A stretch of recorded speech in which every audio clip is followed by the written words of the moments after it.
Okay, well, switching to the backup YouTube server seemed to help.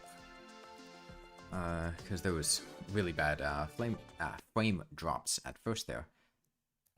Okay, so I had this idea the other day. Essentially, the concept is, if you've ever looked at the Terraria wiki page on weapons, have you ever looked through and gone, oh hey, I'm gonna look at all the different weapons in Terraria, and there are like 25% of the things on that list are just completely fucking useless. We're talking things like, oh hey, if you go to the corruption, you can fish up the purple clubberfish. It's bad.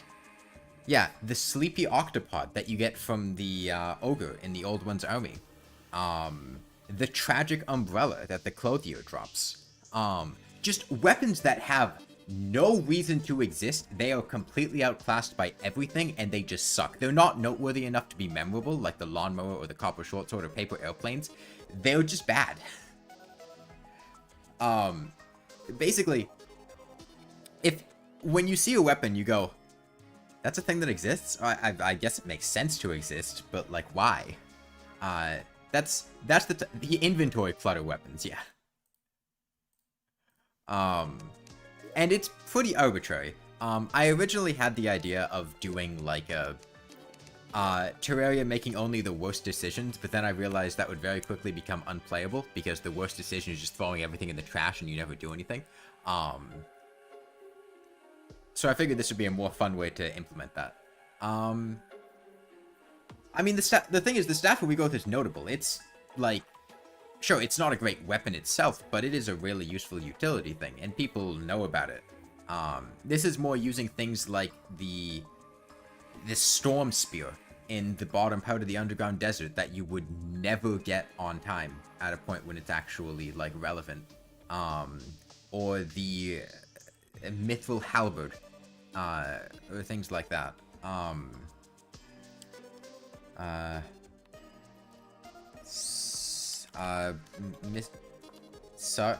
Weapons suck. Mr. Suck? No. Suckman? Suckman. Do I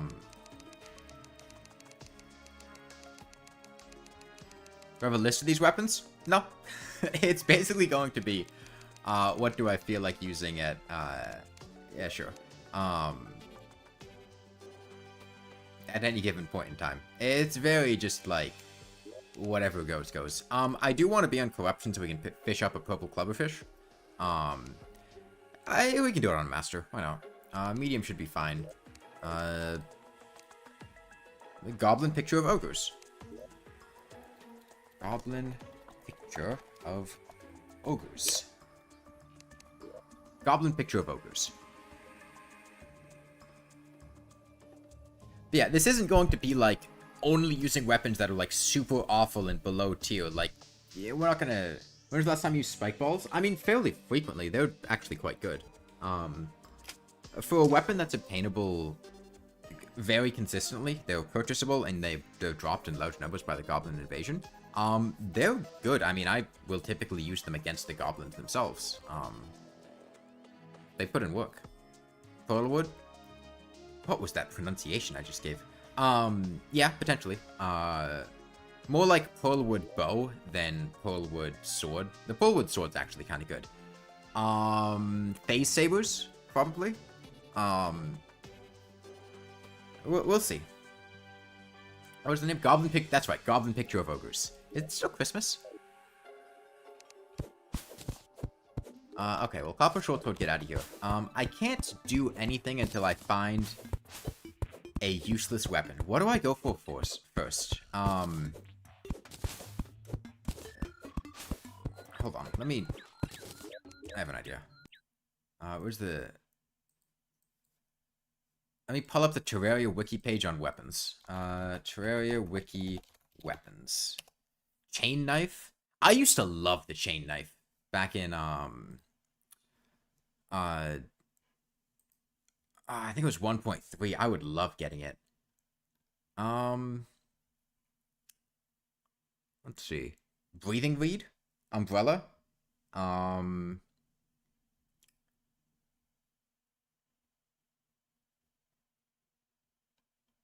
I think Breathing Reed, Umbrella, that'd probably work for the short term, and then maybe go for Clubberfish later. The problem with a chain knife, it's like a 1 in 200 drop. It'd be pretty hard to get. Yeah. Will this be easier or harder on any short sword except the copper one? Or the tin short sword? The Rally Yo-Yo? I mean, the problem with a lot of these is that they are not... The problem with the Rally is that I don't have a weapon to kill the amphibious enemies with, so... Okay, it is still Christmas. Okay, I'm not sure how that's going to change things, but...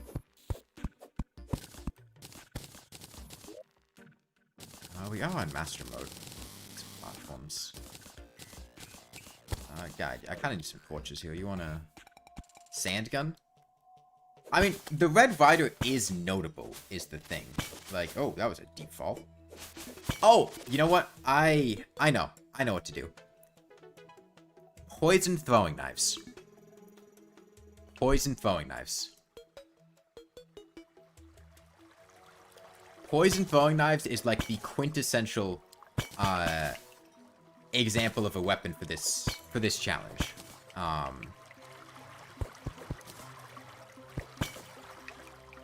mean, these weapons aren't going to be literally forgettable because you're going to see them if you, like, go to the Terraria wiki page or something. Like, but poison throwing knives are just so completely useless. The problem with this is that if you think of the weapon when trying to think of it, like if it's the first thing that comes to mind, it's probably not a good answer. Vandal regeneration, that's good. But yeah, poison throwing knives, I would need to get stingers and convert them to poison powder or whatever, and then combine those with throwing knives, which is going to require a merchant to buy the throwing knives. Sticky grenades.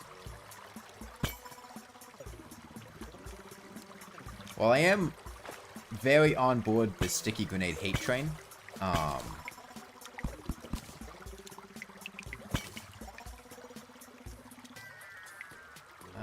Okay, life crystal.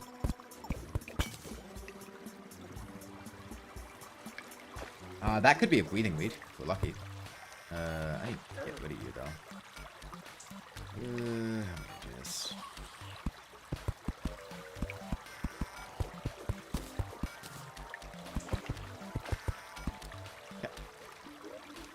Okay,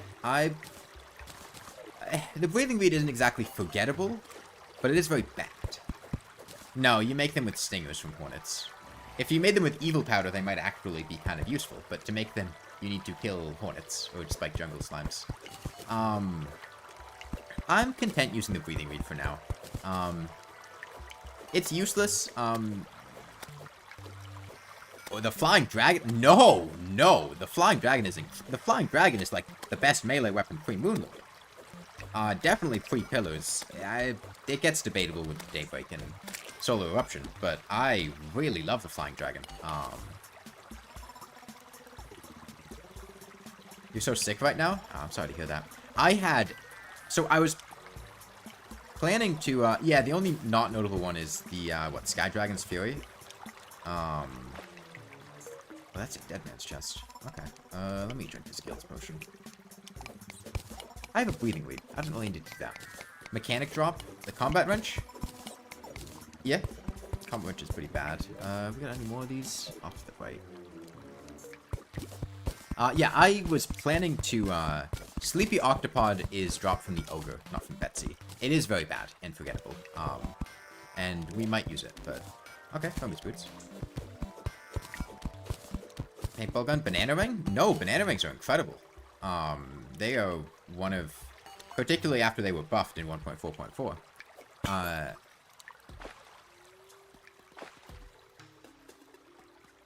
I need to get out of here now. Do I have rope? I don't. Let me just drink a refill potion. KO cannon? Yeah, KO cannon is pretty forgettable. Trident from water chests? Nah, I mean, I've definitely used the trident, like... It's a solid weapon. Okay, very fast corruption here.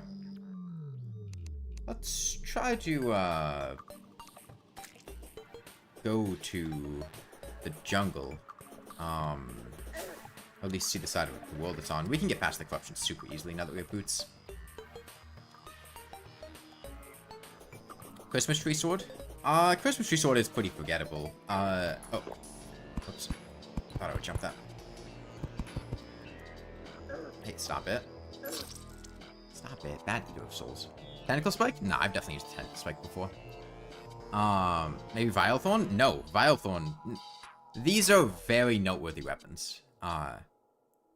Rather pure patch in the corruption? Just the way that it generated. Actually, I'm gonna build a house real quick so we can get the merchant. I should have done that before I left.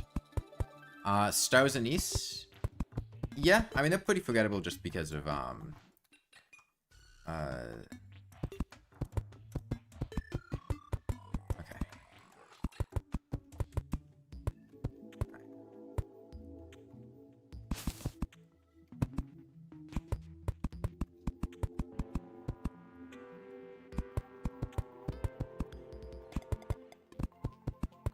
This is something very specific. And no, it's not what you're thinking. No, it's not bench Terraria.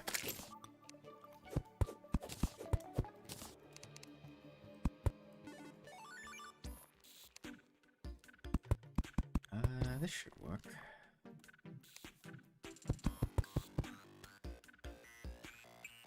No, it's not Snoopy.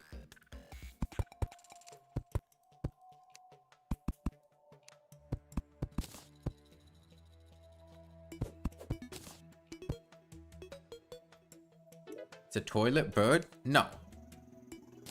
No. It'll probably be pretty obvious when I say it. That's Railgunner from Risk of Rain 2. Just picked up the DLC the other day. No, it's not a fucking Among Us.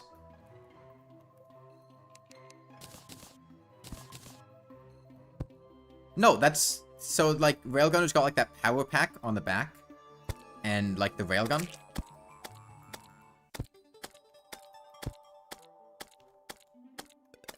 We do have throwing knives now.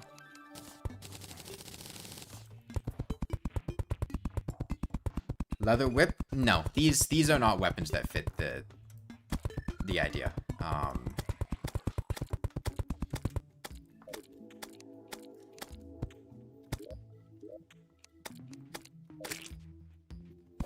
need to go. Poison darts. I mean, like I said, I'm going for poison throwing knives right now. That's our... Yeah. We're talking things like poison throwing knives, purple clubberfish.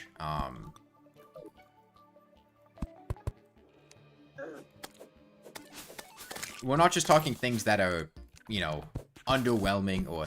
The problem is, if they come from something common, like if they're a Dukefish Ron drop that's just a bit underwhelming, then that's really not a very forgettable weapon. Because it's notable by virtue of that. The Christmas tree sword kind of has the same issue. Whereas something like the Sleepy Octopod, nobody does the tier 2 old ones, army. What is the ogre drop? Okay, off of memory right now, tell me what the ogre drops.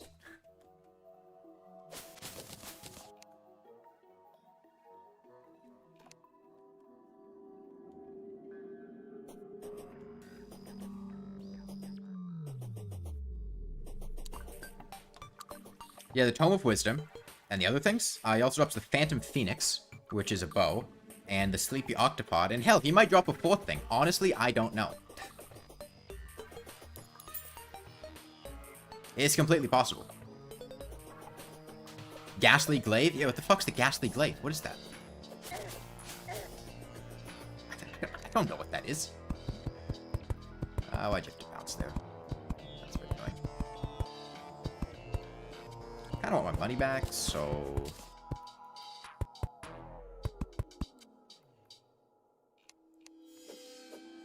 Brand of the Inferno? What are all these weapons?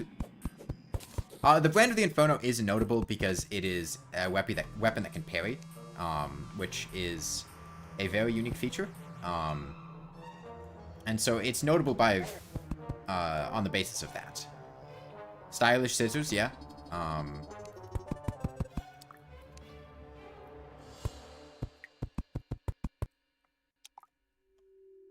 Man, this is a, like the long corruption. Oh, wait, I can't,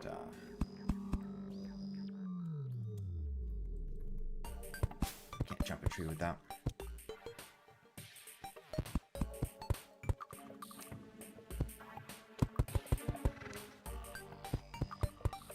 Taxman's cane? Yep. Classy cane is pretty bad. Damn it. I keep having really small positional issues with these Eaters of Souls. Is it Master Mode? Yeah. Face Saber. Okay. You guys can save these for when we actually, like, do them. Saying them now is kind of pointless.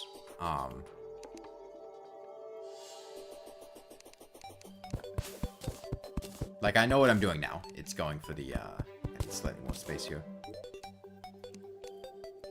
Okay, now, wicked.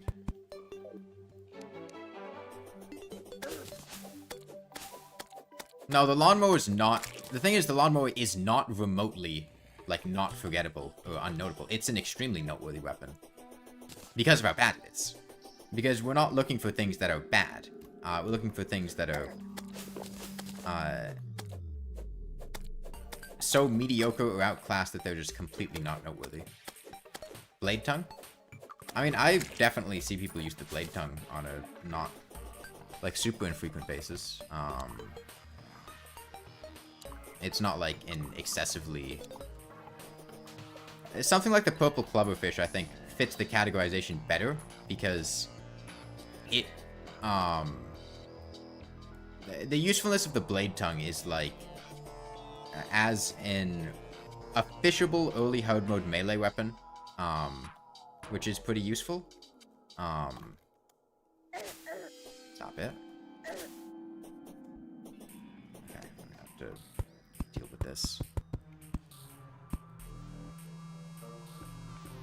Javelin?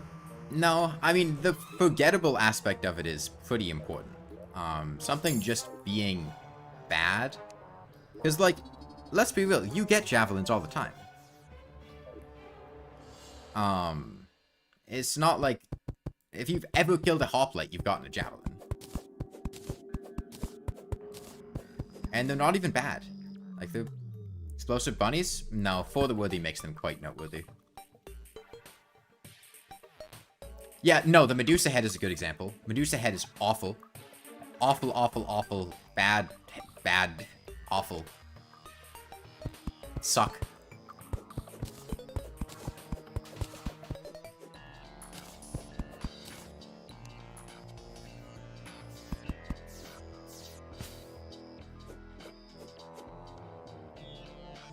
Medusa head used to be pre-hard mode. For a brief time at the beginning of 1.3, yes, but, like... That's because Medusa was pre-hard mode. And the weapon also worked very differently from how it currently works. No, the Roman candle doesn't exist.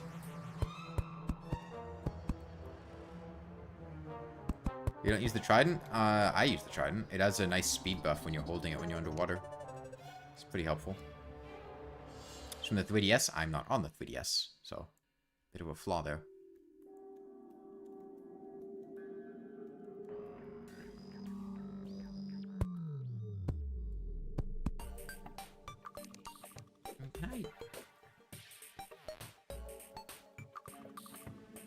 I don't know if the breathing reed can...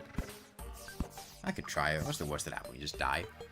Does sand, silt, or slush count? No, I can't use those. Yeah, this works. Snowball launcher? Launcher? The one you get from pygmies that drops as furniture? Someone beat the game with bouncy dynamite? Yeah. Damn, that's wild. Nah, you're making that up. That sounds completely impossible.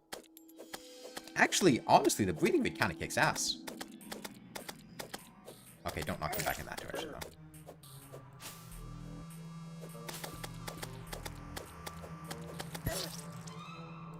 Okay. okay, maybe kick-ass was a bit of a strong word, but it was doing much better than I was expecting, given that it is a breathing feed. The Pumpkin Moon Rifle's launchers. I think we can do a lot better than that. Nail gun? No, nail gun's great. Swordfish? As far as fishable weapons, the purple clubberfish is a lot less noteworthy than the swordfish. Battleflame Hexstall? No. That's actually very annoying. I really wish... If the breathing reed actually had locked positional swinging, it would be a lot better than it is. I think. The problem with the breathing reed right now is you cannot turn away and move in the opposite direction you're swinging in. You have to move in the direction you're swinging in, which makes it kind of difficult when you don't feel enough knockback to stunlock something. Like, this is a big zombie. I'm not sure I'll have enough knockback on it. Or knockback on it. Yeah, so I have to turn around, but in doing so, it stops applying the knockback in the opposite direction. Which is kind of annoying. I'm going to finish up these houses here. Make sure the merchant can move in. And I'll work from there. Holy, unholy blood water. I definitely use holy water a lot. Not as a weapon, but just as a utility thing. It's the easiest way to spread hollow in early HUD mode. Flamethrower, no, but maybe Elf Melter? I mean, I think any of the Frost or Pumpkin Moon drops, if you do Frost or Pumpkin Moon, you'll probably see all of the drops there. Can you make the tin sword? Do I have tin? I don't know if this world has tin.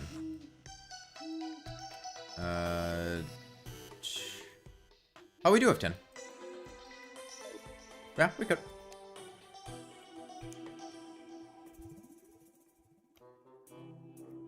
Let me put a door in here.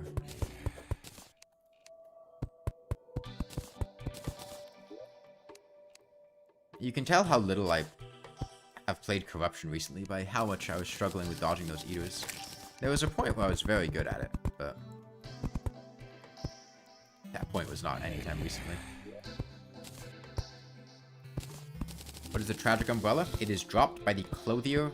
It's one of the NPC item drops. Chlorophite Jack. The Chlorophite Jackhammer isn't a weapon, it's a tool.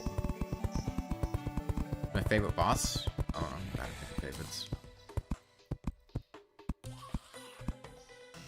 This house down here is probably too small, isn't it? No. I could... something like that. I might fix it.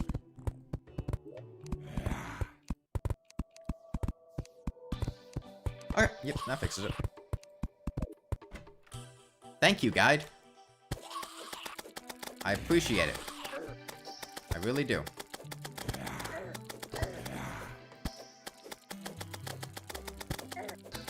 I'm trying to kill them because I feel like it would be interesting, but that was a lot of zombies.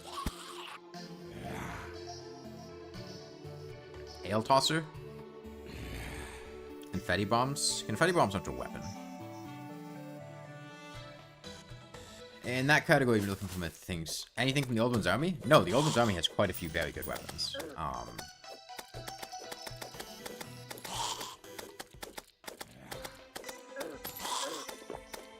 Yeah, so believe it or not, the breathing reed is quite bad. I think that's what we figured out here. Okay, reindeer antlers. Ollie. Ugly sweater. Green candy cane blocks. Okay. Hold on, let's get festive up in here. What is this house supposed to be? This is Railgunner from, Okay, could you shut the door, guide?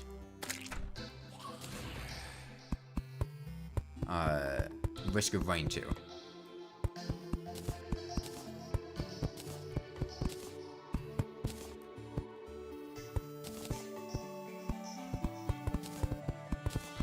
Yeah, the slap hand is supposed to suck.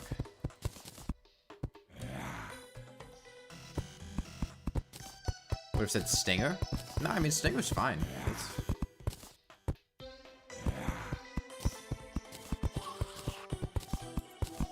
KO cannon. Problem with the KO cannon is just that it's a very rare drop.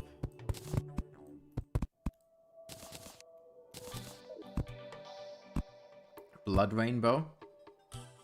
No, yeah, I think Blood Rainbow does qualify. Blood Rainbow is awful. It's not good. It's very difficult to obtain. And,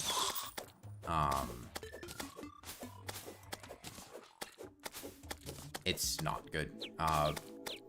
Bows, especially in pre-hard mode, are mostly carried by getting strong effects from their arrows, and the Blood Rainbow doesn't get effects from arrows, so that whole concept kind of is a recipe for not working well. Frost Daggerfish?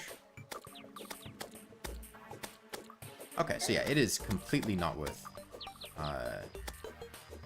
engaging with these eaters.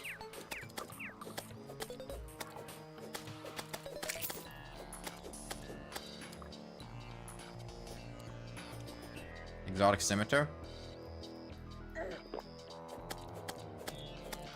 God, this thing does just enough knockback where it's okay, I need to do this to get rid of eaters.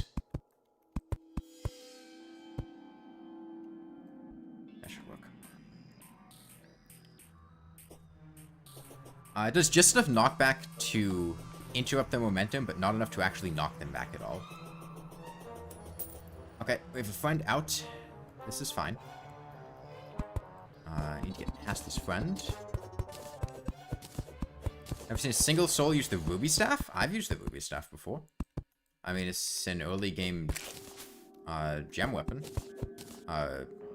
As far as good magic weapons pre-boss, you don't have like tons of options there.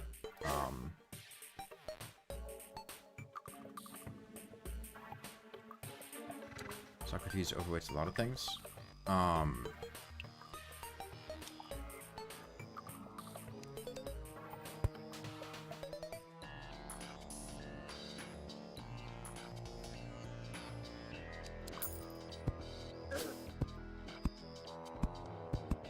my platforming.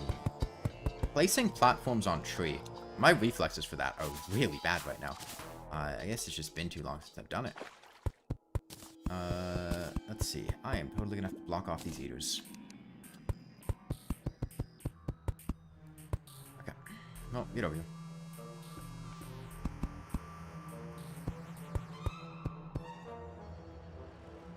He does have some money. But he's also big and it's gonna be knockback resistant. This guy, I should be able to knock back. Thunder Zapper is good.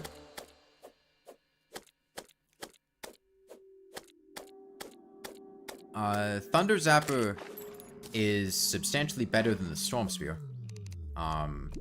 If we're going with the underground desert chest weapons, the Storm Spear is the bad one there. Thunder Zapper at least has pretty solid single target DPS. It's just annoying to get. Okay.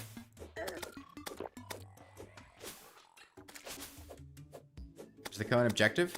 I was trying to find where the jungle is so I can kill hornets to get poison throwing knives. Really just exploring the surface. Purple clubberfish? I don't have stuff to fish with is the problem. You are very large. I know what happened here. He did a weird despawning thing where he was moved outside of the box. This should solve the issue though. Falcon Blade? Nah, Falcon Blade's pretty good. Quad Barrel Shotgun? The problem is Quad Barrel Shotgun used to be really good, and is pretty notable, because of that. Before they moved to Post Skeletron, it was like a really, really good weapon to buy immediately. Shimmer Flares? Eh.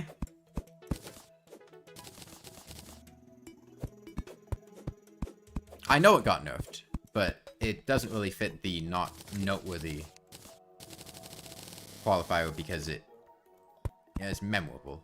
At least I think it is. I feel like at this point you're just going through like every single weapon in the game. We'll decide things when we get to them. Wander Frosting. Maybe? It's a new weapon, which I think is the reason that people don't remember it very well. I remember it a lot, but I do think it probably hits the criteria there. Isn't that a hammer in the thumbnail?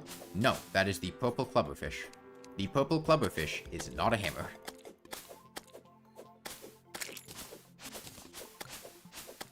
The rockfish is a hammer. The purple clubberfish is not.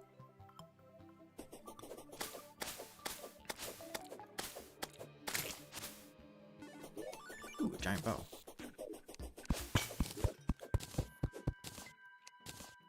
Okay, well, that is an umbrella. I'll put that up there.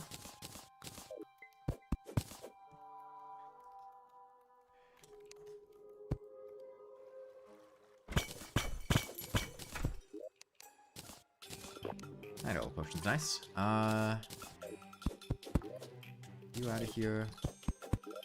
Weather pane? I use the weather pane not infrequently. Like, it...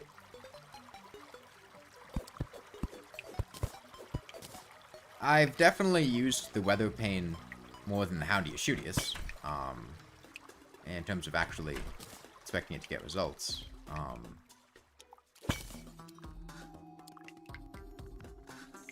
Okay, some amber there, which is crate potions, which I don't need. Yeah,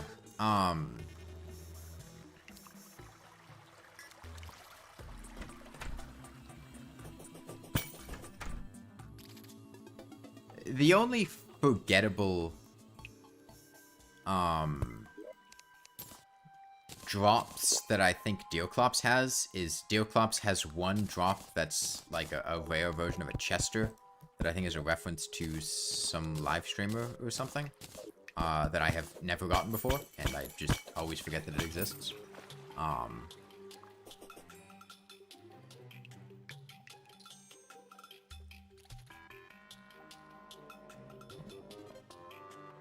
just haven't remembered the format C.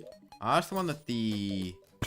Okay, we did get a Wand of Smoking, so we could, if we wanted to, get a Wand of Frosting. But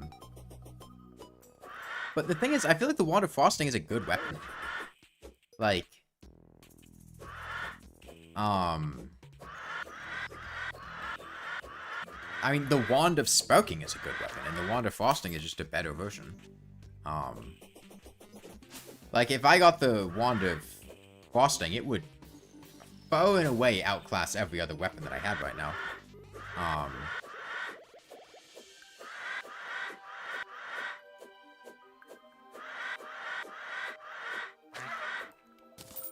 Yeah, that's the struggle, Cheng.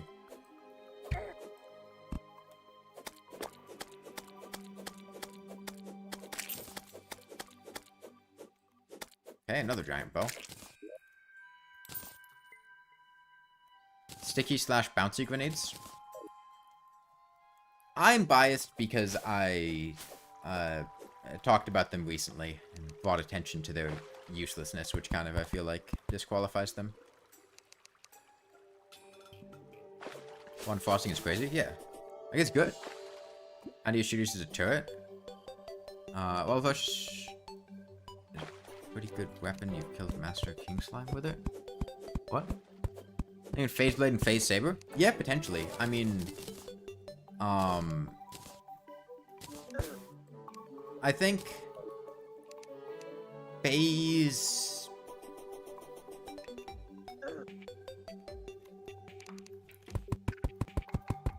I think Phase Sabers are the more forgettable one.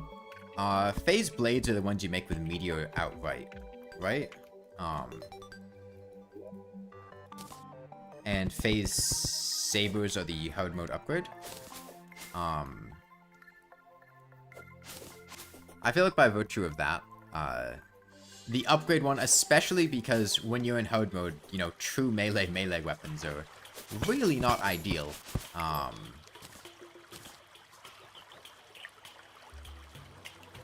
Okay, we do have the ability to fish now, so a purple clubberfish is on the table.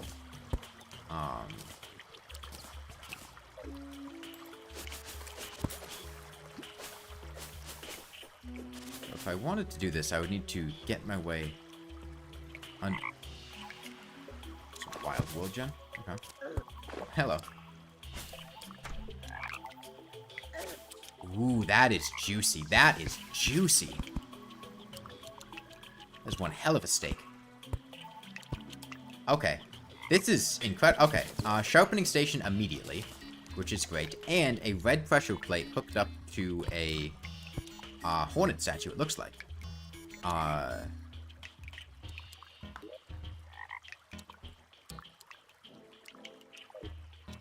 You read the tentacle spike was a thing? I remember the tentacle spike. I feel like I used it a decent amount. Okay, there's no reason to keep on grenades. But we want... Okay, let me just check. Worst case, this spawns... It's either going to spawn a hornet or a bat. Okay, it spawned a bat. So in that case, I need to move the hornet statue down to where the bat is.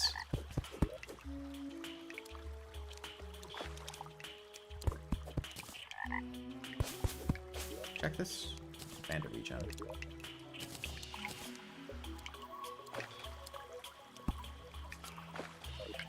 Okay, and then we need to figure out actually killing the hornet, which is a completely different problem. But statues do drop things. Mimics don't, but these are not mimics.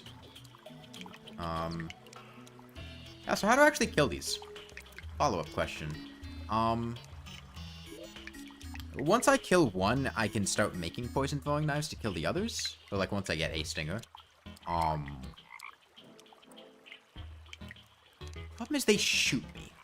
And that's kind of scary. Like they're trying to shoot me now.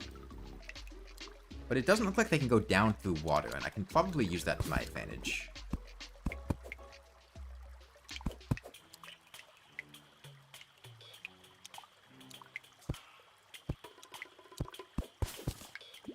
When you pick up a doubt trap, I attach the same pressure plate. That is an option, but I would prefer to not do that if given the choice. Can I do something like this?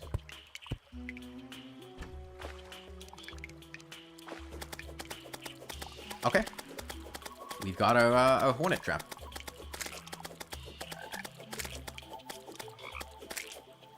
I will need to pick up stingers, though. This is pretty messy. Okay, let me destroy this.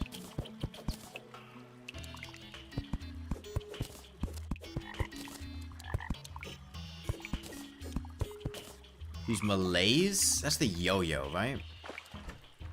Get over here. Get over here. Okay. I could just do this exact same thing, but closer. And that would solve the problem. And we're done. Okay.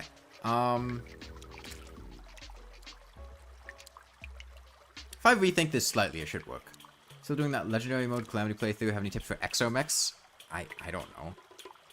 I fought the Exomex once. I can't give you advice on that. Eventide could... What? The Eventide is neither forgettable nor useless.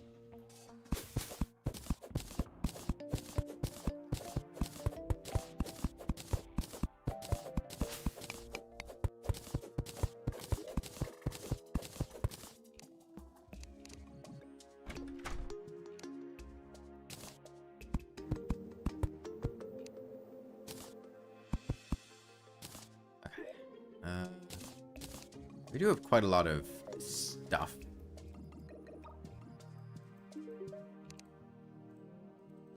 Right, I don't have money. We got a sharpening station, though, which is pretty solid. Let me sell this living loom. Get a bug net, too. Buy some torches.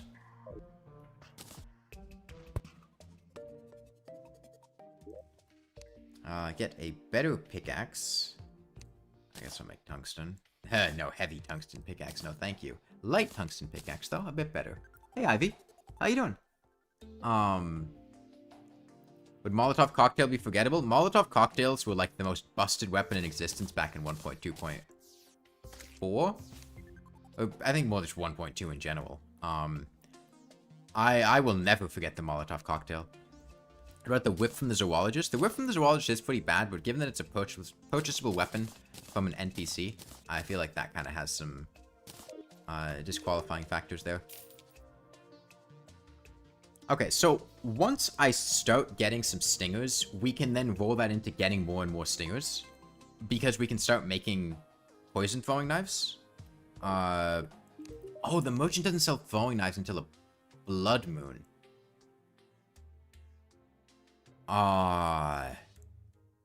Okay, so maybe we don't do that then. How many things do we need? Oh. Wait, did they change the poison throwing knife recipe? Oh, it does use... Okay. Well, never mind. That's a lot easier.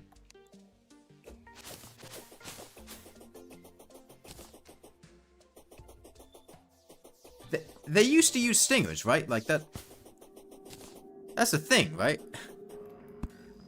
I'm like 90% sure on that, but... And now I'm not positive anymore.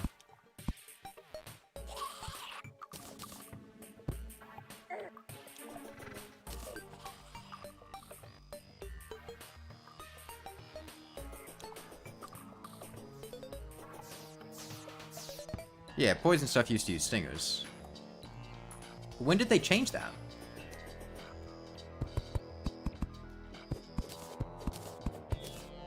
It was always with powders? Huh. Everything to poisoned oats? Poisoned oats? Maybe. That goes to show you how little I think of poison throwing knives. But I probably just assumed they used,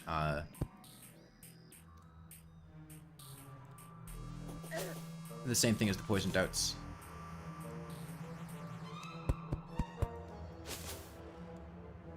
Okay, well that's much easier to get. That solves that problem.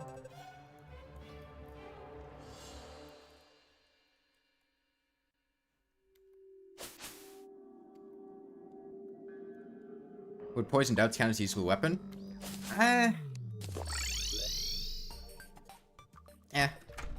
I like the poison throwing knife idea because I don't think I've ever used poison throwing knives.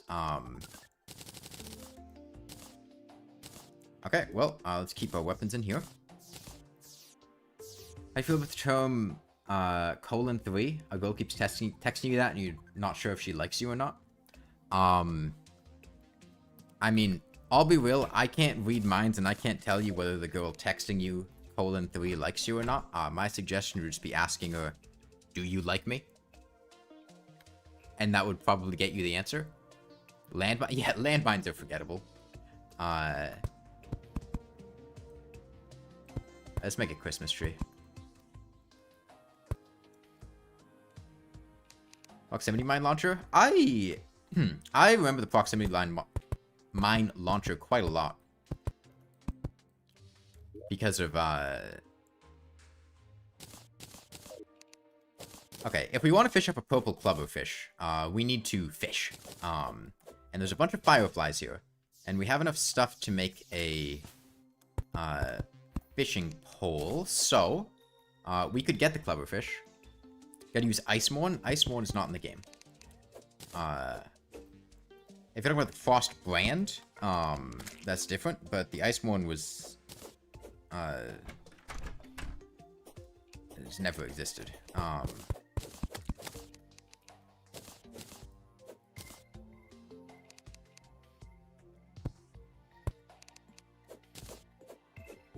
Okay, I mean, that's probably enough fireflies to fish up a clubberfish.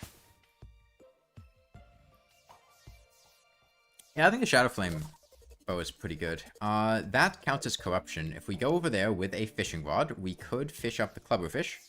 And then I feel like that's probably our weapons for the time being, is poison throwing knives and the clubberfish. In hard mode, Stow Veil, because who crafts the cross necklace with the Stow Cloak? Everybody. The Stow Veil is incredible. Like, the Stow Veil punches way above its weight class. When I did accessories only, that was basically just using the Stow Veil against everything. It is good. It does a lot of damage. And it also doubles your iframes, and it's a free upgrade to the cross necklace. And the cross necklace is a good accessory.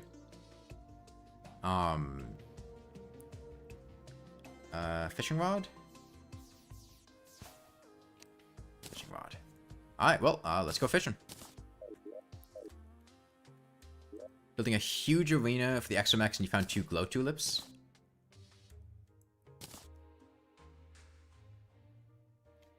I don't really remember the XMX, other than just feeling like it was kind of overtuned or unnecessary. I'm going to sell the Wand of Smoking. I'm not going to make the Wand of Frosting. I think Poison Throwing Knives are a more fun way to go about it. Fountain in the Jar is the best accessory. You misspelled worst. Anybody who likes the Fountain in the Jar is no friend of mine. If you're telling me you like the Fountain in the Jar, then I know where you stand, and I know to avoid you. It's like a red flag in a Tinder bio to let me know to avoid a person. Stow Cloak is even good. Better with good armor and regen, so you can take a lot of damage and get damage faster. Yeah.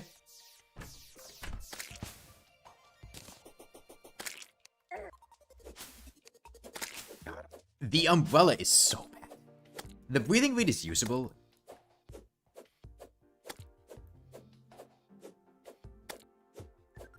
Ore swords are incredible. I love, like, a platinum broadsword. Platinum broadsword kicks ass. And silver and tungsten are pretty solid as well. Like, I think they also might have gotten buffed in 1.4.4. I forget. But I know the hard mode ones did, at least. Ore swords are not bad. They put in work. Okay, let's go get a clubberfish. Got the Medusa head exists. I used the Medusa head rather recently during my mage playthrough. And it's really, really unbelievable. It's much worse than you're thinking. It's impressively bad, is how I would describe it. Okay, let's check the damage here. Okay, well that's bad. Pretty long duration of poison though, which is nice. Okay, that's workable. I could see that being useful. And now let's get the clubberfish, which I think is going to be our, like, main weapon for a while. Stop it.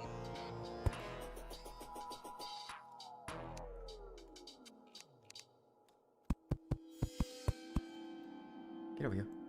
That's a lot of eaters. Come on.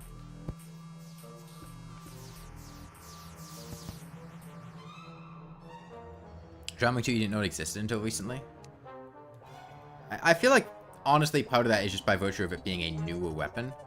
Thoughts on swordfish? Meh. I mean, I would get the swordfish a lot, especially back in 1.3, because I'd fish for it. And you'd get it incidentally while getting the Reaver Shark.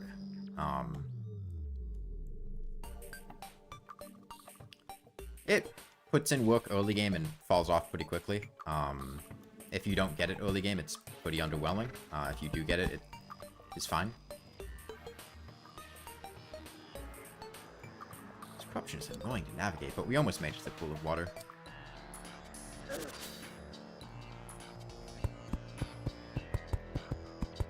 Okay, and people saying the nail gun is reworked into a dart weapon. I don't remember hearing that. Hornet Staff is pretty well known. Yeah, it's a boss.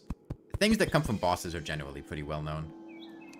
I need to have a space to leave the corruption in case a Devourer shows up. Because I can't deal with a Devourer.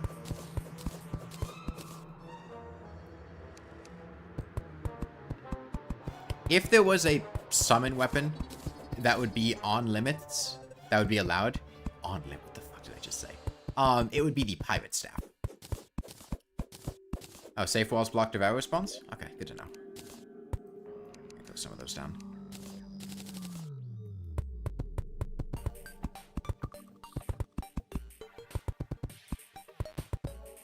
Okay.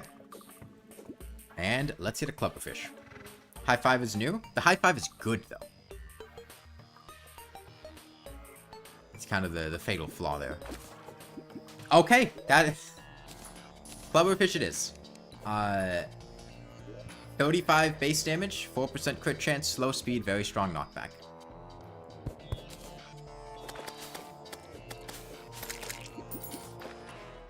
I was gearing up for a much longer fishing session, but I...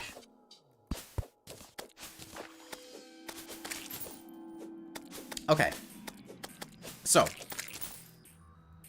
This is pretty good.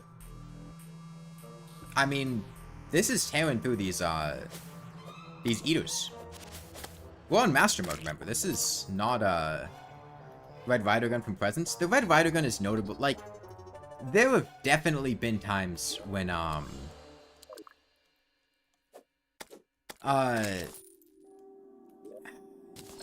especially back when I was, like, new at the game. Back in 1.2, especially because I got it during Christmas. I would just, like, farm presents for the Red Rider to get it without breaking a Shadow Orb early on. Okay, I guess we just go underground to mine a bit. I'd like, if I can get a double jump, we could take on the eye. And then, when do we need to upgrade our weapons, I think is the next question. I just feel like Master Mode got Shadow nerfed. You might have just gotten better at the game, is the honest answer.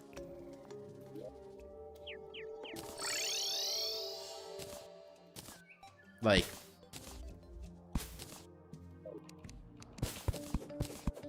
the forgettable... The Christmas weapons aren't forgettable because, you get them from presents. I feel like the forgettable weapons would be like the Halloween weapons that are super rare drops and only drop from enemies that have, like, beneath certain stats. So if you're playing at high difficulties, which most people who play the game a lot will be, they're even less likely to drop. Those ones are pretty forgettable. Okay, sugar cookie. Put potions down here. Take these. You don't believe in getting better via experience. Okay. Bottles. Buy a mushroom. And for the first time in a while, we don't really have anything arbitrarily gating our progress, nor do we have a particularly difficult set of restrictions, so we can kind of just play the game now. Like, the perfect example of Forgotten Weapon would be a weapon Socrates didn't review, the one that isn't popular. I mean, part of the problem with that, from my understanding, Socrates has, like, a whole, like, repeated, you know, series where you review forgettable or underutilized weapons or whatever, and the problem with that is at a certain point, you know, there are only so many weapons in Terraria. And at a certain point, you're just covering, like, all of the weapons. Thorn's Potion as a weapon? Thorn's Potion is not forgettable. I don't really know much about Socrates. Socrates. Purple? Demonite. Okay. Boulder Trap. I would like to get a little bit more max HP or defense, or a double jump before taking on the eye. Double jump should work fine. He covered the Medusa head and we've agreed it counts. The Medusa head is awful. If he made a video saying the Medusa head wasn't awful, I would completely disagree with that notion. It is unbelievably bad.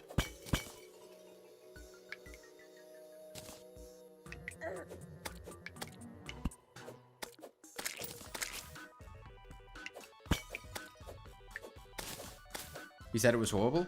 Yeah, it is.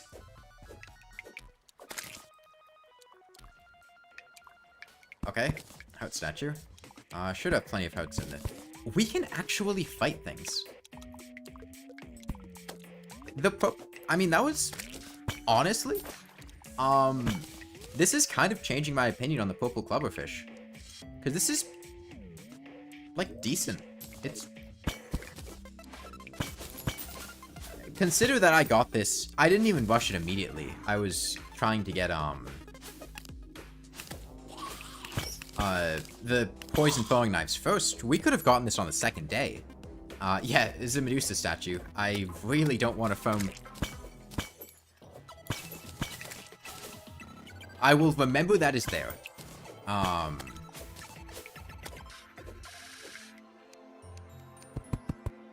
You know, it's pretty close by, so it won't be too high of an investment to get that if we do want to foam Medusas. Handbat is a good example.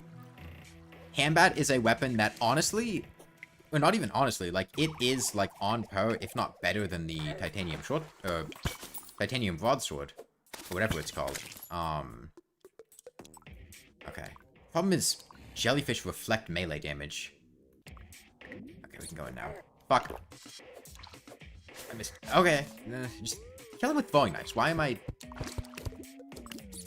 Okay, we now need to not drown. Which would be pretty cool. Okay. So red pressure plate somewhere going off. I'm playing on master mode, and the seed is Goblin Picture of Ogres. Never used the Medusa head, but honestly it doesn't seem that bad. It's bad. So it has very short range, which is one of the biggest problems. Yeah, it's softcore. Oh, is this the pressure plate? No, it must be up there.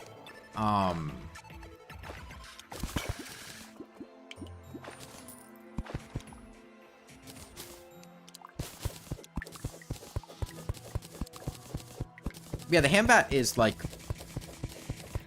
when buffed better than a titanium broadsword or whatever the titanium weapon is called. But it's a rare drop from an uncommon enemy in a biome that you have like no reason to go to. And it's not like particularly noteworthy, so why would you use it? That's a good example of a weapon like for this. Trimarang is forgettable? I don't agree. I'm gonna fight Wall of Flesh.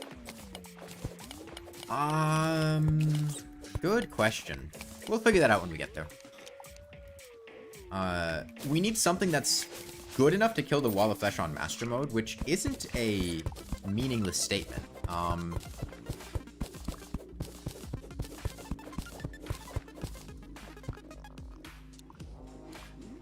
I haven't heard anyone talk about the Sun Fury in a long time.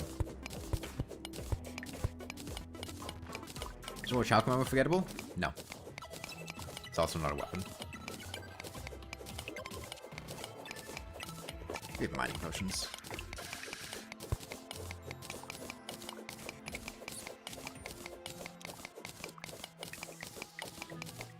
Dark Lance, no one uses that. The thing is, the Dark Lance got buffed in 1.4.4 and reworked. Like, Dark Lance came to mind, but the fact that the Dark Lance came to mind and the Sun Fury didn't, to me, made me think, okay, so I shouldn't use the Dark Lance, I should use the Sun Fury, because it's one I didn't think of. Unholy Water or Blood Water?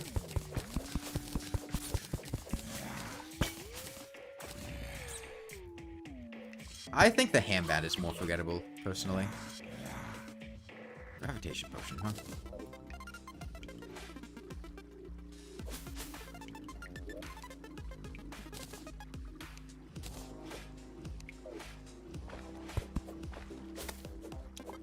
Is Water Bolt pretty forgettable lately? It's tough, because Water Bolt is a really iconic weapon historically in Terraria. But it being post-Skeletron, it kind of just makes it not very good comparatively.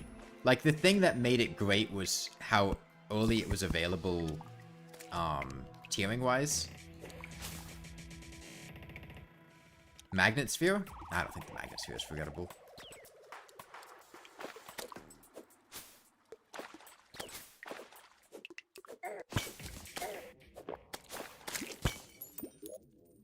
Yeah. Oh, a lot of traps in this world. Just the days of Waterbolt rushing day one, yeah. Demon Sight's great in Water Bolt, and Water Bolt is overrated. Well, I mean, I don't think it's overrated if you judge it back when it was available pre-Skeletron, because pre-Skeletron, it was fantastic. But now that it's post-Skeletron, it has to measure up to the Demon Scythe, the Aqua Scepter, and other things like that, and I just don't think it really stacks up. It does have the benefit of not having an annoying... projectile trajectory, but it is also a very slow projectile. Code 2 for hard mode? Code 2 is fine, but the problem with Code 2 is just getting it to be sold.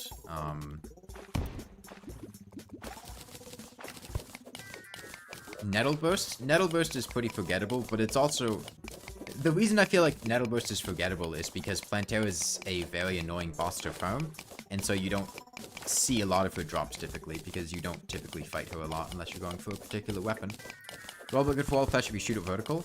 It can be, but you kind of have to do a lot of arena prep to allow you to do that in the first place, and it's easier to just Demon Scythe it.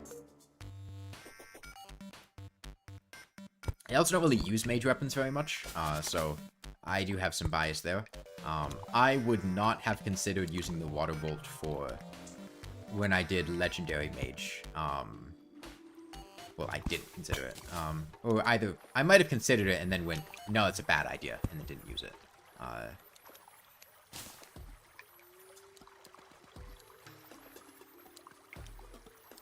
Village dropped by Golem now. What? What? The celebration is sold by the party girl post-Golem. It's not dropped by Golem.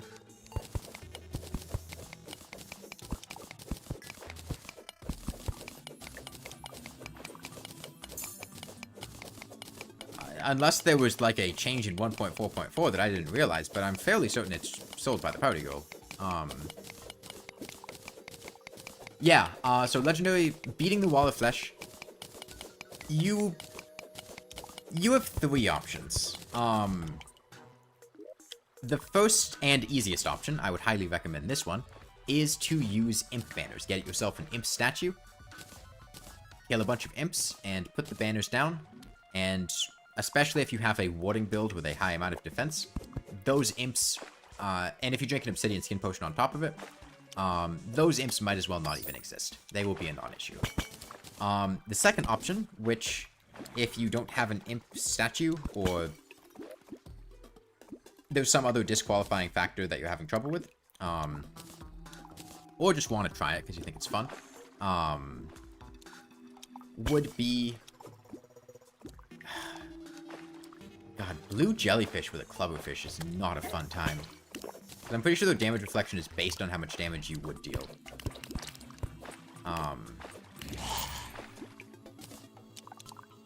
Plenty of life crystals, though. Have you ever used banners in your life? They're very good. What if you don't find an Imp statue? Yeah, that's what I'm getting to. You can... set up your arena in an elaborate way that essentially invalidates the Imps. Usually this will involve some complicated setups with statues and pressure plates, or making it so the Imps fall to a location where they can't really shoot you very well, or... I don't have a lot of experience with this, so I don't have a great example, but if you over-engineer your arena, you can take advantage of where they spawn and make them not really able to do anything to you. And the third option is kind of just to say fuck it and go. And you can beat the Imps with difficulty. It usually feels like a toss-up and not fun, but yeah, fuck it, we ball.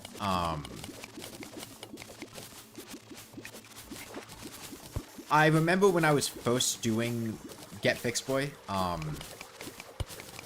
when I was playing it like the day it came out or whatever, I think the first stream I played ended with me going, huh, well, I am really struggling with killing the... Oh, okay, there's the Stylist.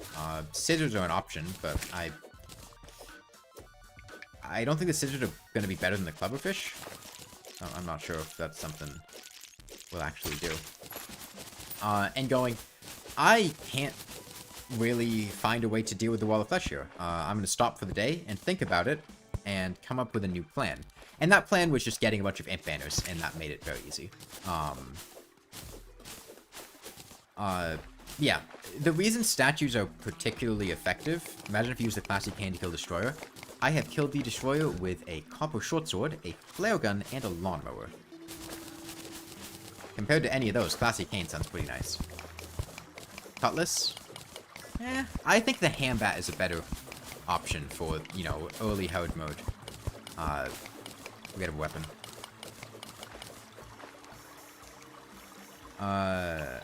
Don't reflect damage to their electrified state because you hit them. Contact damage if they touch a weapon? Huh. I thought they reflected for some reason. I guess it kind of is, like, functionally reflecting damage. Just, Jousting lances? Jousting damage is 1.3 the contact damage, not based on your weapon. Okay, I think it was probably the 1.3 extra contact damage that was throwing me off, where it was some kind of multiplier, but I forgot it was, based off their contact damage, not yours. Jousting lances are not forgettable at all. Jousting lances are like the meme extremely busted weapon because they do dumb things if you break your speed.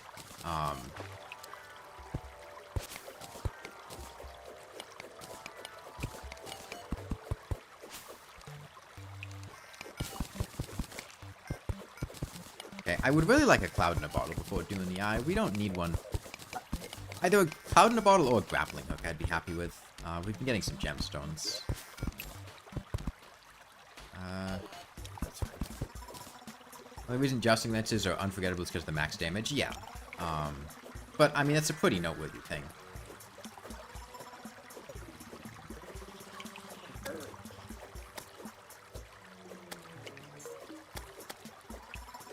Yeah, honestly, this has kind of been... I wouldn't say the purpose here isn't necessarily to use weapons that are inherently bad. It's to use weapons that are more so forgettable or outclassed. And, honestly, the purple clubberfish is doing a lot better than I would have expected. If you rush it and get it immediately, it's not awful. Obviously, it's not going to perform super well against bosses, and if you're playing the game at a certain point, you kind of ignore non-boss things. Whoops, I didn't really need to drink that. But, like, this is solid damage.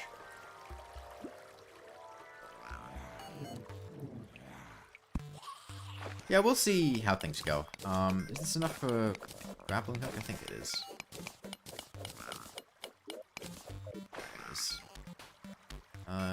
And there's a minecart over here. Take that.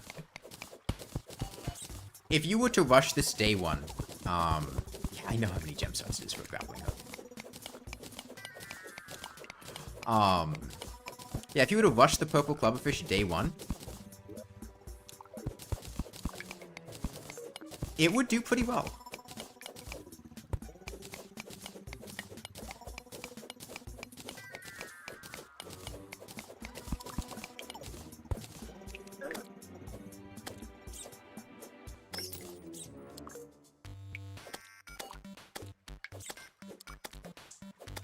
God, I remember back when I did that, there was like 1 or 2 streams where I did this challenge that was permanent gravity reversal.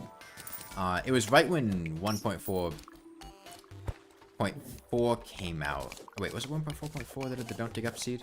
I think it was. Yeah, 1.4.4 came out, and I think we got to hard mode. I did it for like a stream or 2, and then I just kind of lost interest in it and stopped.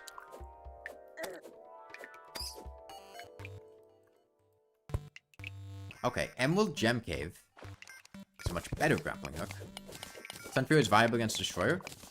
Yeah. It puts in work.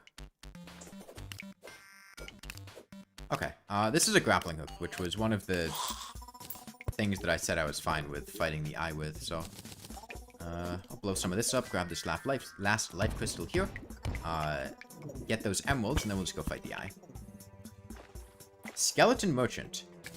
You know, if he's selling a yo-yo, I think I'll buy it. He is not selling a yo-yo, unfortunately. I will take strange brew, though. Down here? Doesn't look like it.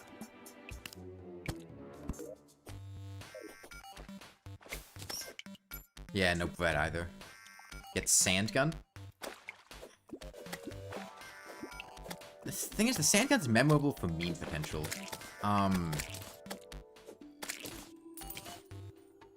But we could use the sand gun. I feel like the purple clubberfish will probably carry us through the Eater of Worlds.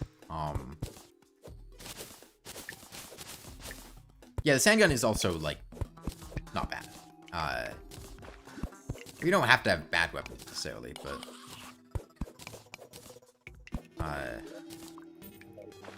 Okay. Eat all these life crystals. Damn, we have a lot of platinum. I didn't realize we had that much. Jeez.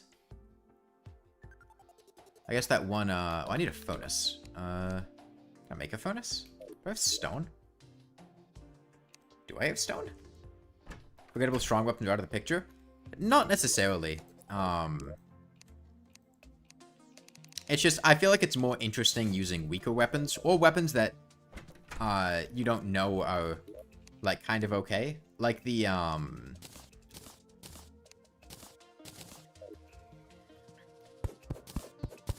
Okay, we need to extend the railgun now. Oh, we need to make a red square somewhere. A vamp... Who the hell doesn't remember the vampire frog staff things? What? The vampire frog staff is incredible. It's like... arguably the best pre-hard mode minion. In terms of AI, I would 100% say it's the best pre-hard mode minion. In terms of raw damage potential, it's more debatable, but the vampire frog kicks ass. Okay, 55. That's 2 pieces of armor. Pretty solid. Maybe a lead helmet. Sure. One something you forget exists is the desert staff from the dungeon. Yeah, I always remember the desert staff because I always call it the kitty cat, and the combo with the firecracker I call the kitty cat cracker. And I remember the kitty cat cracker a lot. I'm still highest damage, yeah. But the eye friends, like you said. Bit of an issue there. Okay, let's do the eye food tonight.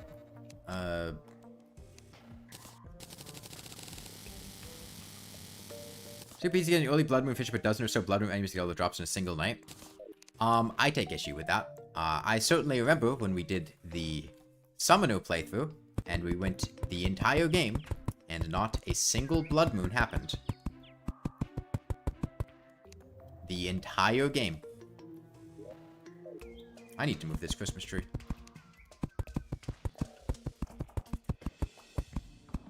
Mark 2 Magic Missile Staff.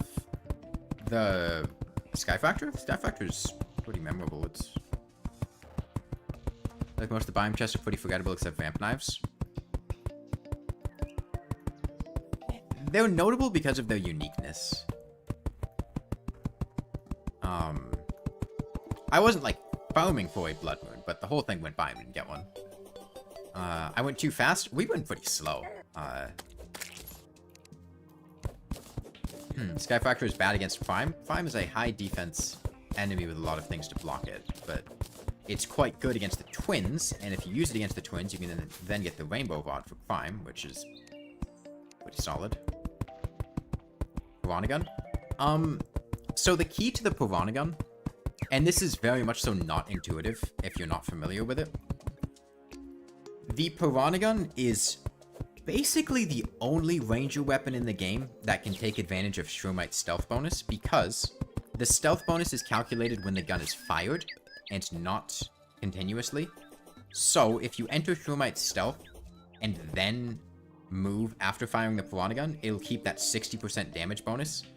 And 60% damage bonus is a huge damage bonus. Use poison throwing knives as a range option. I have them. That's the plan there. Okay. I'm gonna blow some money on Pho. Why don't use the present weapons? Aren't they forgettable? I haven't had any present weapons drop. I mean, there's just the practical issue of they are not guaranteed drops, and I haven't gotten them to drop. Oh wait, I have gingerbread cookies and stuff.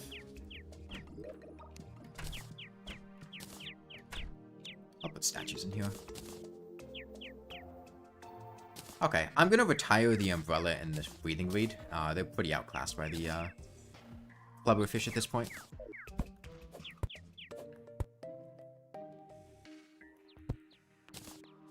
Alright, this is probably fine for the Eye of Cthulhu. It's the Eye of Cthulhu.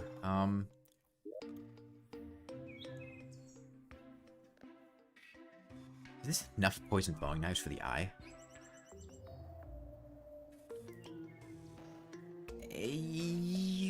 They buffed poison. They did buff poison to 6 DPS. If I space out my poison throwing knife attacks and let the poison debuff do the work, we should be fine.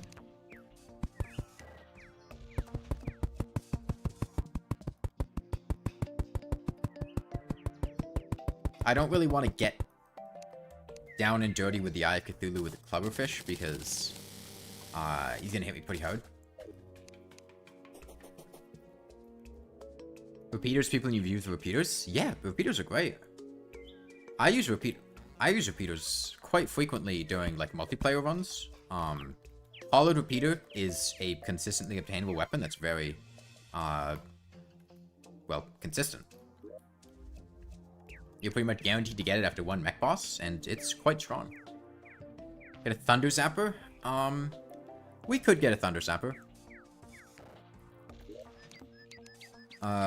But, like, the thing is, right now, we have a functional set of weapons, and I don't really think we'll need to branch out into anything else right now.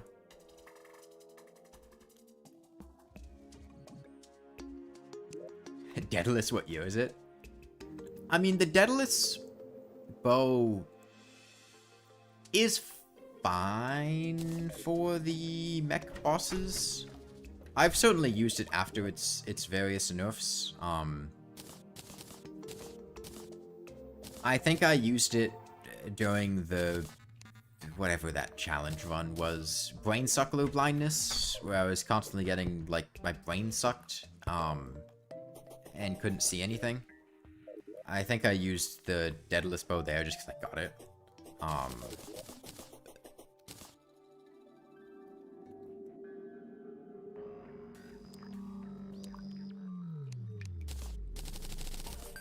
Your friend loves it. It's the main weapon used up until you got the tsunami. Yeah, I mean, one of the nice things about Terraria is that there are, especially in hard mode, a lot of viable weapons.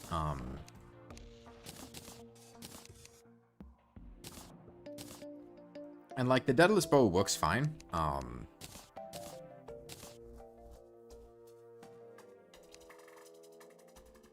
Here's the Eventide recently, and it's your favorite thing in the game. So many colors, so much Pierce. Yeah, the Eventide is pretty cool. The problem is, my houses are fantastic. Do you know what it is, Ivy? That's Railgunner from Risk of Rain 2.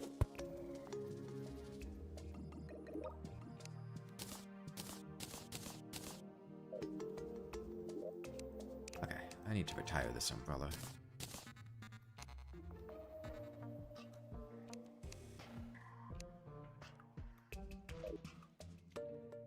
I think when you kill the Deerclops, almost all of his weapons are forgettable.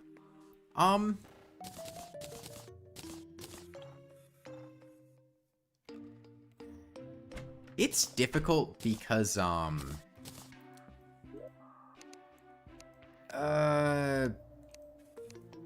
useful Deerclops' weapons are depends on when you kill him.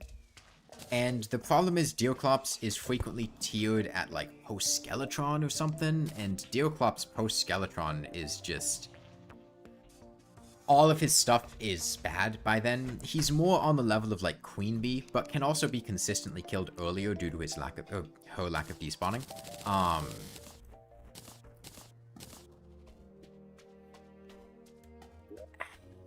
But the problem is also, and I have a whole video talking about this. Deerclops sucks, just like as a fight. So you don't really want to fight Deerclops. But like, I have fought Deerclops as the first boss a couple times, and it's been consequential. She does drop good things. It's useful. But it is kind of a pain. I remember blindfolded Terraria. The first boss I fought was Deerclops to get Lucy, and use Lucy for bosses. PC can't handle 3D games.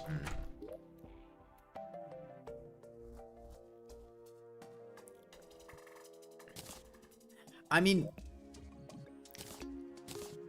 the Deerclops hand undodgeable thing is, at its core, it's not strictly undodgeable.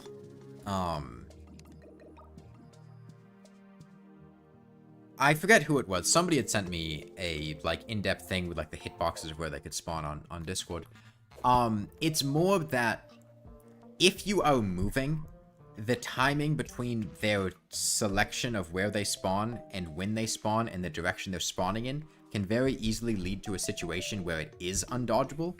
And as a result, you have to, in order to dodge them consistently, manipulate the way that you move to prevent yourself from moving in one direction such that they can cut you off and telefrag you. See when I'm sleeping? I mean, I'm sleeping right now. Did you want to see me now? I mean, I'm not doing anything. I don't like get coffee. Chester's the only reason you fight Deerclops? I can't stand Chester. I don't like Chester at all. It messes... If you use Smart Cursor heavily, Chester is such a pain.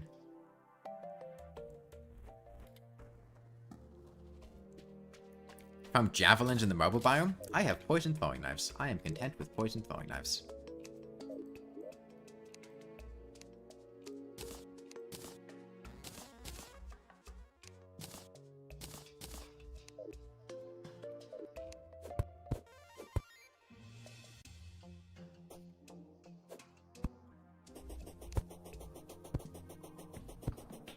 I'm gonna add another layer up here.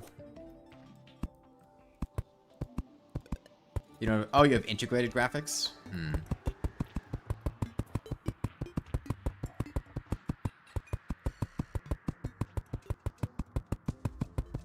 I remember back when I would play on a laptop that struggled with Terraria. It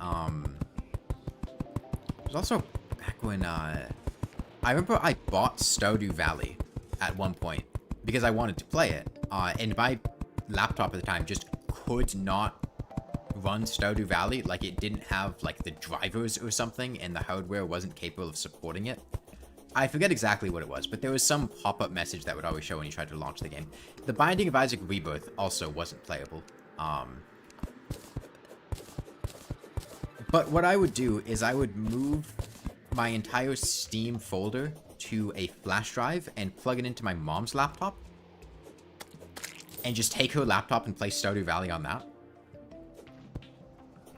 Because I was like, I had like online classes. This was back in like 2013 or something. Oh wait, no, much later than that. Probably like 2015, 2016. When did Stardew Valley come out? 2016? Probably 2016. It's nighttime now. And yeah, I would just like be playing on her work laptop.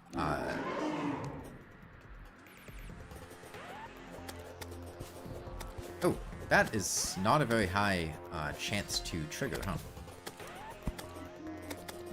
And yeah, well, I like switched laptops at one point, because like my old laptop broke or something, and I had Rebirth in my Steam library, and I used to be able to play it. But then like I switched to a new laptop and it couldn't play Rebirth. Or maybe it was a desktop that I had come from. I don't remember exactly. Isaac Fireroom's killing your PC. The one thing I remember, this was back in... Oh, Was it original Isaac or was it Rebirth? I think it was original Isaac.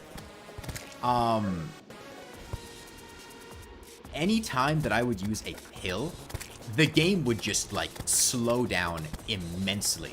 Because there was, like, the visual filter that would apply to the whole room. And that visual filter killed my PC. It would just, like, immediately freeze up for, like, 3 or 4 seconds before becoming playable again. Happened to you in Rebirth? Okay, maybe it's Rebirth. Retrovision especially.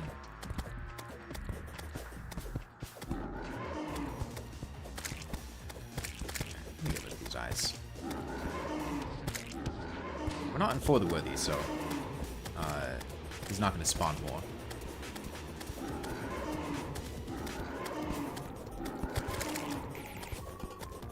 Okay, he's going to start sprinting soon.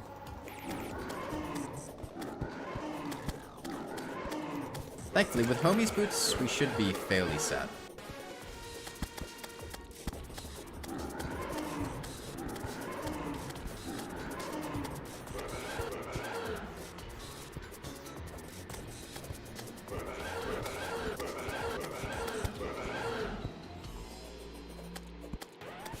The defense and HP and potions are really entirely superfluous here. I think I was mostly just taking them as a precautionary measure because I could, but we could be doing this on 100 HP with no defense.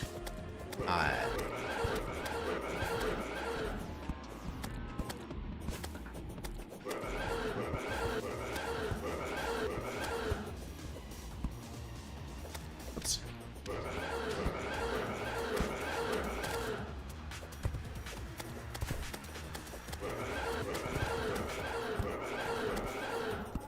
I gotta time these throwing knives.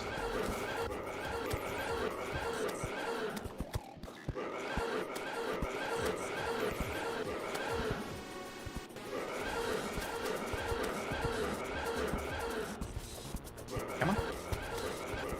Get over here. Okay.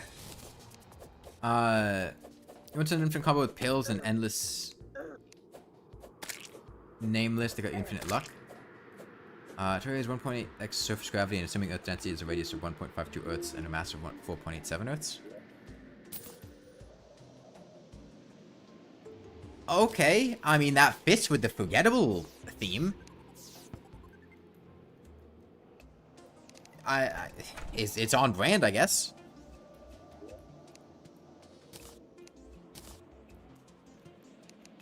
I have Topaz. You think you love me? Thanks.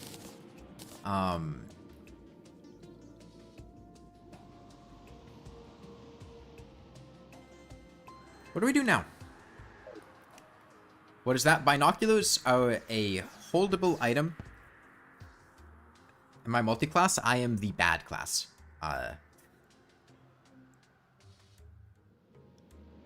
The weapons I use suck. When you hold it, it extends your range of vision and lets you hear off screen. It is like a 5% drop from the eye, maybe even rarer. It might be more like 2%.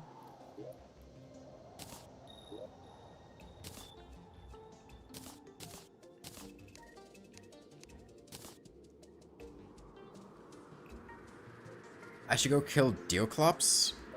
Yeah, I mean, we do have the question of just what to do now.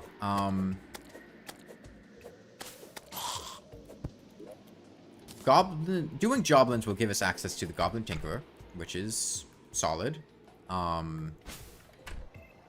We don't really have... We blew through a lot of our poison throwing knives.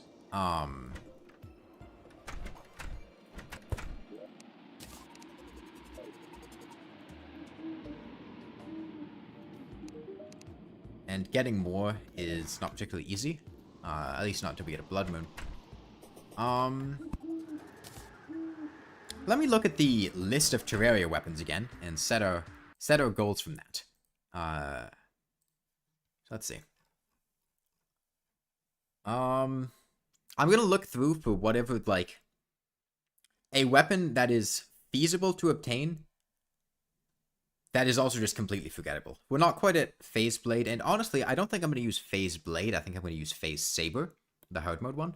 And the problem is the purple cloverfish has actually been doing pretty good. Maybe I'll switch things up just to try something else out, but this thing's been putting in work. Honestly, I might use it against the Eater just to see how it does, because, like, I think it would do pretty well against the Eater if you had decent defense. We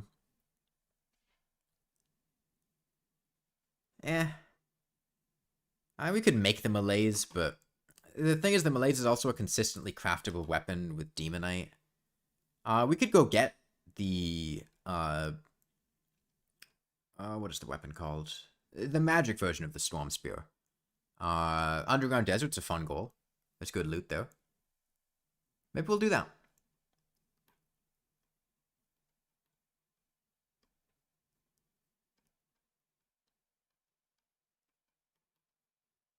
Yeah, sure. Let's go to the Underground Desert. We'll probably get some more life crystals while we're doing it.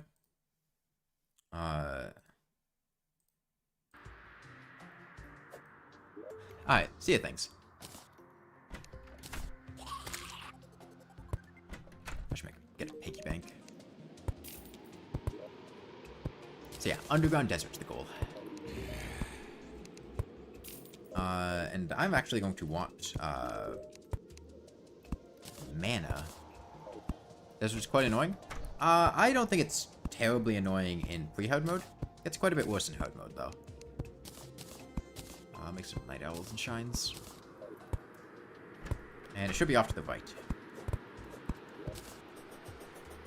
You also get an ancient chisel, which is pretty cool. First time you see it is just an upgraded umbrella. Tragic umbrella.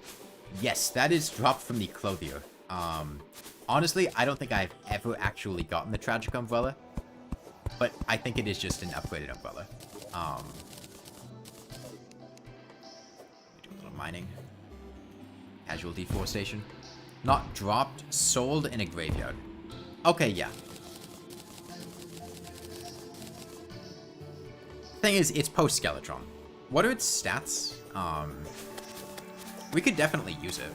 Just the same, but with slightly higher damage. Yeah, I think, once we get post-Eater, I will retire the purple cloverfish.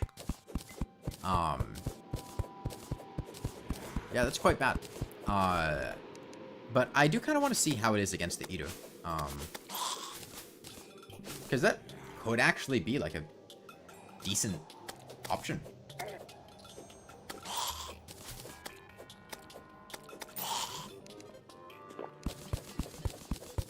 Or the Ice Biome for those weapons, except the Ice Blade. I mean, I think Ice Boomerang's pretty good. Get Hellfire? I don't think Hellfire's forgettable.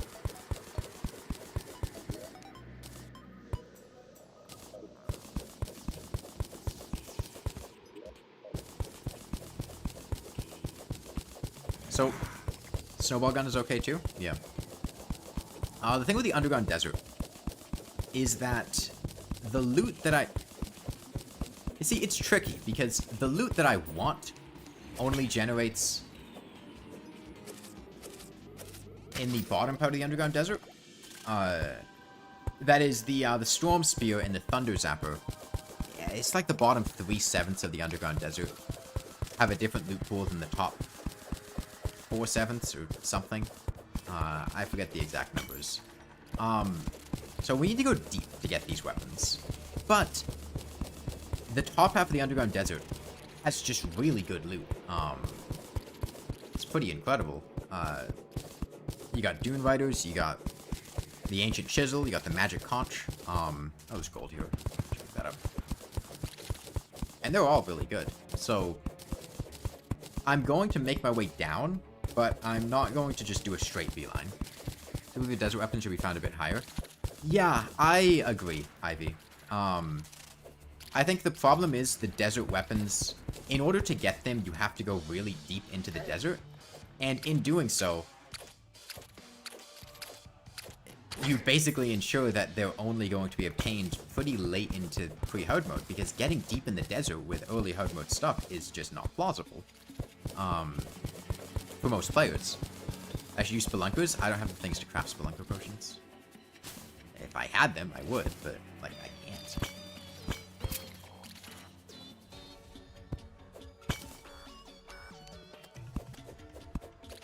But if you swapped around, like, the ancient chisel and the magic conch, to be deeper, or I feel like that would be a good swap.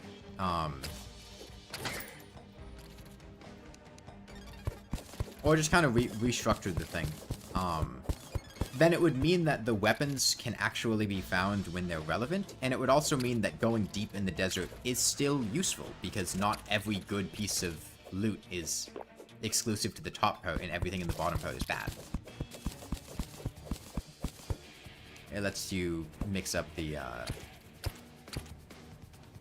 dynamic there. Because I feel like with the vast majority of playthroughs, it's not at all worthwhile going deep into the desert. Especially since they changed bass statues to spawn naturally as furniture. Thought I was British at first.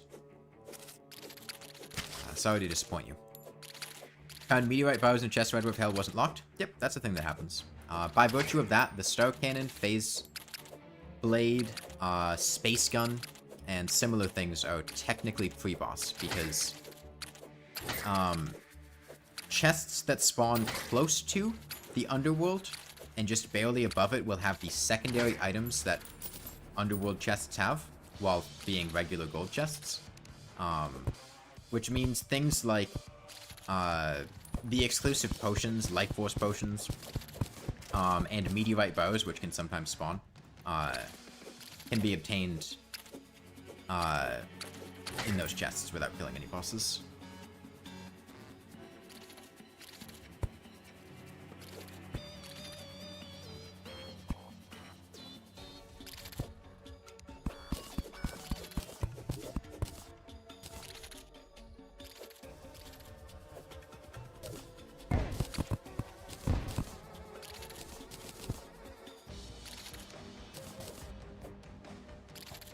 Problem is, my poison throwing knife supply is running low, and it's my only ranged weapon. Will this kill me? Nah, I went the other direction. So I don't want to use them to kill stuff unless I have to.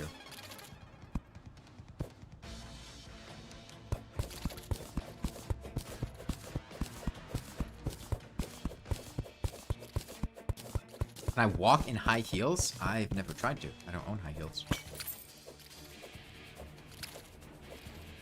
Bone throwing knives?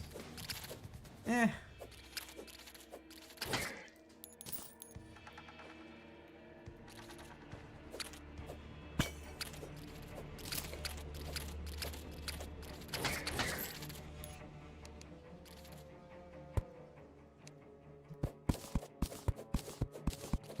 Found a Drax in a shadow chest? You must be playing on like a mobile version from back in the day then.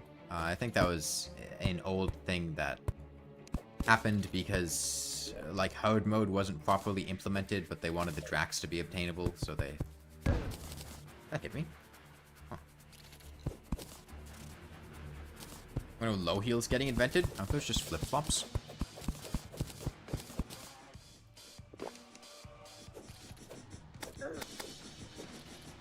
Also 3DS.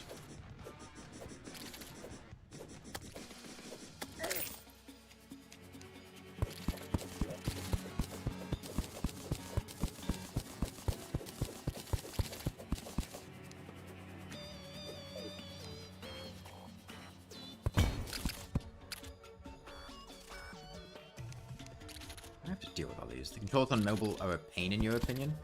I know Nesquik, like, swears by rebinding the mobile control scheme to be more manageable. Games dropped insanely hard, but would I use paper airplanes if I get any? No. Paper airplanes are a joke meme weapon. They're also not forgettable.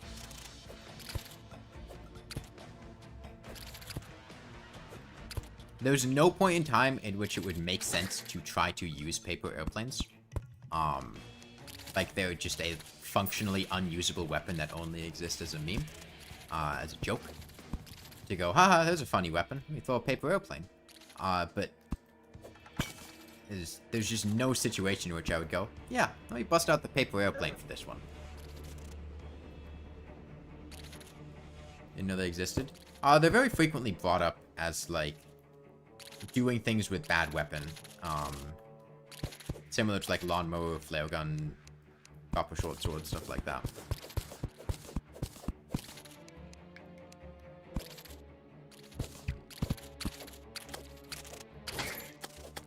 Man, this has really been light on chests. I mean, we don't have a Spelunker potion, but still. We're expected to come by a couple now. Oops, I suck. Check the left cobwebs, it looks like a house. I forgot that the hitbox behind me would trigger the cactus.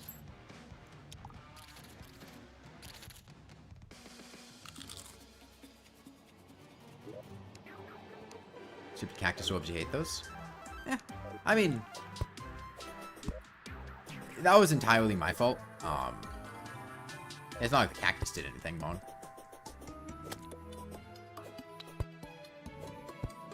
I just made the mistake of hitting it. Watermelon? I do like watermelon a lot. Why don't I use boulders? What do you mean, why don't I use boulders? Where? Because I don't want to? Because I don't have the means to mass farm stone to try to use them because they're implausible and less effective than the purple clubberfish because they do next to no damage against enemies? I feel like I could bust out a bunch of good reasons why I don't use boulders. Yeah, they're a novelty item that deals damage.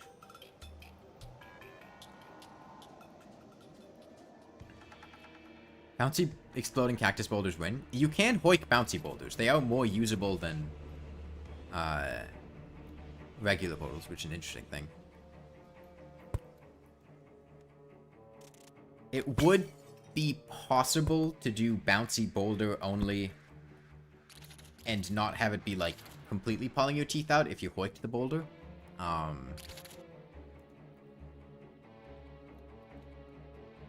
Yeah, they also deal 500 damage to the player. And they don't deal 500 damage to enemies, is kind of an important part there.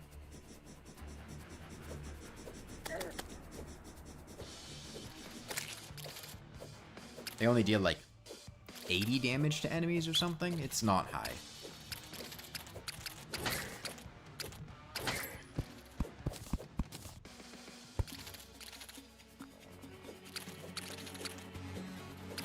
Poo boulders? I'd really rather you didn't. I'll be honest.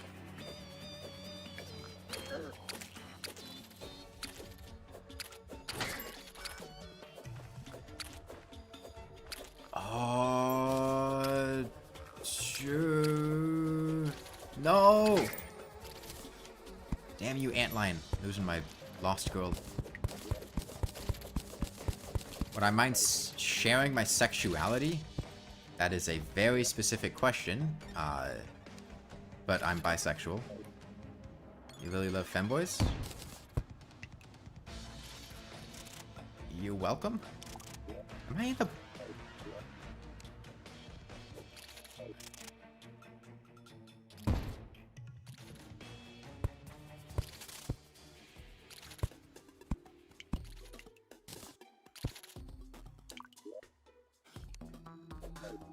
This is a very weird...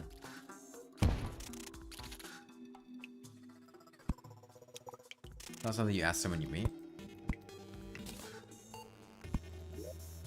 I mean, like, I don't think it's entirely, like, an inappropriate question. It just feels kind of, like, out of nowhere.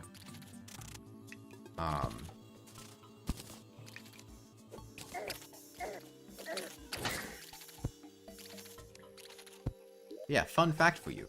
I am bisexual. I am not gay. I don't do gay things. I am, in fact, also attracted to women. It would be as accurate calling me straight as it would be calling me gay. it gets mildly annoying sometimes, the insistence people have on calling things gay when they are not, in fact, gay. They have entire other sexualities that just happen to also include liking guys.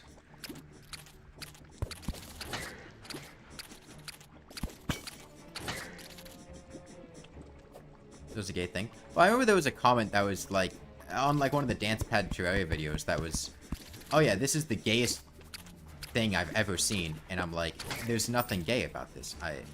I'm not gay. None of what I'm doing indicates my sexuality. Like, it just... What? What? What?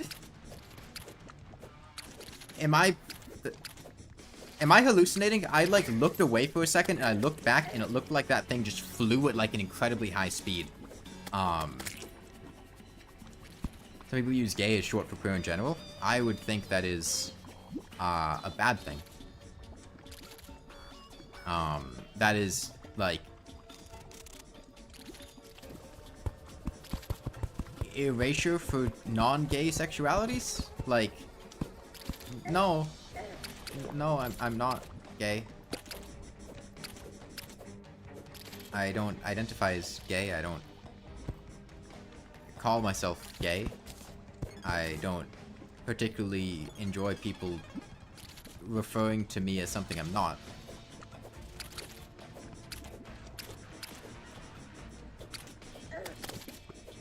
I don't know. Like, bisexual erasure is a thing that happens. What does queer mean precisely?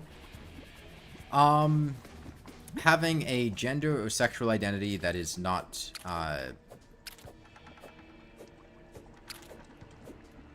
cis and straight, I believe.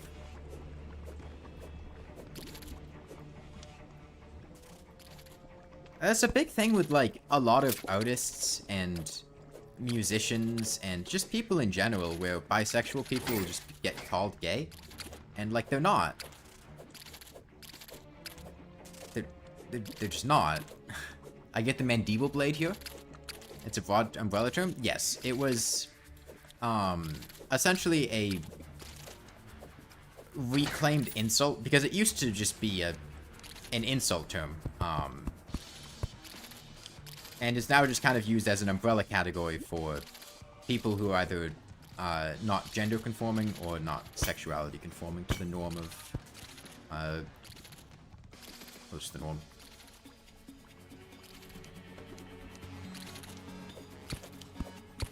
Yeah, it used to be derogatory, not quite as slur, but just like an insult.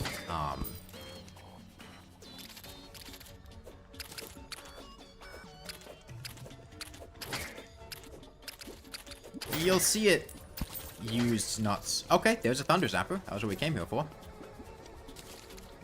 I have, like, no mana, though. More throwing knives will mean more poison throwing knives, though. That's pretty good.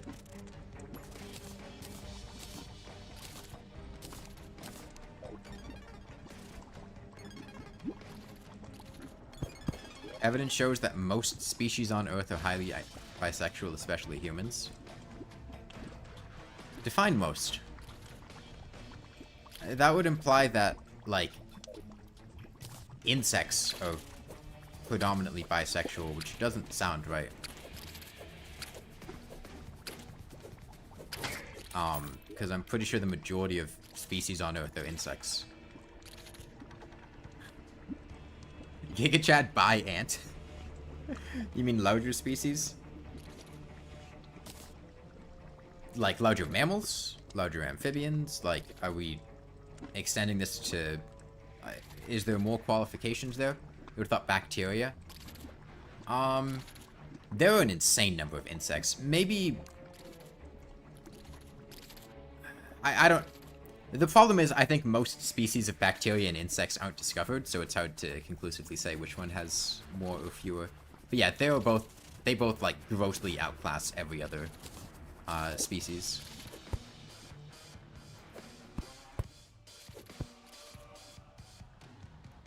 A lot of fish practice homosexuality.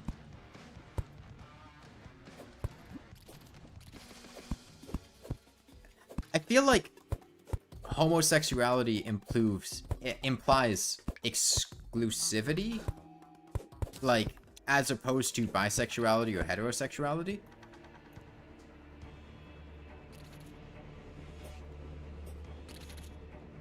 Like, are there fish that exclusively mate with males of their species, but not females? Because I feel like that is what you would need for a gay species as opposed to just a bisexual one.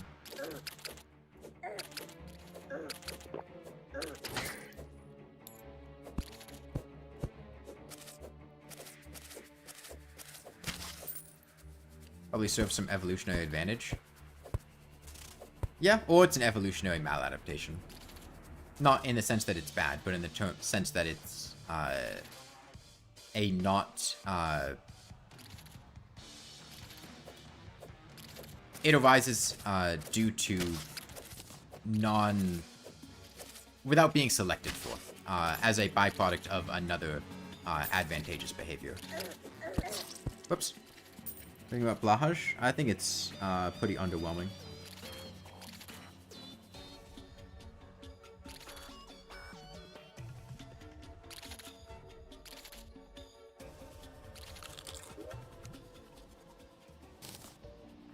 Like, the example of what I was talking about there is, like,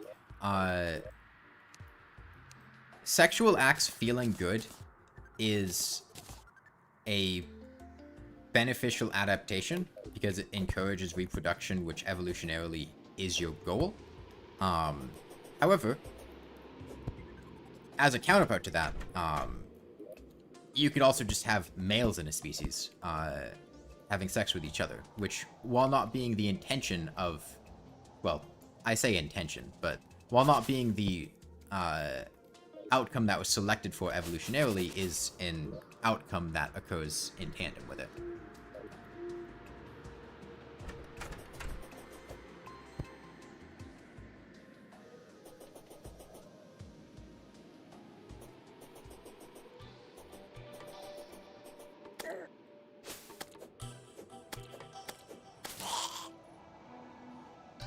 What if sex feels bad? Then a species would not reproduce, and it would not pass on its genes, and it would die out. I gave an example, not an exclusive explanation. Like, that was just an example of describing what I was talking about, in case anyone didn't understand the point I was making.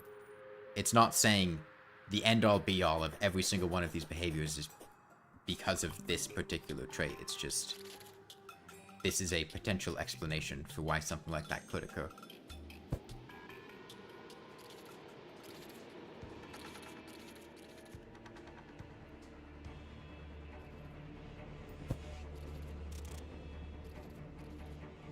Yeah, no, it is, I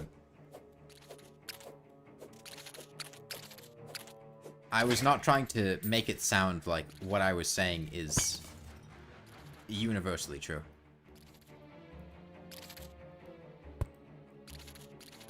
Female cats, female ducks. Ducks are a wild case study in evolution.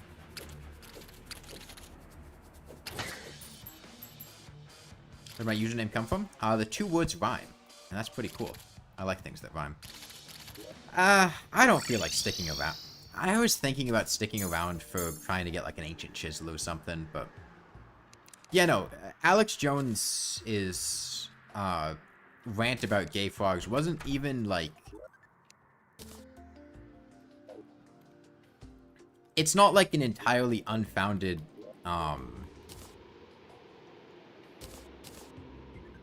insane rant. It was more of a leap in multiple conclusions, because there was something about how a chemical could cause frogs to exhibit certain behavior more frequently or something. And then I think the logical conclusion leap was something around it getting in the water from chemtrails or something, but it's not like it was like an entirely completely out of left field thing. It was just played up with Alex Jones being Alex Jones.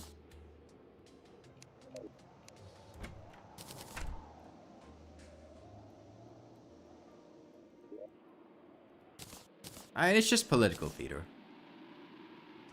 I was started at the sport of the fluoride gay frog claim, but to make a logical leap that has the same effect on humans is weird. Yeah, I do think it's interesting because a lot of people operate under the assumption that this dude's just insane, when it's less of insane and more of trying to manipulate his crowd base of viewers to believe and do certain things. You just ate a legume chocolate cookie. Huh. What is legume? They're like beans.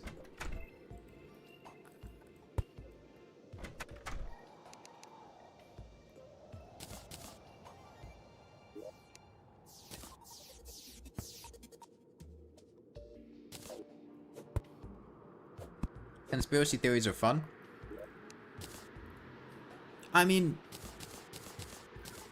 conspiracy theories are weird. You know, if you believe that since wild shit's so harmful to his image that you're not sure it's all just business. I mean, I'm also talking about Alex Jones years ago. And it's not like... It's more the issue of playing a character every day than just the character becoming who you are, I think.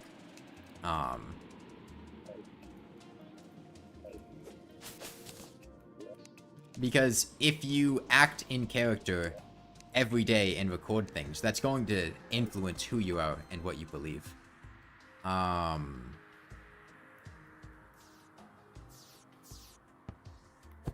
I think that's probably the interpretation that I would take there. Which, like, you know, fuck that guy. This isn't meant to be defending him by any means. Guy's a huge piece of shit.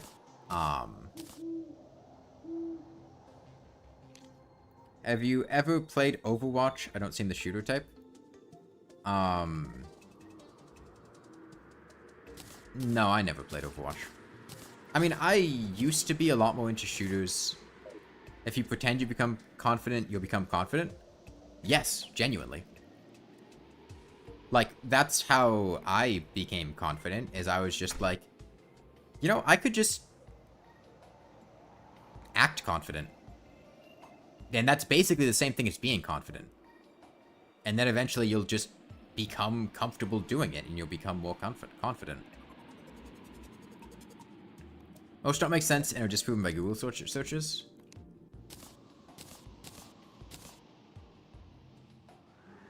Yeah, no, I mean, genuinely, if you just act confident,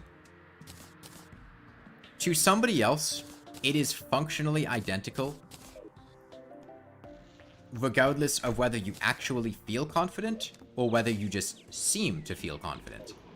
And so, at that point, all you have to do is make yourself comfortable with acting confident. And if you act confident to put on a show at first, that can then translate to just being more comfortable actually doing it. Yeah. It's practicing to actually do something.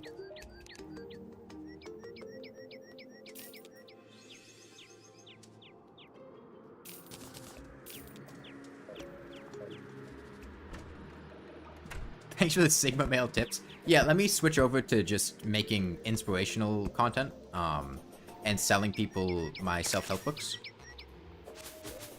What was I doing? There's something I wanted. Do I own an air fryer? Yes, actually. I've never used it as an air fryer, but my sister has this Instant Pot that doubles as an air fryer.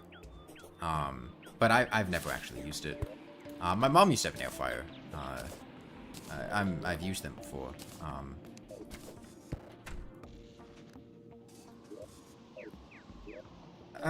What was the... We looked at a weapon. Hold on. What was the weapon? Was it a melee weapon? Oh, no, that's right. We just got it. It was the Thunder Zapper. That's the whole point of what we were doing. Okay, Eater of Worlds next. Let me make some mana crystals. Did I know about the Australia mod challenge? Makes the world upside down, might sound cool for a playthrough. I have already done that. I'm not familiar with the Australia mod, but I had Electric Essence made me a modified version of the game that just permanently flipped gravity.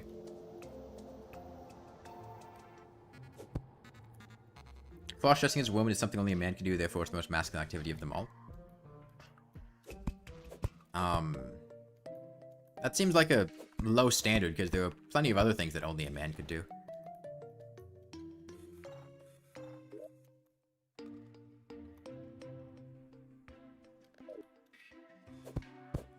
Okay, Eater of Worlds, let's go make an arena for it.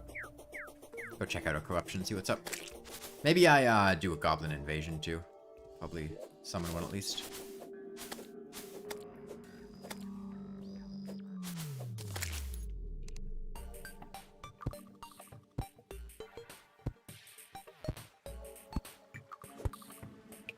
I'm gonna make this a series after I'm done with the playthrough.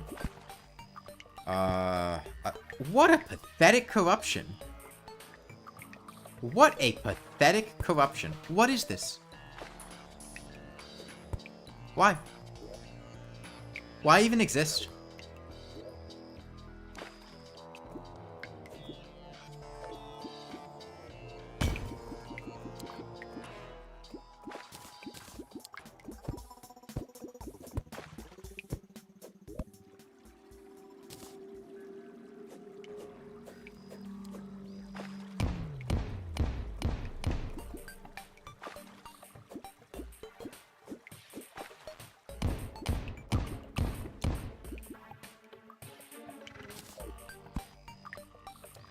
Why do I gotta diss the size? I mean, it's just, you know, you go into a situation like this expecting a certain caliber of corruption. And at the end of the day, it really ends up just being very underwhelming. It's not performing on its own, and then I have to do the job myself.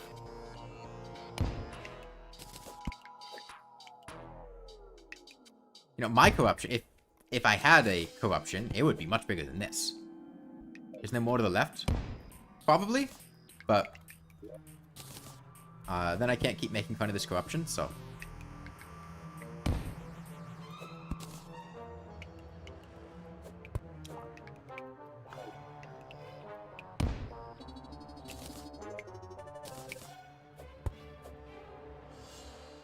I don't feel I didn't choose to be this big. Tough.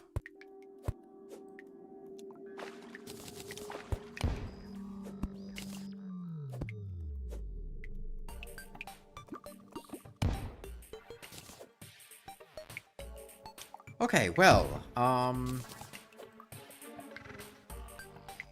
have realized the fatal flaw in my plan.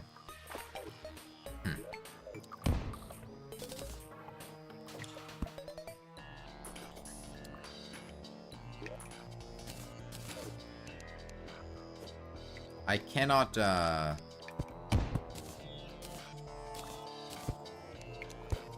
Huh. I can't summon the Eater here.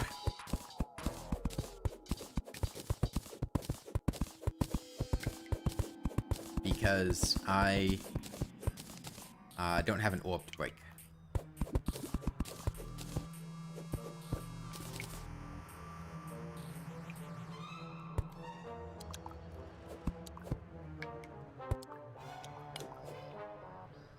Oh, isn't there more corruption to the left? Yeah, way over here. Okay, well it'll work out. We'll just have to make a little bit of a trip. There it is down there. And really, I don't even think this is the same corruption. Based on this stuff in the middle.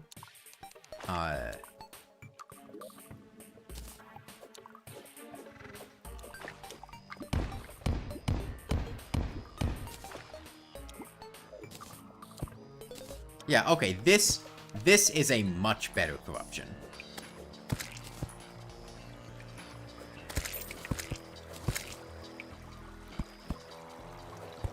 Look at the size of this thing. This is so much better.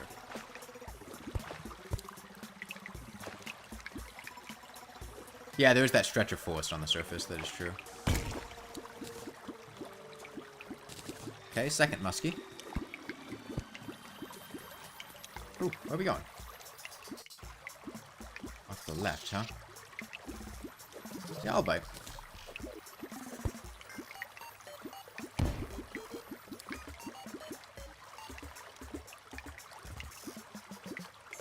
A life crystal, though?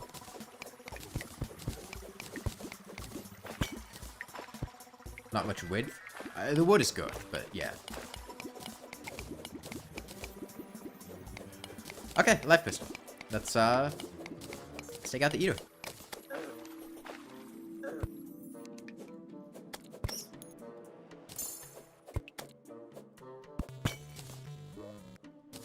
Anything else down here?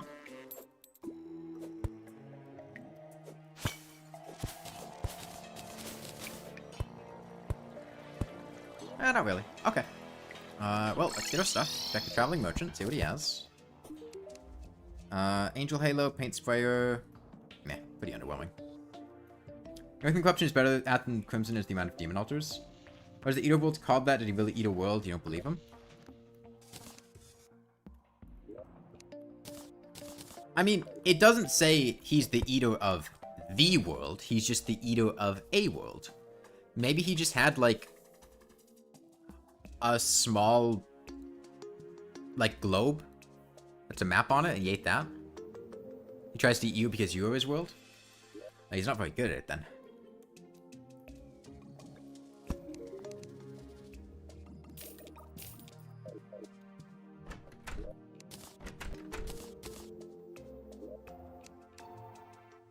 Like, if that's his best attempt to eat me, maybe make some lesser healing potion. No, actually, we have strange brew. We're fine. Iron skin, gingerbread, regen. Yeah, that's fine.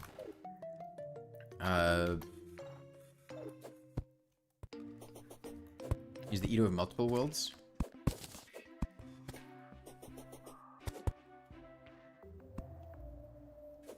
And maybe it's just his species. It's like his scientific name.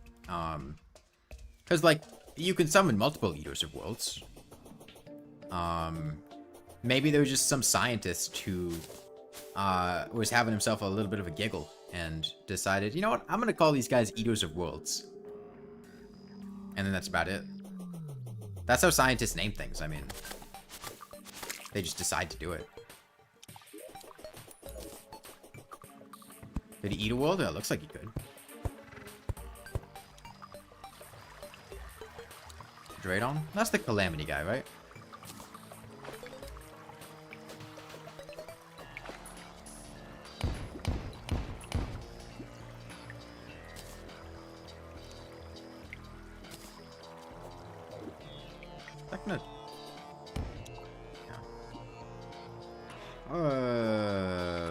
I should put these things down, these arena buffs. Antlions are the size of actual lions. Well, antlions are like an actual creature that exists. And the antlions in Terraria are just larger versions of them.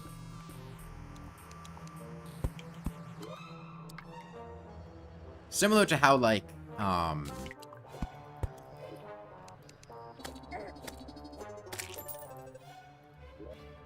the birds in Terraria, I think, pound for pound, how big they are relative to your sprite are pretty large, or like how demon eyes are a bit larger than the normal demon eyes we'd see here.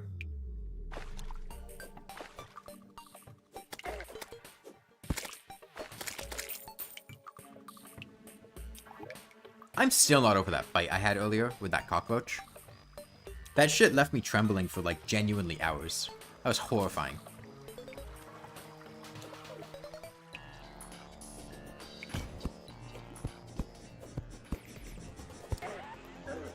Stop it. Oh, let me go. Need to go to my arena. Yeah, there was a cockroach in my bathroom. God, I wish I had knockback immunity. Not that you really have knockback immunity for the eater, but...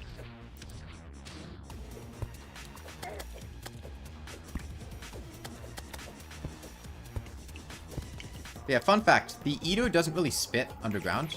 It's mostly just an above ground thing. He'll occasionally throw one out down here. But, you can fight the eater in big open areas like this pretty easily. As long as you're underground. And I don't even have very much defense right now. I have 2 pieces of platinum and 1 piece of lead and like an iron skin potion. Problem with the eater is mouths suck. Mouths really suck. And I don't really have a whole lot I can do about that. Yeah. Mouths really suck. I'm not farming gladiator armor. It's the struggle of trying to kill the Eater with melee weapon. Because I don't have the defense to tank him outright. And I have to get right up in his face in order to hit him. Means I might just have to use another weapon. Unless I were to get Rhino Zapper. The Thunder Zapper doesn't pierce. At least I don't think it does. Yeah, it doesn't pierce. It wouldn't be good against the Eater. Like, yeah, I could use it, but, like, it's not good. Okay, on reevaluation, let me check for a weapon that has some amount of piercing. It does a little? No, it doesn't. We just shot a bunny with it. It didn't pierce. It has nothing to do with how much defense it is. It has to do with the fact that foaming gladiator armor sucks. Lawnmower. Let's look at weapons that pierce. Or have some amount of, like, AoE. Preferably not a spear. Because the problem is just the Eater's head not being tankable with the amount of defense I have right now.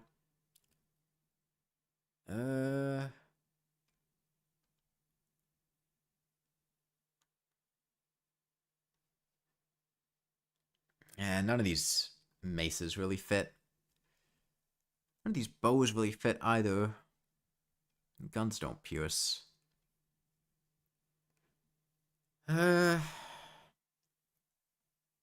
Molotovs? I haven't used Molotovs in a long time, but I always think of them because they used to be super busted, and they're not anymore.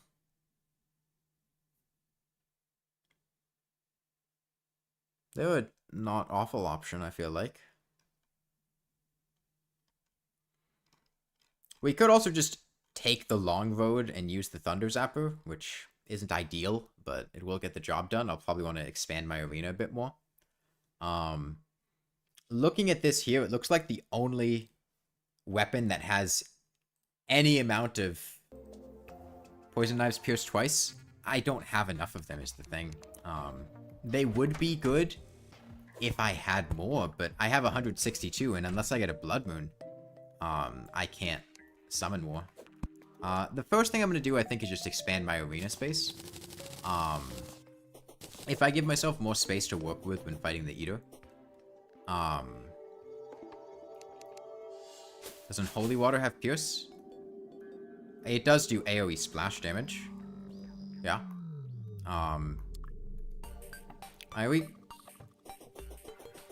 We could make Unholy Water. I would need seeds, is the problem, though, right?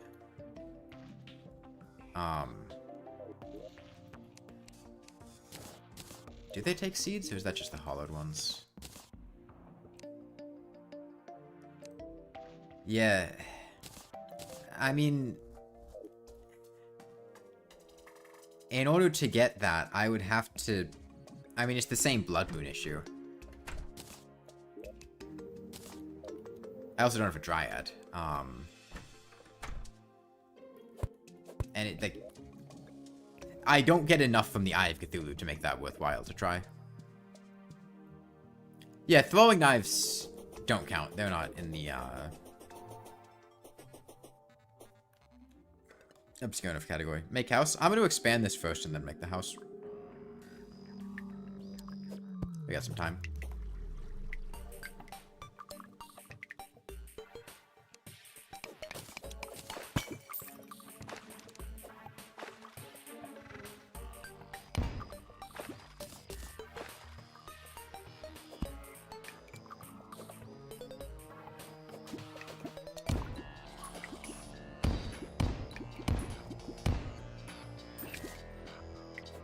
Yeah, if I had a way to get seeds consistently, I think that would be a solid option, but...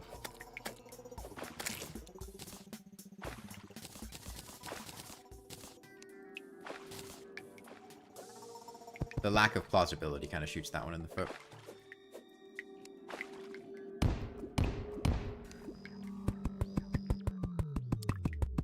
That's a bad height for this to be at. I go too lower.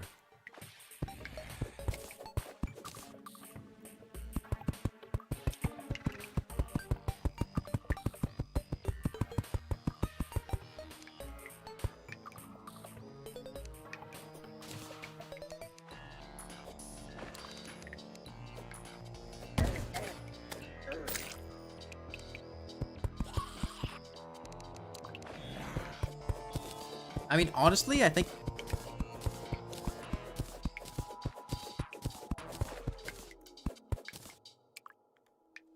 I don't think Molotov cocktails fit the bill. I do think Unholy Water could.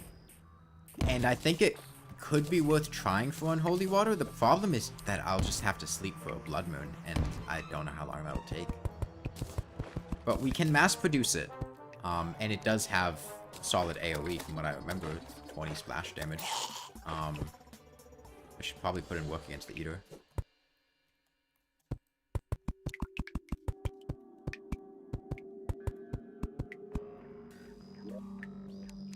Realizing that they were Molotov cocktails? What about the Blood Bow from Blood Moon Fishing? The problem is, we're fighting the Eater underground. And I also... Oh, unless you mean trying to get it at the same time as the Blood Moon. We could do that. No, they don't require pink gel. Just regular gel now. So they are an option. But I think... the Unholy Water fits the bill better, I think, as a weapon. Like, you would never make and use Unholy Water. Even in pre-hard mode, they really don't ever make sense because unlike the Hollow in hard mode, you can spread the corruption with powder. You can just throw powder at them. So there's not really any reason you would ever use Unholy Water. So I think it really fits the bill there. 50 viewers, it's an all-time record? I don't think it is. We had like 100 something, I think, when I was doing the dating sim for the Blueberry Slugcat in Ringgold. Yeah, well the thing is we need corrupt seeds, which means we're gonna have to wait for a Blood Moon and also build a house for the Dryad.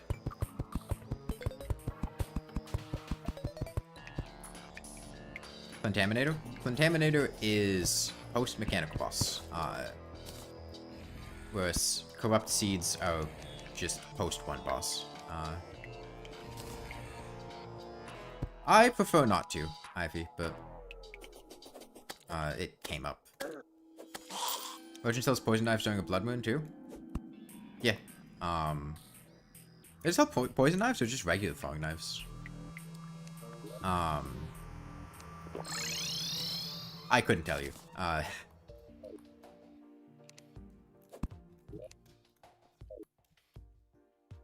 Yeah, I mean, we have a bed. We can make houses, so let's do a little crafting. We can get festive. Where do I want a house? Jungle?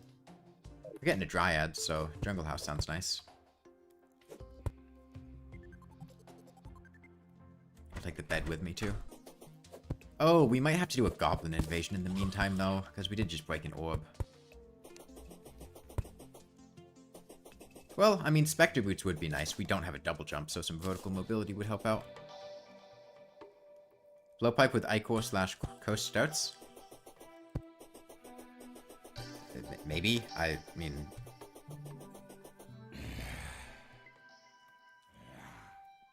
That's in hard mode. We're a long ways away from that. I think Medusa Head and like Hambat fit the bill more. Especially because the Blowpipe with Ichor Darts was pretty busted back before they nerfed Ichor Darts, if I remember correctly.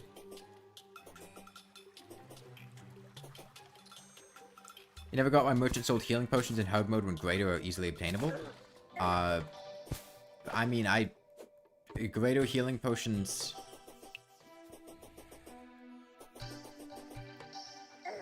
It's also very easy to obtain regular healing potions in free herd mode. The merchant just sells a consistently obtainable healing item that's, like, at worst, alright. You get Rod before Medusa Head. Bat OP. The thing is, I get the Bat to drop a lot. It's not, like, rare. And as a result, I think about it a lot, because it's not really obscure. It drops from a lot of enemies, and it's not even, like, an obscenely rare drop, right? I should get that Moonglow, because that'll be a Spelunker potion later. And I can start farming it.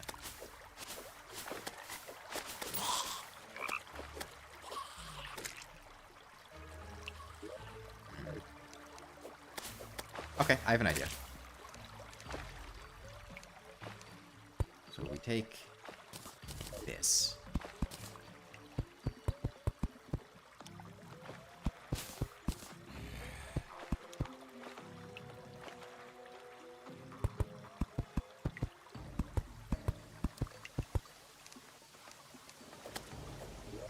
There's some sort of list of stuff I would count as obscure? No, it's fairly arbitrary.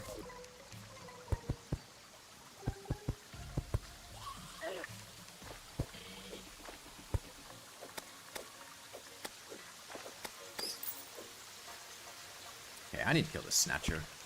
We have the Thunder Zapper. Use that. Keep forgetting I picked this thing up.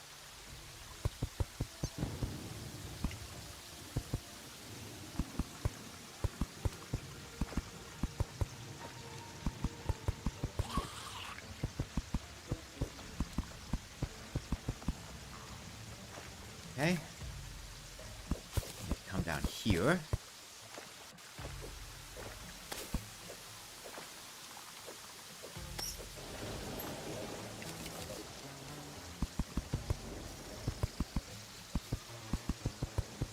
Okay. And then a little something like this. Okay. I think we're set.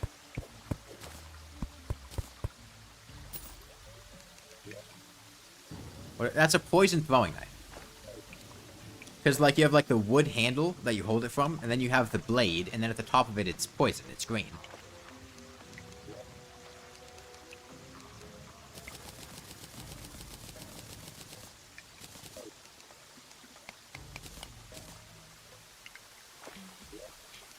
Okay.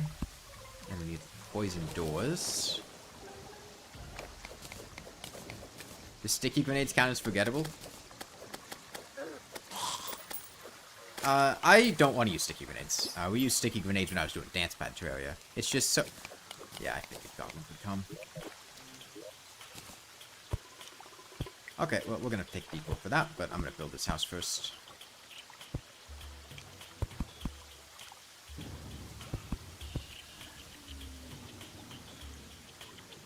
I think if I do something like this... Maybe that?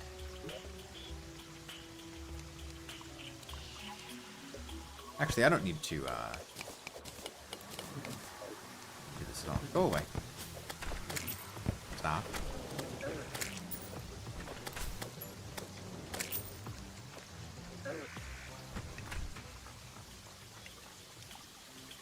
Hold on.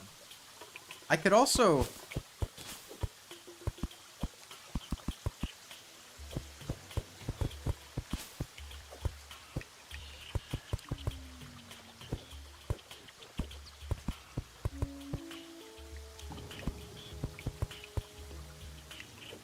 Okay, so, like, now he's got legs, but, like, on that foot, he twisted his ankle.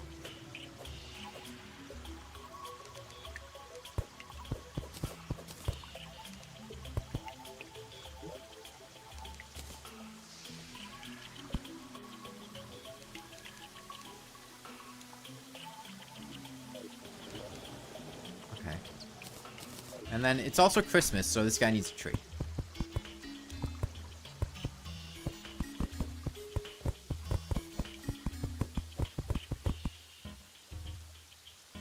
Okay. No, that's a poison throwing knife.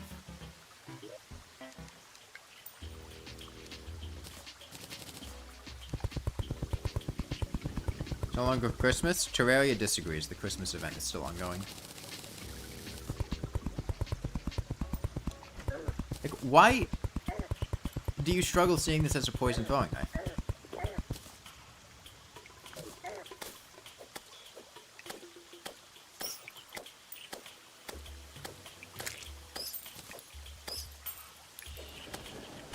Like, I have the sprite in my hopper. Like, that's what that looks like. Look at that. That is identical. It's got the poison throwing knife has legs. How do you think it gets to where it goes? It jumps.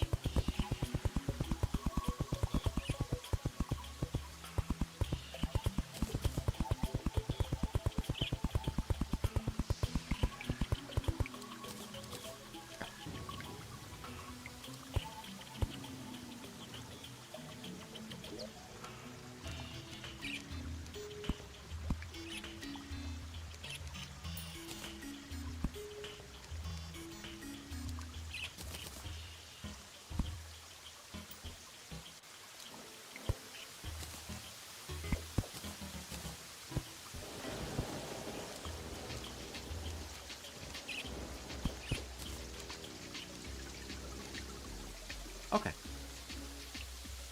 Well now we have to go deal with Joplins. I don't really want you destroying my railgunner house, though.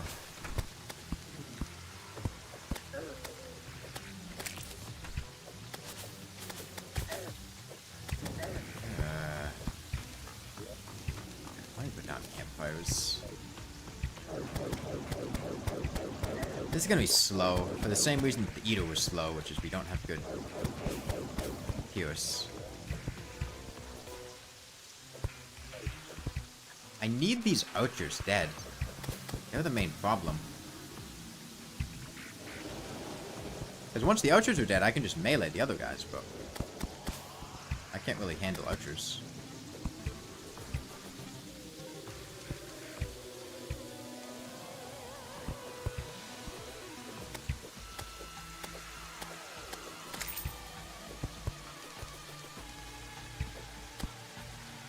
Okay.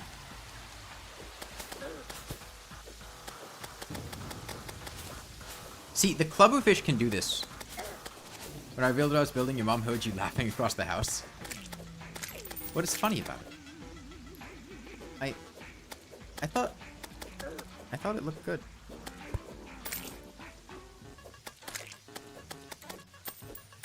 It's a poison. It's just Franklin Pierce, the man without a chin. I used to. I always remember Franklin Pierce because the town that I grew up in as a kid was home to Franklin Pierce College, which later rebranded as Franklin Pierce University. Every time I hear Franklin Pierce, I just go, yeah, that's that dude from that college and that town I grew up in was named after.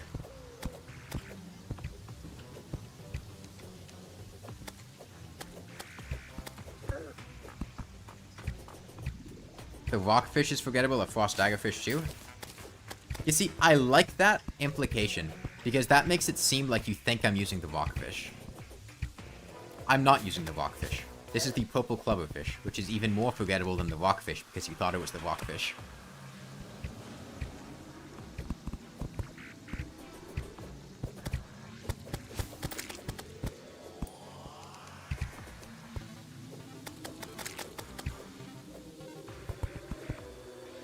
Fossil knives? I mean, we're doing fine. Those be a bit slow. What's a rockfish? The rockfish is the hammer that you can fish up in any biome underground. Which is really very similar to the purple clubberfish. It's probably a little bit less effective as a weapon, but it functions as a hammer. And it's actually quite a good hammer. I think it is tied with the Molten Hamax for the fastest pre-hard mode hammer.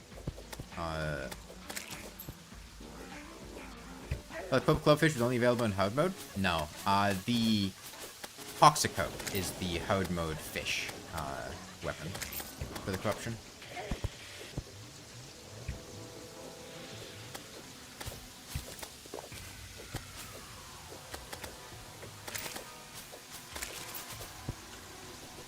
think you might unironically purple clubberfish as a weapon. It's surprisingly good. Like, keep in mind we're in master mode. But we got this thing like day 2, day 3. Granted, the first line we cast in the corruption brought it, but like you could get this thing really fast. And it's not difficult to prevent devourers from spawning and close yourself off. You just have to be in front of safe background walls. And I mean, the poison throwing knives too, they take corrupt powder and not stingers, which I had originally thought. And like if it was easier to get throwing knives, I think they'd be a bit better. But with poison being buffed in 1.4.4, to deal 6 DPS instead of 2 DPS, they're actually pretty solid. More than I would have expected.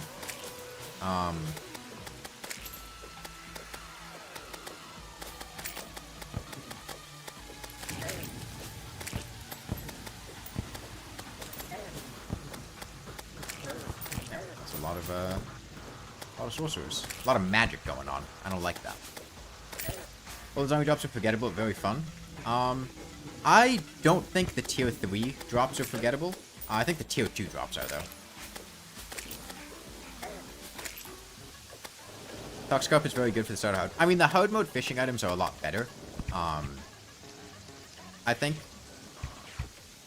the Crystal Serpent's pretty solid, Blade Tongue's pretty mediocre, and the Toxicroak is fine. The Toxicroak is just a magic weapon that doesn't consume mana.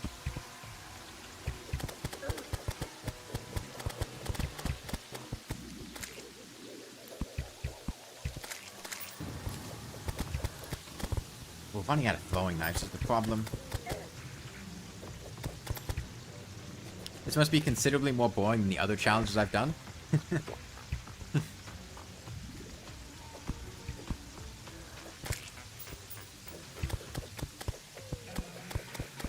Toxicroak is ranged?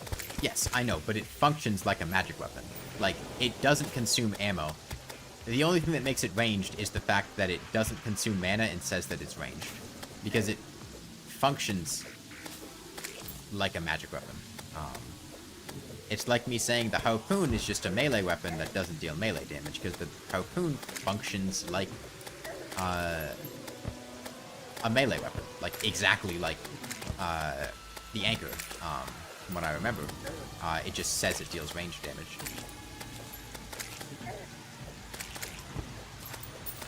So there's an interesting thing with broadswords, where they can only hit a certain number of enemies per swing, which is the cause for some of the issues I've been having here, where you'll notice I'll get kind of overwhelmed with a lot of enemies in front of me and I won't be able to hit all of them. It's because broadsword type weapons, I think, can only hit like 4 times in one swing. So you'll just ignore extra enemies beyond that if they're in front of you. And it also has some weird, like, collision detection. At least I think that's a thing. I'm not 100% positive because it's been a minute, but I'm pretty sure there's a limit on how many times you can hit in one swing. Unlike short swords, which have infinite piercing in their small range.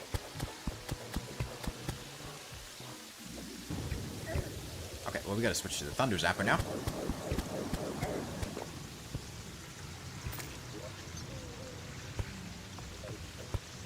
Why is the Thunder Zapper worse than the Poison Throwing Knives?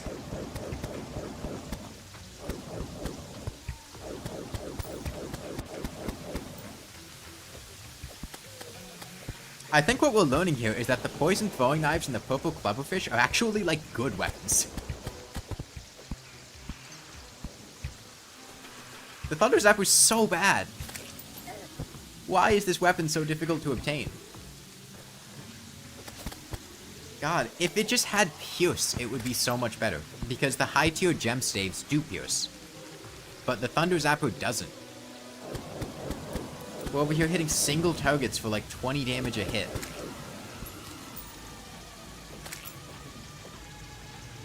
Yeah, you could fish up the Thunder Zapper. That is true. Are some of the bows forgettable? I mean, the problem with the bow thing is just that all the bows are functionally identical. They're not really interesting to use or interesting to get. It's just cut down a different tree. The Ashwood bow is also, I mean, if you've played Get Fixed 4, you've made an Ashwood bow, I feel like. For a master mode for a master mode goblin invasion, the purple clubberfish and the throwing knives are putting in work. If you like fishing, honestly, I think the purple clubberfish is not a bad, like, choice to get. This has kind of changed my mind on it. I don't really like fishing that much, so I wouldn't do that, but...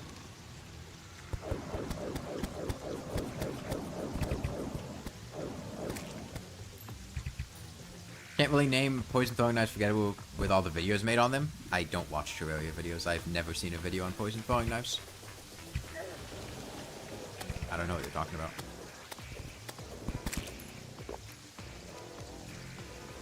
I'd consider them forgettable. I think it's the worst weapon in the game that's still meant to be a weapon. Relatively or absolutely is the important question. Because the problem with questions like these is that usually people take them in absolute terms. No, Gladius is best short sword in the game. Unless you count the Starlight. It's pretty good. Relatively? Okay, relatively is a lot more interesting question.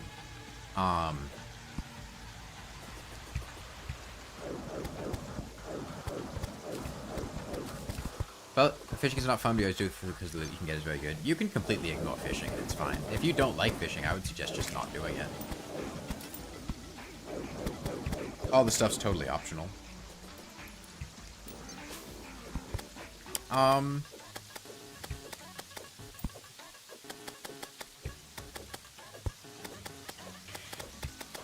don't think the Pearlwood bow got a comparable buff like the Pearlwood sword did. I think the Pearlwood bow is still pretty bad, whereas the Pearlwood sword was made a lot better.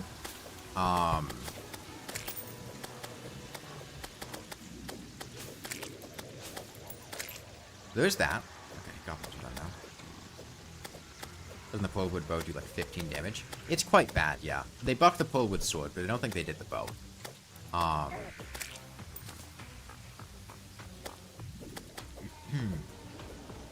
The Medusa head is really bad. Like, I know you probably think it's pretty bad, but it's really bad. Hey, Salmon. How you been? Okay. Pearlwood bow is 12 damage? Why only the sword, though? They did a whole true melee rework, where, like, they buffed a bunch of true melee weapons. Or just underutilized melee weapons, and it kind of stopped at melee weapons. How'd you first for the Worthy World yesterday? Nice. You doing it on Legendary, or are you doing it on a lower difficulty? Okay, let's sit around for the Goblin. We go down to the Cavern layer? Yeah, we do. Might as well grab him. Hello, friend. Whoops. I saw that coming, but didn't realize that I was going into a dead end until it was too late. Even on the wiki page, the Pearlwood bow says this bow is mostly useless.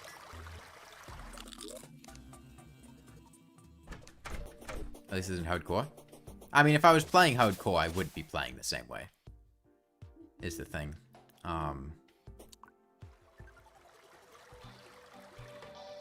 Like, if I was playing hardcore, that boulder trap would have been disarmed the first time I came down here.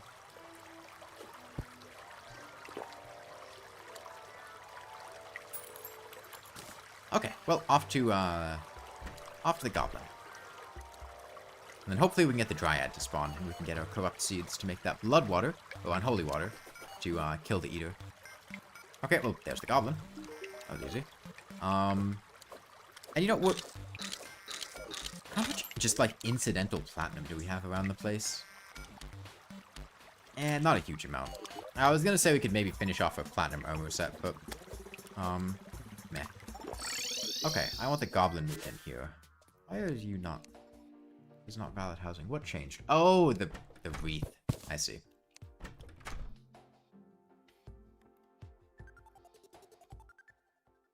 Oh, are we gonna need more housing? We rescued Stylist. And I think the Alms Dealer has priority over the Dryad. Okay, let me make some more houses. Don't have to use... Don't you have to use... on of the bottled waters to beat the rest of the game? Targeting Falcon Blade? No, any melee weapon is going to have the same problem that the Clubberfish had.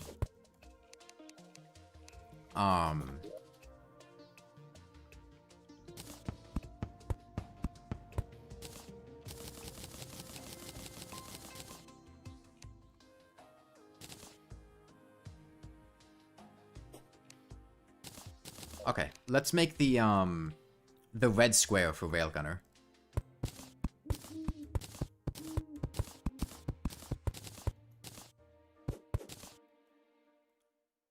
Even the wiki says it's very good for the eater. Is that meant to imply that the wiki is a good source on these types of things? You look for the goblin for like 3 hours of life on my lives, you still haven't found him? Have you killed a goblin invasion? And are you in the cavern layer? Because, like, he should be there. It should take like a couple minutes to find him, not 3 hours.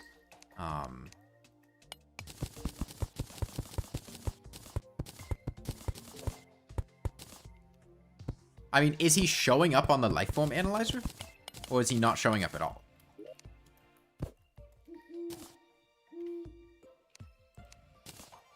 Oh, it's just underground? I thought it was Kevin layer. He isn't showing up at all? Okay, something's wrong. Are you playing on a special seed?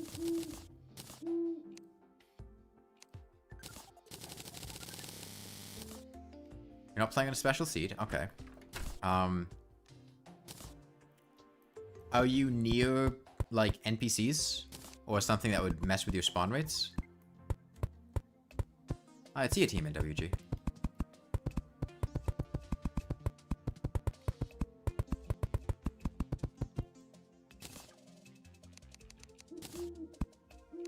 Like, our enemies spawning.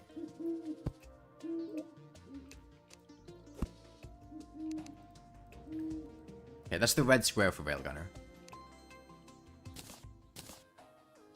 Enemies are spawning. Okay. Are you sure you killed a goblin invasion?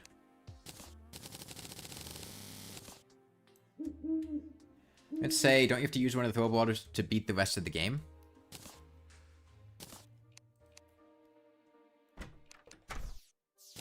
Okay. Are you sure you haven't already rescued the goblin and he died?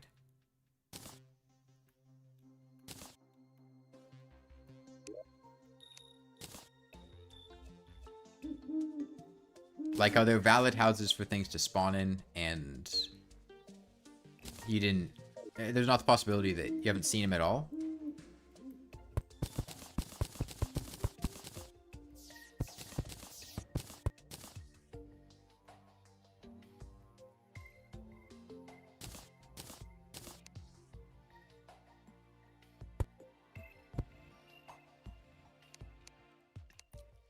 Okay, well, now we sleep for the Dryad and for Bloodman.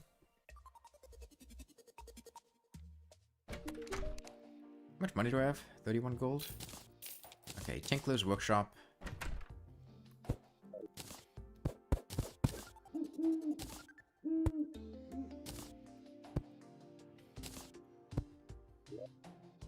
Let me make a boot upgrade. Let me take a shackle. I can get some defense out of this.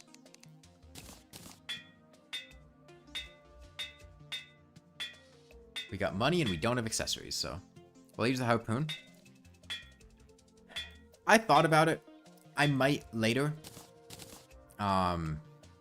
If we struggle to like kill Skeletron. I've done a harpoon Skeletron before.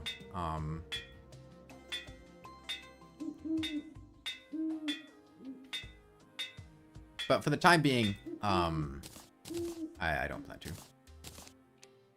Ooh, you're kind of expensive. Comparatively. Ah, that's really expensive. I can get a reforge on a Clubberfish, though. Okay, that's a bad reforge. Can I get a better one? Okay, that was a worse one. Yeah, harpoon does quite well at close range.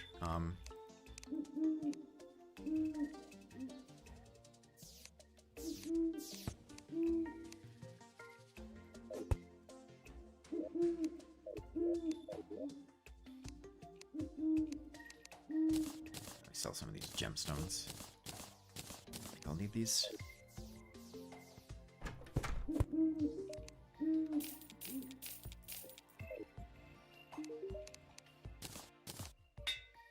Okay, deadly's fine.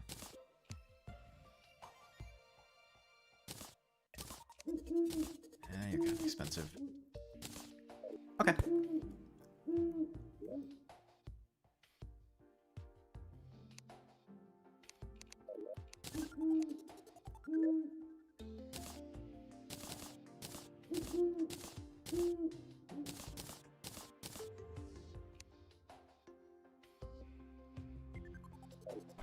I mean, if it's been that long, I think you're past the point of it reasonably being,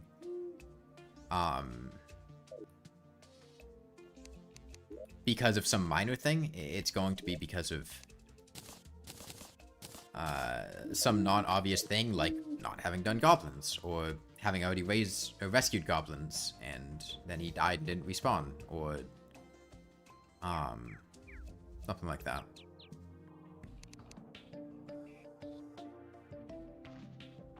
Yeah, the harpoon isn't really forgettable because you see it all the time. It just immediately gets sold or put in the trash. And it is also fairly good. Okay, well, we're here for Blood Moon. And getting the... Okay, we got our Dryad. In that case, I'm going to go over and sleep in the jungle now. And I want more money so I can buy more seeds. So what can I sell? I don't need these. I have Demonite I can sell. We can also get more poison throwing knives doing this. So the dart traps. Yeah, we'll sell Demonite.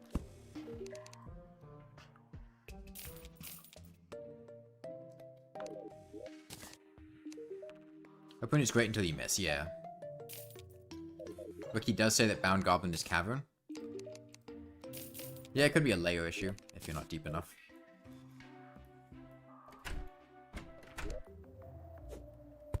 Okay, off to the Dryad.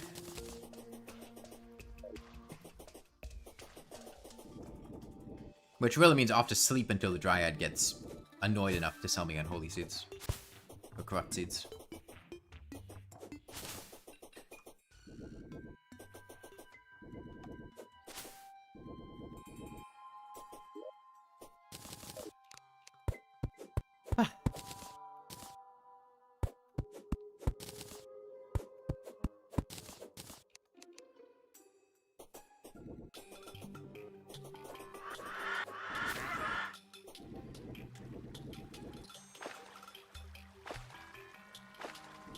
One time Planetary Bulb wouldn't spawn, so you just put him on a T edit. Yeah, I mean, you're free to play the game however you want. You could just spawn in the Goblin with T edit if you wanted to.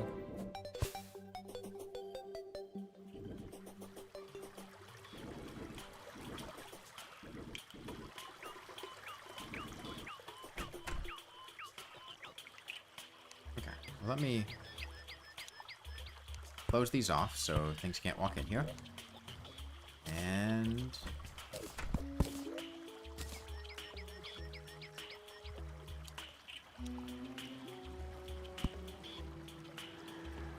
we sleep.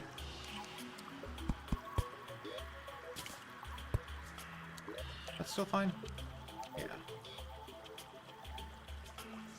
Okay. I don't know how long this Blood Moon's gonna take, so we could be here for a while. Oh. So if it's anything like a clubberfish, let's get it immediately. Okay, and we got a painter.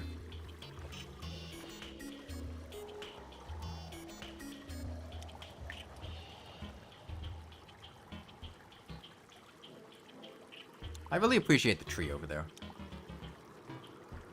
The paint gun? Yeah, we could consider it. Right now, though, we're trying to get the Eater and AoE stuff for that's kind of what we're going for. But yeah. Yeah, the paint gun is decent.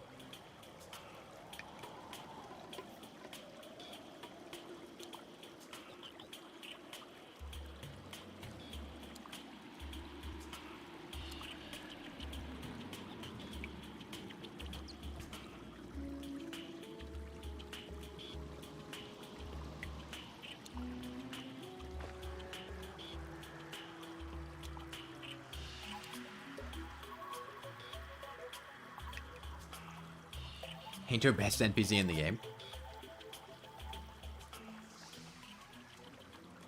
The painter, oh, yo, yeah, so the cool thing about the painter is he sells these paintings, right? You know, Trip said earlier, but Frost Daggerfish, forgettable.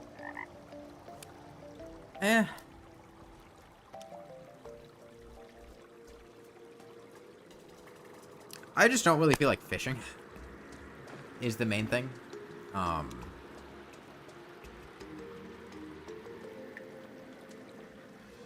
They're also basically like boss daggerfish. I'm planning on going for the combat bench. I don't have any plans. Not like specifically for Terraria, just like in life in general. I don't really plan things.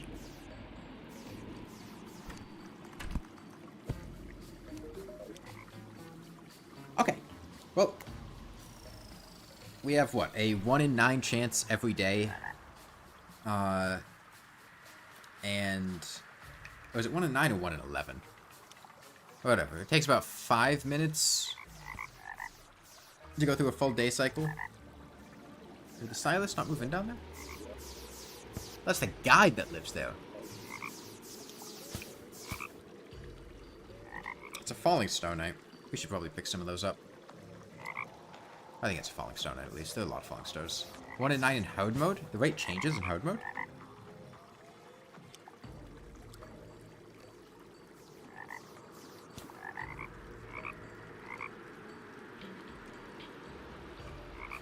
Paint, you can paint every early block, which is nice texture anyway. Mud bricks gray, which is like stone bricks.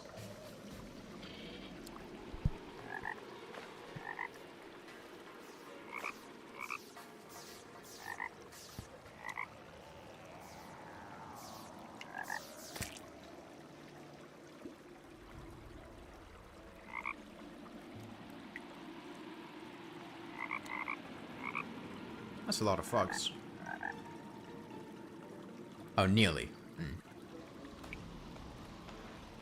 There's a lot of stoves, yeah. Pick some of them up.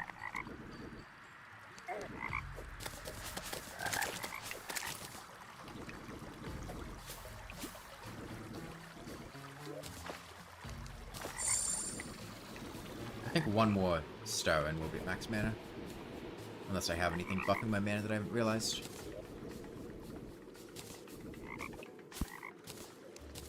Okay.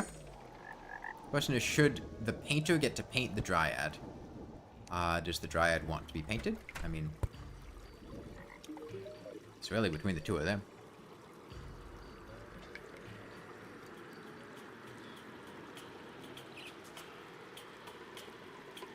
It'd be a little weird to paint her if she didn't want to be painted, but she's fine with it.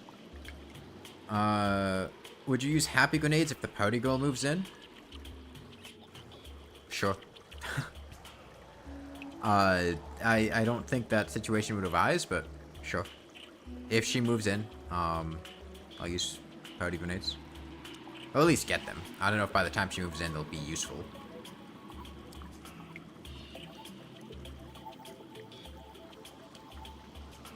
Kind of weird you want the dryad painted. Why is that weird? I mean... Oh, does he have a separate shop for...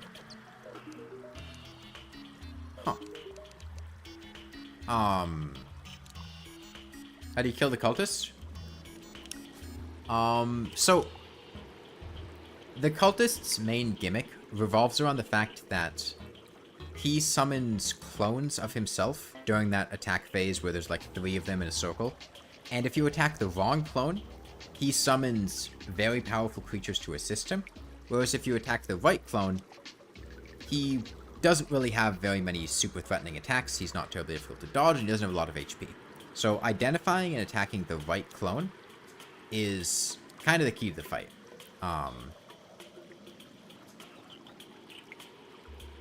His spawning location is predictable, depending on where you are, but that can be a bit confusing.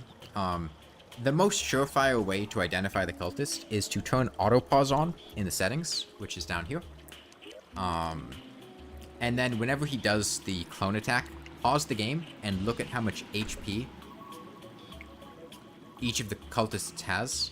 And the clones will have 10,000 out of 10,000, and the real one will have whatever his current HP value is out of his total HP value. That is, if you are really struggling and just need a way to kill him, about the most consistent you'll get, in terms of identifying it.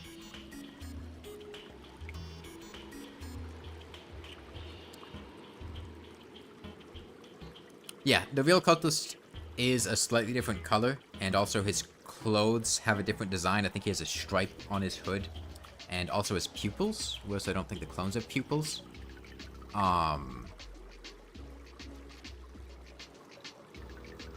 Yeah, also if he picks up a coin, the real one will have, like, the coin shimmer effect. And you can also just identify their location, because he always spawns in a particular spot depending on where you are in the world. If you're on his left, he'll be on the right. If you're on his right, he'll be up top. And if you're below him, he'll be up top. Like, he picks the furthest location away from you. And he'll never be on the left.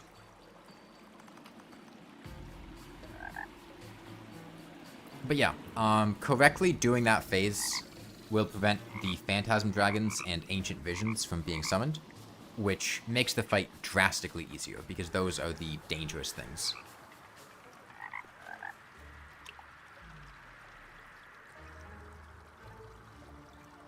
You got anything to say, Malko?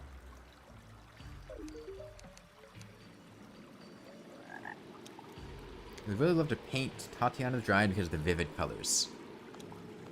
She's green. Like, I'm sorry? Can I get, like, a color analysis on, like, the shade of... She's got 2 shades of green?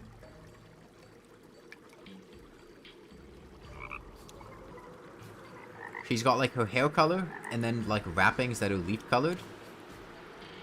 I'm really not seeing the vivid colors here. Ancient Vision Takoyaki. The thing I remember about Ancient Vision... Is the flintlock pistol forgettable? I don't think the flintlock pistol is forgettable. I thought about it. The reason I always remember Ancient Visions is when we were doing Bouncy Dynamite only. Ancient Visions... Okay, so, to back up. For context, 1, the Lunatic Cultist will just continue spawning Ancient Visions. If you don't kill them. I think during the Bouncy Dynamite only fight, we had like 20-something that had shown up. And 2, unlike a lot of other enemies that are rare, Ancient Visions will not despawn when they picked up coins. A lot of enemies that are uncommon or rare won't stick around after you go away. Like Paladins, Wyverns, Rune Wizards, Tim, Phantasm Dragons. Once they pick up coins, they will despawn. However, Ancient Visions don't follow that logic. And so, during Bouncy Dynamite only, like, we had left the Lunatic Cultist fight and gone back, and there were just like 10 Ancient Visions still there, attacking me. Traveling Merchant, huh? I should probably check what they have.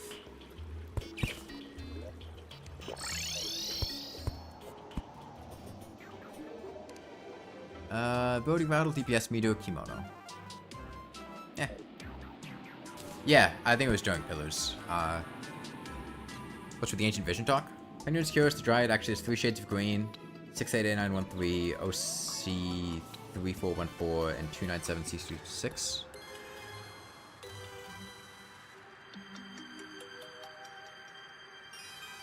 For some reason, the guide...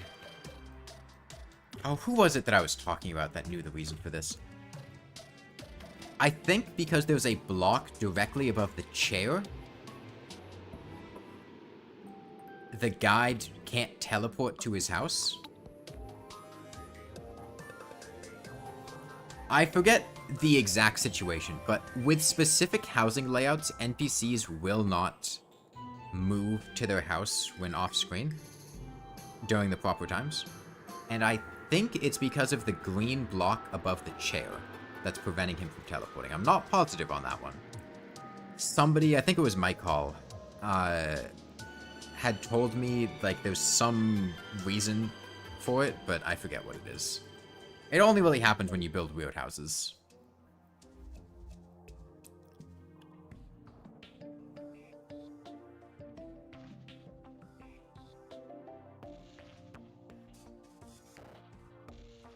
What weapon am I using? Right now, I am going for Unholy Water, which requires Corrupt Seeds, which requires a Blood Moon. So right now, we're trying to get a Blood Moon so the Dryad will sell Corrupt Seeds so we can make Unholy Water. And then we're going to use that on the Eater of Worlds because it has AoE splash damage. We have been using the Purple Clubberfish and Poison Knives. You can just cut grass. No. Corrupt Seeds don't drop from breaking corrupt grass. They only drop... You can only buy them from the Dryad or get them from Eye of Cthulhu drops. Okay, well, there's Blood Moon.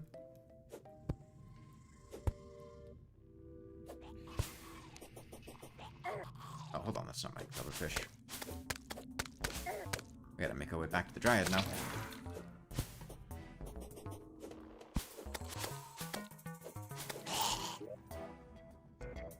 Yeah, that guy still hasn't teleported.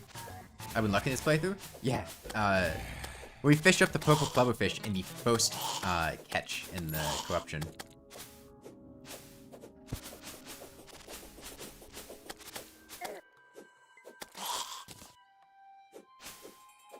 Yeah, we probably will have some longer periods of farming like that. Just because a lot of the weapons are obscure for a reason, and that reason is because they're difficult to obtain. Like, I do want to get the Hambat, but getting the Hambat is, you know, farming Pigrons isn't exactly, easy. Dogs or cats? I'm not really a huge fan of either, but if I chose one, cats. Reptiles are more my style. Am I know for the Toxicope? No. I don't think the Toxicope is particularly obscure or forgettable.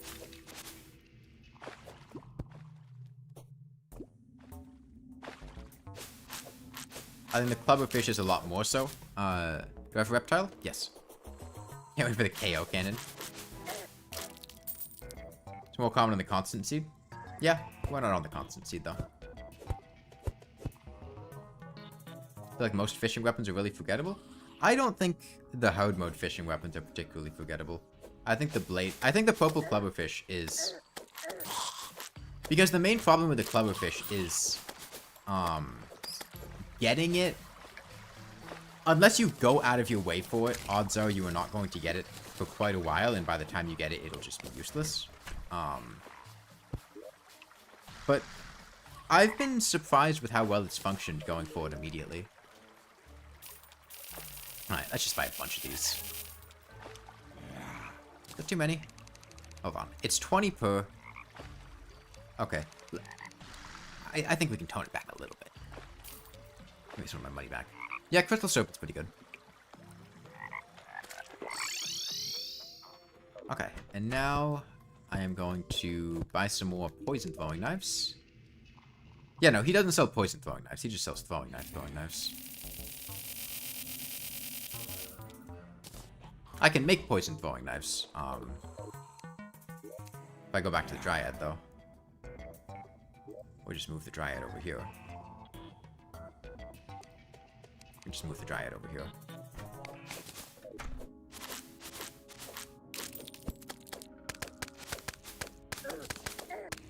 Blade Tongue is forgettable. Okay, money trough. The reason I remember the Blade Tongue is because it pops up a lot in conversations about true melee weapons and what is or is not true melee because it has an on-hit effect.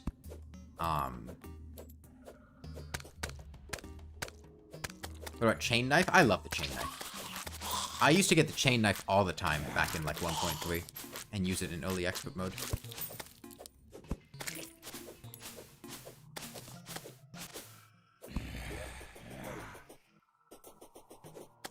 Okay, well, we need this Blood Moon to end. Poison throwing knives are kind of underrated. I just think they're forgettable more than anything. They've been pretty solid though. They've been treating us well.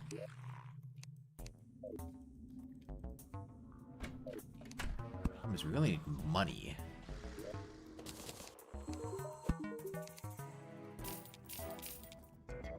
I'm just gonna sell this money off. I need money. Sell the pineapple. Sell the magic mirror.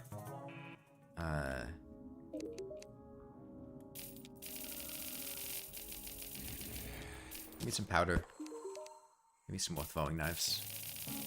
Yeah, I do have a gecko. Crested gecko.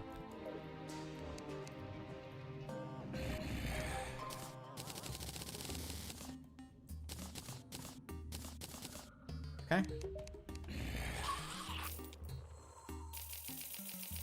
That'll give me just enough. Okay.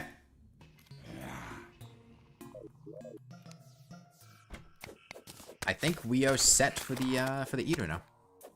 The obsidian swordfish, another fishing weapon that's really forgettable. Yeah.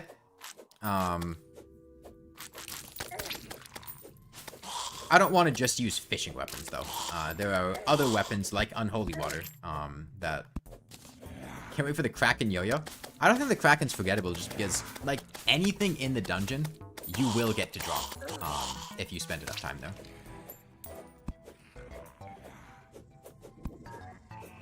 Try the water on the Blood Moon mobs in my base, yeah. Too outclassed? What, the Kraken? Well, yeah, I mean, it's outclassed, but, like, you will see the Kraken a lot. Because everything... There are no rare items in the dungeon. Because when you're farming things, you will just get everything to drop. Is the Malaise forgettable?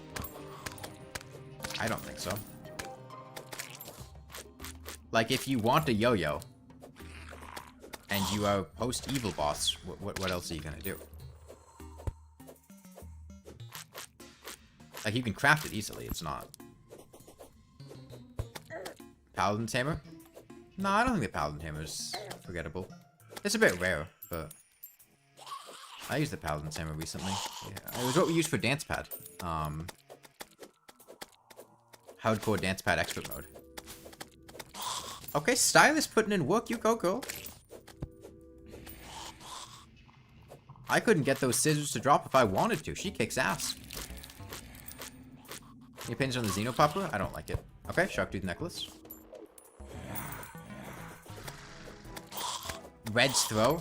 I am not going to farm treasure bags until we get a Red's Throw.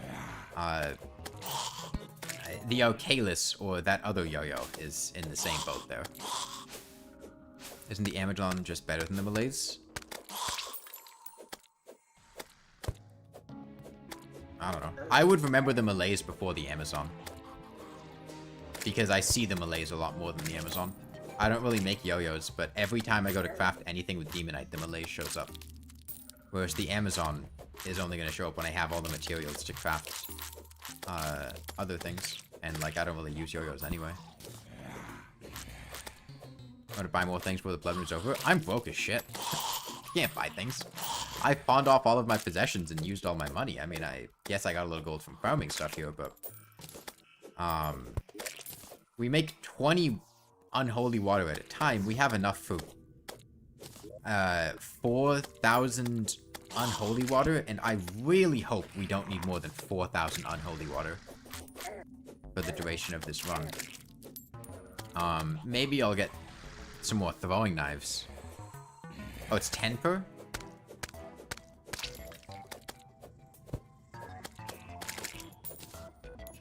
Problem is, the corrupt seeds are just so expensive. I mean, 2,000 I think will be fine, too.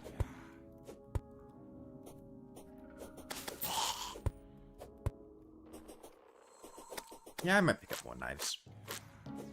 We'll see. Like, Resonant Scepter is really forgettable? I mean, of the NPC weapon drops, the Resonant Scepter is one of the few that is, like, actually a usable weapon. And not just absolutely awful. So I feel like by virtue of that, it's not, like, super forgettable.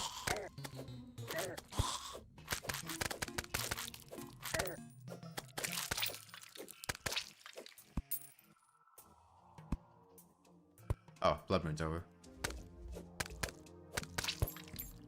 Didn't realize it had gotten so late. Do I have the Arms Dealer? Not yet, no. Very overrated and mediocre. Yeah, but like, it's still... The fact that it can be overrated, I feel like, means that it's not...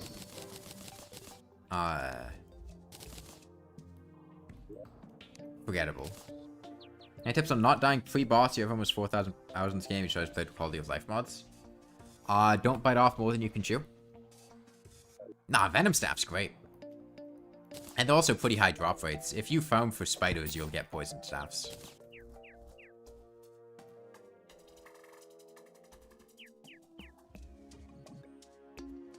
Venom Staff is really good. Kicks Plantero's ass.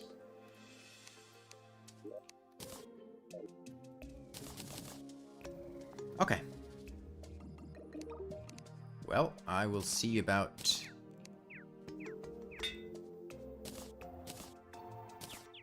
Okay, that's another point of damage on a purple cloverfish. Is Blade Tongue forgettable? I don't think about it. I don't think it is. I mean... okay, we need a lot of bottled water. The Sheik is forgettable? I would say yes. As far as yo-yos go, the Sheik is probably the most forgettable one.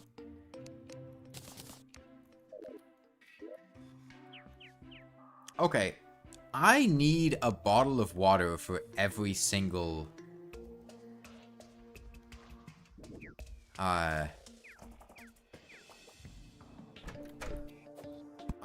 unholy water, right? See that new high FPS mod for T-Mod? You can run the game at 144 Hz and beyond. Mod feels so nice. I have a... my monitor, isn't 144 Hz. It wouldn't do anything to me. Sheik technically has advantages over the Hellfire and Amarak. Why? What's the advantage?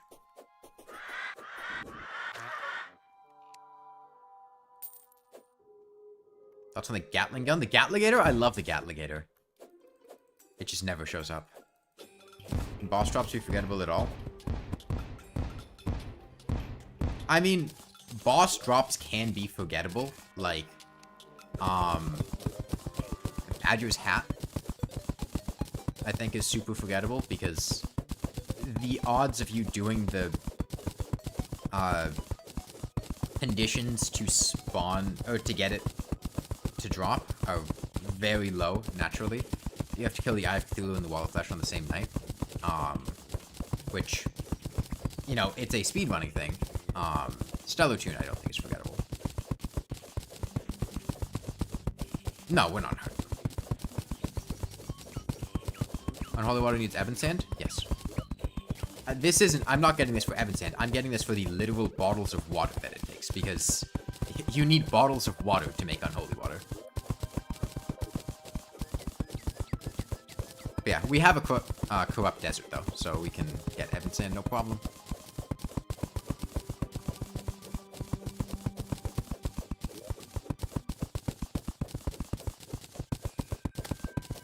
Okay, well, this will be plenty for the Eater. We can always get more later.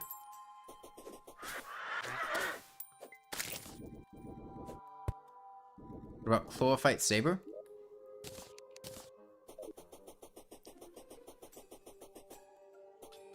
I don't know if the Chlorophyte Saber is forgettable so much as it is just bad.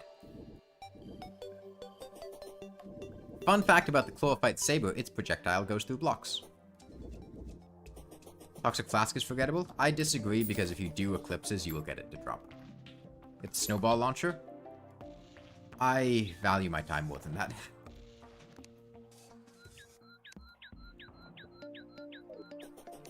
Okay, now I need the Evan Sand.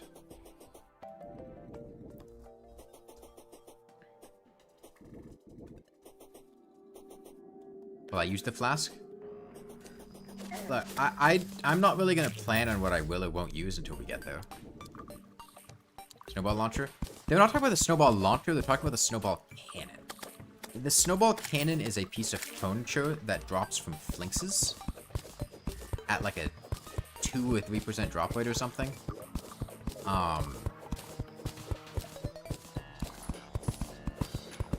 And you can, like, click on it with snowballs to activate them, similar to, like, the cannon that you use with cannonballs. I've gotten quite a few snowball launchers in my time.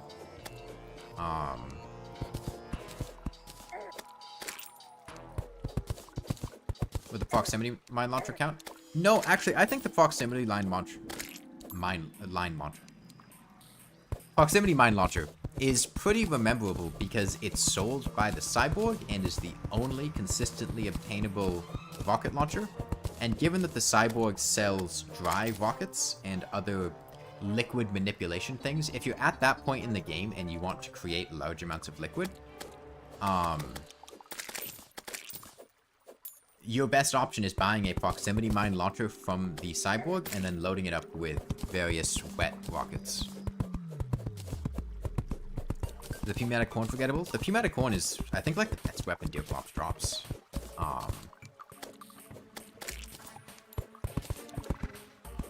got Snowball Cannon?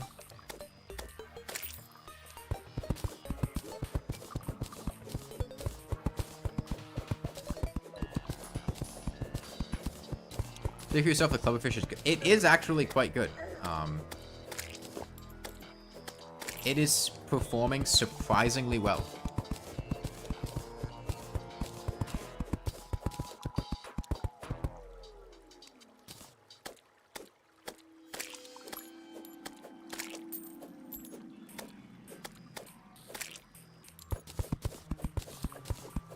Oh, it no longer needs snowballs? Okay.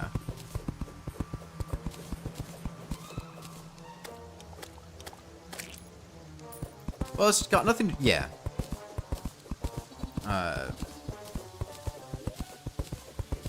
Okay, well that should be enough. Sand. Okay, well, we don't want to...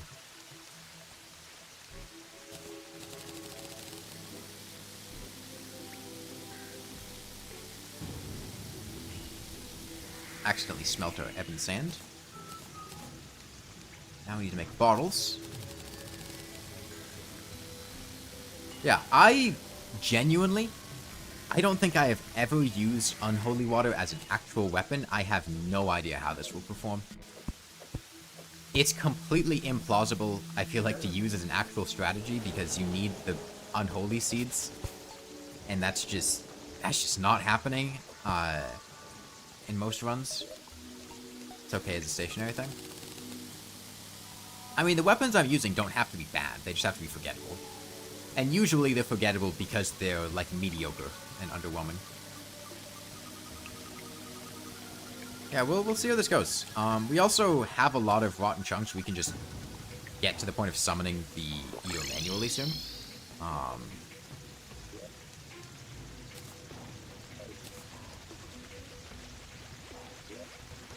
Okay.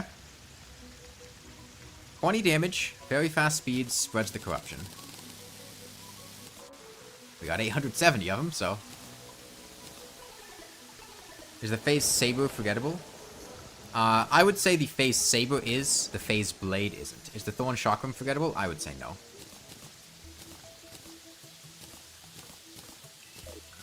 You know, there's an element of subjectivity here. This is on Master Mode, the Zenith.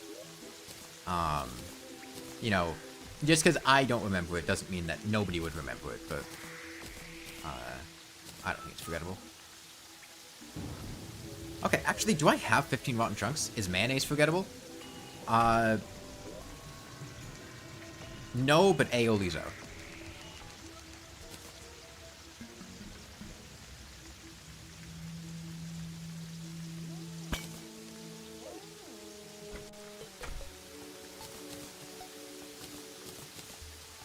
Okay, well, off to the Eater now. I'm gonna restock on my buffs.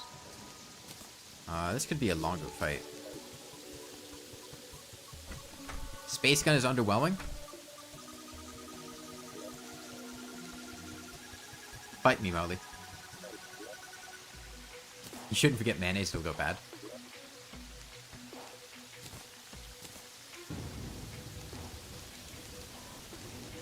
No, I don't think Space Gun being underwhelming is a hot take. It's pretty... Pretty meh. I'm not gonna lie. It's usable on lower difficulties. What about fruitcake chakram? I mean, sure, but... Is Molotov pigtails forgettable? We thought about using Molotov cocktails, but then I decided Unholy Water was a much better AoE throwing weapon than Molotov cocktails in terms of forgettableness. People like Space Gun because it's easy to use. Yeah. Man, this corruption is really close to our house. I mean, I'm sure even if we had a list, people would just keep asking. And a lot of them are soft ruling things out. It's not like...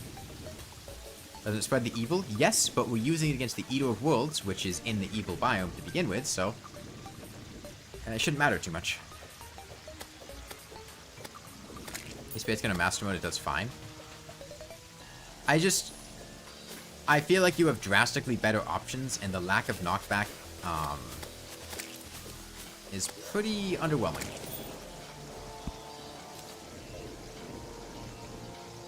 Like, I don't think I would ever say the Space Gun is a great weapon. At best, I would say it's good or functional.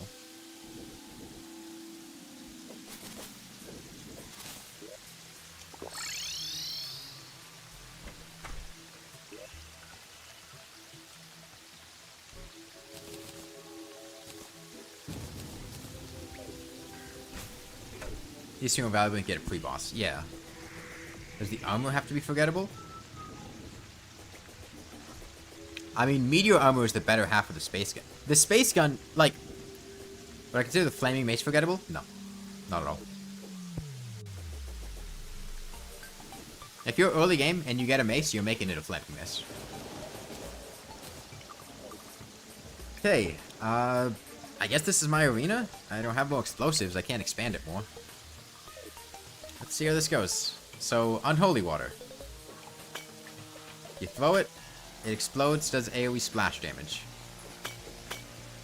Pretty fast rate of fire. What are you supposed to use for Skeletron then? B-Gun? I mean, the Gray Zappinator is just an astronomically better Space Gun. It also takes no mana with Meteor Armor. And it's just way better than the Space Gun.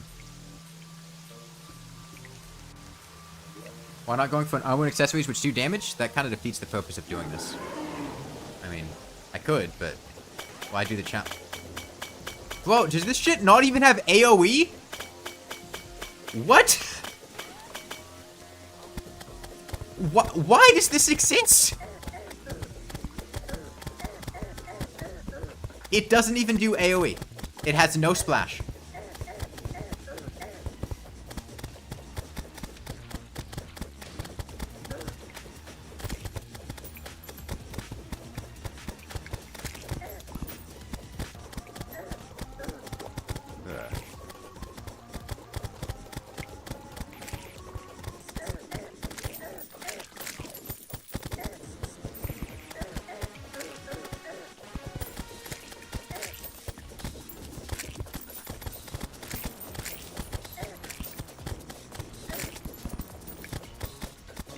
Well, on the bright side, poison throwing knives put in work.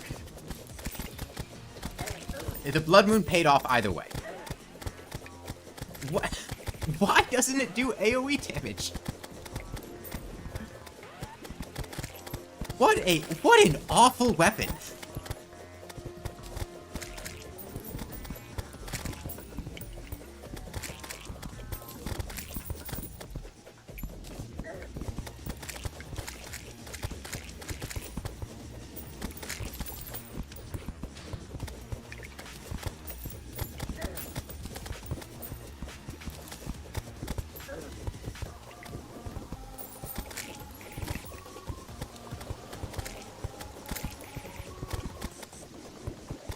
Okay, so, yeah, we got 837 of it.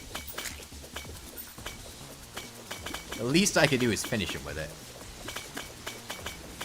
This is so bad! Along with having an awful, like, projectile speed, why even exist? I mean,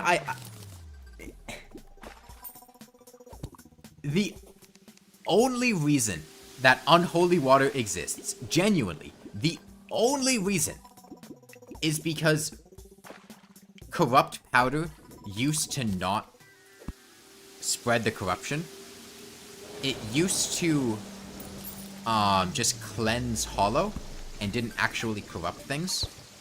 And to actually corrupt things, you had to make unholy water. But then they changed it so that it would just actively corrupt things. So the only reason that unholy water existed, which was to spread the corruption before getting the contaminator, is completely useless now. It does no damage, it's incredibly annoying to make, and making larger numbers of it is incredibly impractical. And on top of all of that, it has no AoE. None, not even a tiny bit. Yeah, so, like, when you throw unholy water, it corrupts the ground. That's not a big space. That's like one powder's throw. It's just completely pointless. There was no reason for this object to exist. Relogic, please fix. Finish and remove unholy water? No, just make it a good weapon. Make it do like 30 damage and a big AoE.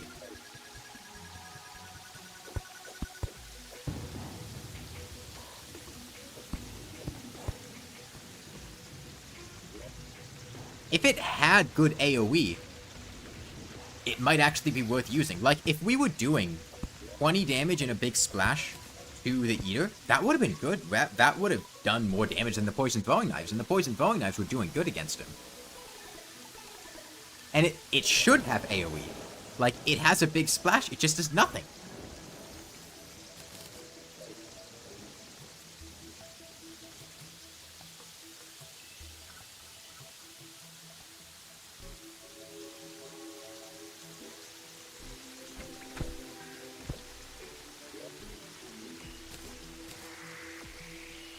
But yeah, we learned that poison throwing knives are cracked. Poison throwing knives and purple clubberfish, genuinely, I think are worth using. Like, they're not difficult to get. If you put in a little effort for them. And they put in work. This is honestly better than, like... I don't think I would use it over, like, a platinum broadsword. But it's better than most of the early tier swords, I feel like. And the poison throwing knives are just cracked. You'd add a hollow spreading powder and rework the bottles to be proper weapons. Yeah, I think that would be a good idea.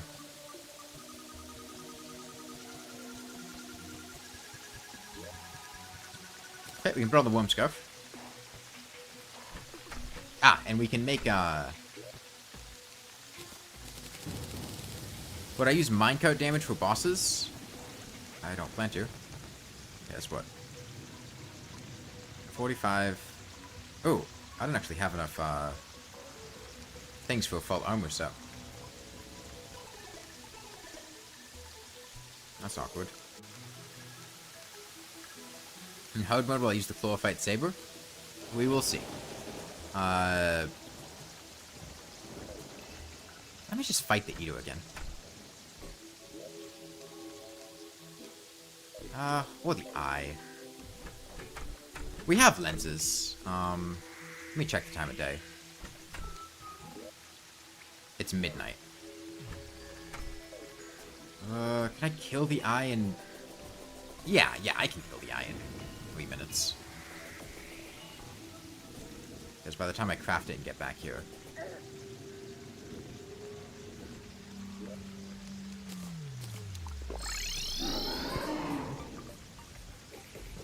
Okay, Thunder Zapper, don't disappoint me. Is this thing even out DPSing the throwing knives? I don't think it is.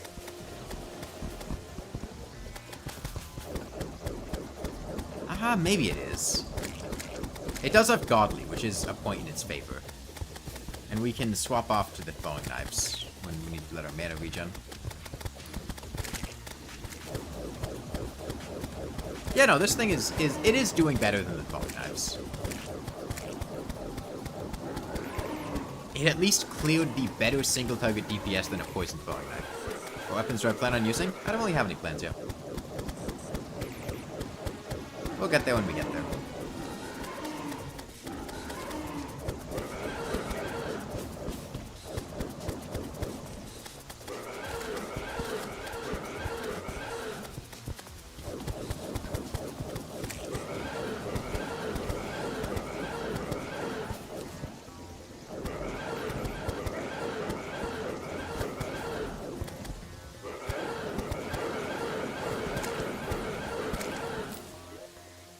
Okay, well, we got the eye. Some more money, and enough demonite to, craft this full armor set, importantly.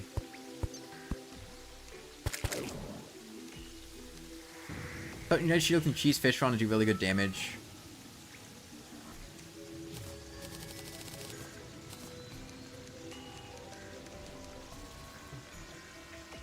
God, we are one demonite.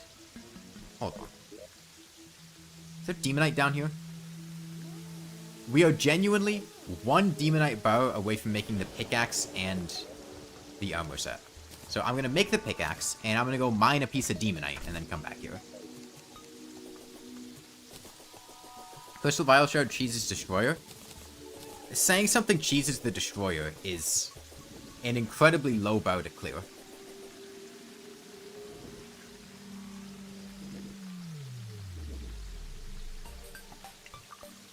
If a weapon pierces infinitely, it probably cheeses the Destroyer. It's not even the best mage weapon for cheesing the Destroyer. The Tome of Infinite Wisdom is. Yeah, what doesn't cheese the Destroyer?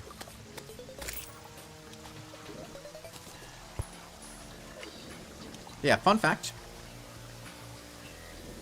Yeah, Unholy Water. Unholy Water does not cheese the Destroyer. That is true. You got me on that one.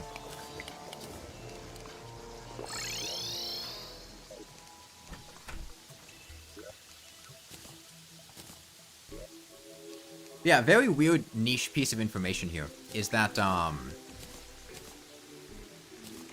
the corruption...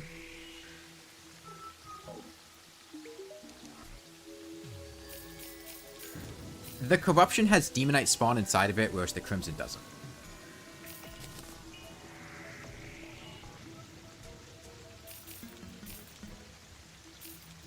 Which is just a very weird thing.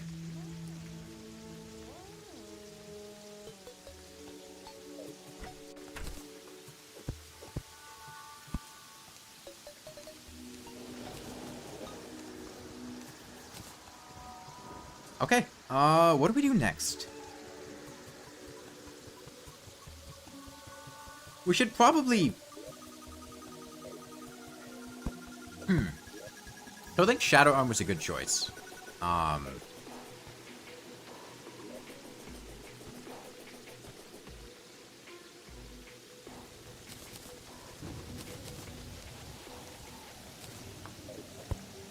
Let's think about the next weapon we want to obtain. Let's look at things. We just did the Eater.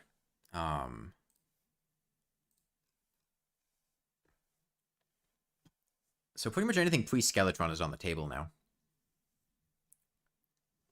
I don't think the Gladius fits. And the other problem is, like, it needs to have some level of either utility or being better than what we already have. The Flymeal isn't forgettable is the thing. It's quite a unique weapon in what it does. I don't think the Phase Blade is... How good is the Phase Blade anyway? Yeah, that's solid. I don't think the Phase Blade is particularly forgettable, but I think the upgrade is. I don't think Falcon Blade fits. We will get the Tragic Umbrella once we can get it. Problem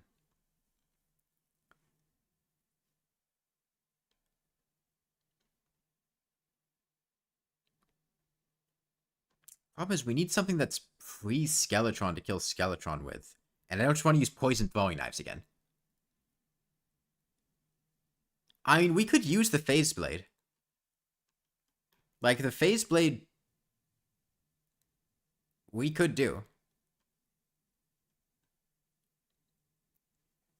We could also use the Pneumatic Horn. I'm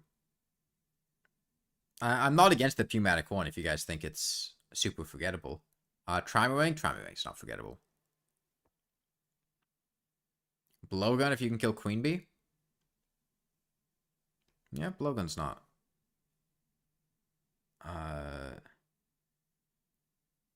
Red Rider? The Red Rider just sucks. It's not forgettable, it just sucks.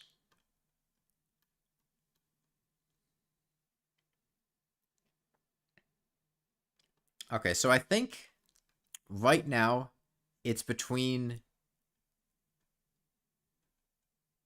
Deoclops weapons, the blowgun, or a phase blade.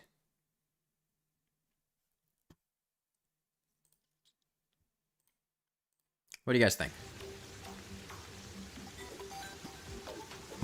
Mine the meteorite for the phase blade, do Deoclops for the Pneumatic Horn, or do Queen Bee for the blowgun.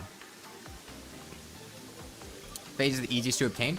Yeah, we could get the phase blade very easily right now. And then we could use the phase blade for other things. Deoclops, blowgun.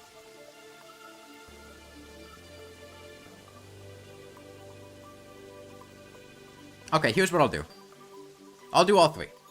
I will right now go mining to get some gemstones, because I actually sold all my gemstones. And we don't have the stuff to make a phase blade. So I'm going to grab some gemstones. What is it, 10? Amazing weapons multiple times. I'd like to switch things up. I think I'm going to retire the purple clubberfish and swap it out for the phase blade now. And then we will go to the jungle and fight Queen Bee. And you know what? Hell, I'll use the Unholy Water on Queen Bee, because we got like 700 of it, and it'll probably against a single target out DPS the Poison Throwing Knife. We'll see. And then we'll get the blowgun, and we will use the blowgun with poison darts on Deoclops. What about the paintball gun? Rip my jungle? It'll be in a beehive is the thing. The beehive can't be corrupted.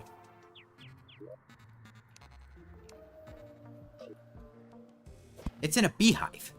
It's not the middle of the jungle, it's a beehive.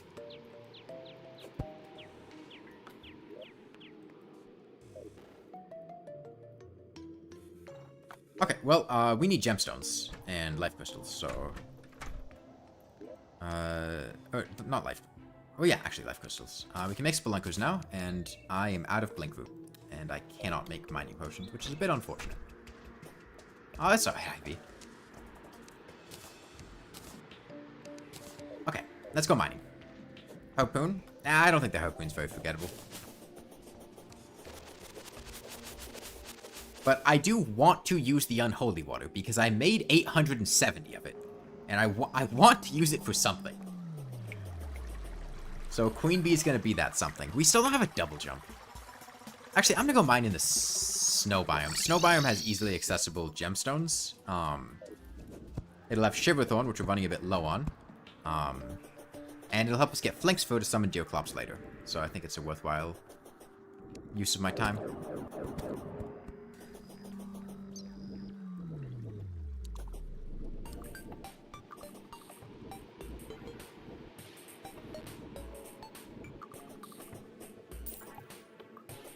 Yeah, I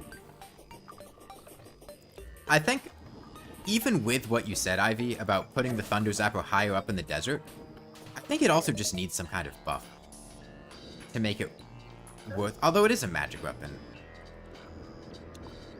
I don't know, it just...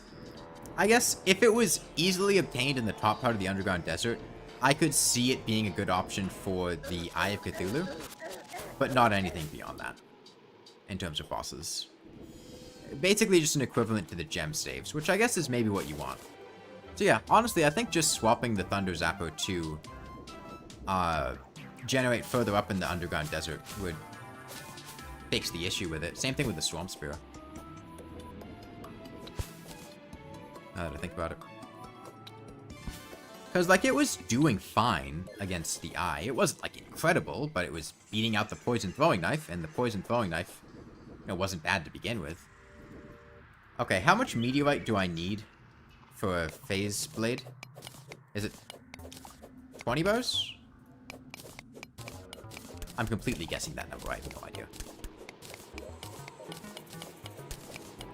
Surely it can't be more than 20. 15? Okay.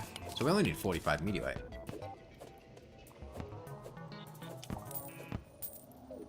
Although if we want to use the pneumatic horn, we could get meteor bullets, which have a little bit better damage. I think it overrides the bullet attributes anyway.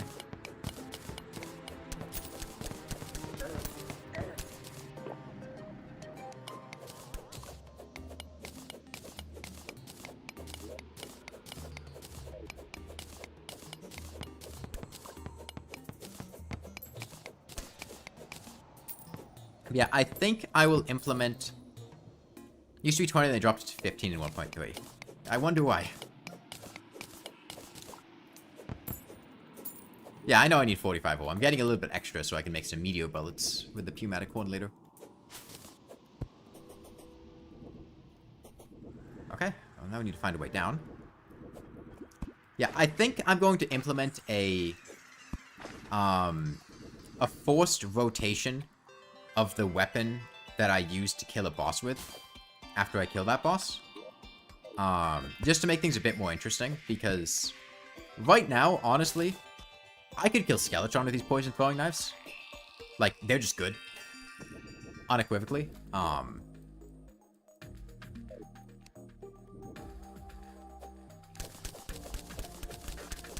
And I could also kill Queen Bee with them. And I could also kill Deerclops with them. So I think implementing some kind of forced, needing to swap up the weapon that I used to kill a boss. At least, you know, try to use something else. Maybe not against regular enemies, but at least against bosses.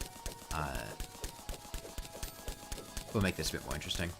Your cat just stole your beanie and ran away.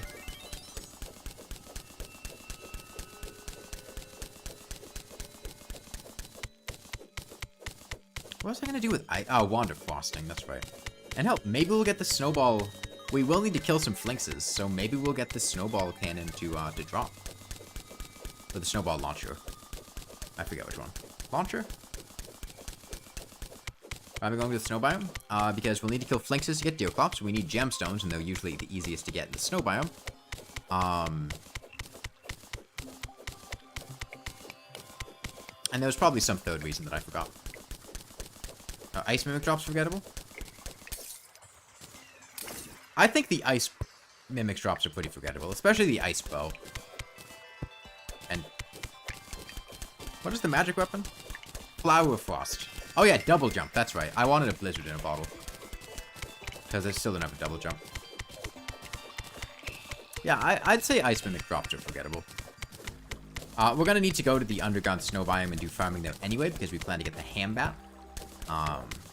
But, so, the thing with the Ice Bow is that it's not really forgettable anymore because it's a weapon swap in the remix seed. The blizzard in a bottle isn't a weapon. And by virtue of that, like, people know about the Ice Bow's existence, because if you're in Get Fixed Boy and you go to the snow biome, you've probably seen an Ice Bow in a chest. Or in Don't Dig Up. But I think the Flower Frost still fits the forgettable category.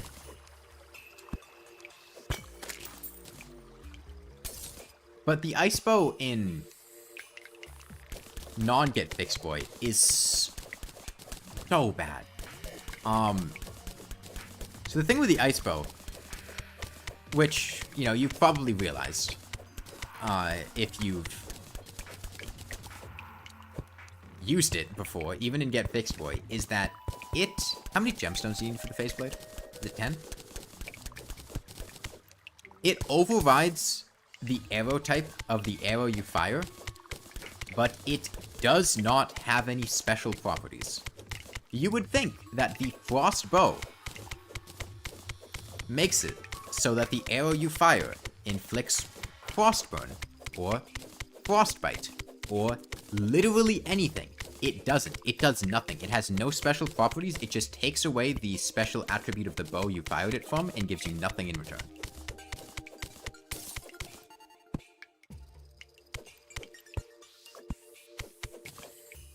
The marrow forgettable? I don't think the marrow is forgettable. I think it's just bad.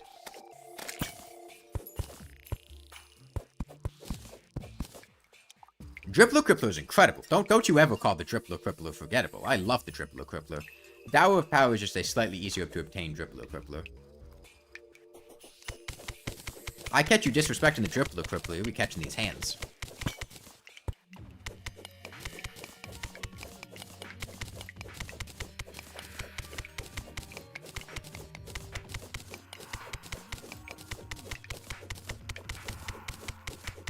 You've never used the Drippler Crippler? Okay, there's your first problem. Use it. It's good. I do, Fubar. And I very well might use them. Yeah, Sleepy Octopod. The Phantom Phoenix. There was some other weapon that somebody said. Ghastly Glaive, I think. Which apparently he drops.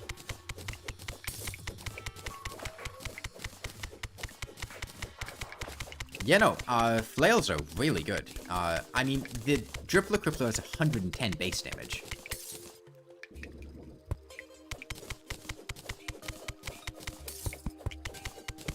So yeah, pro tip, gemstones are very easy to find in the snow biome. That's why we're here.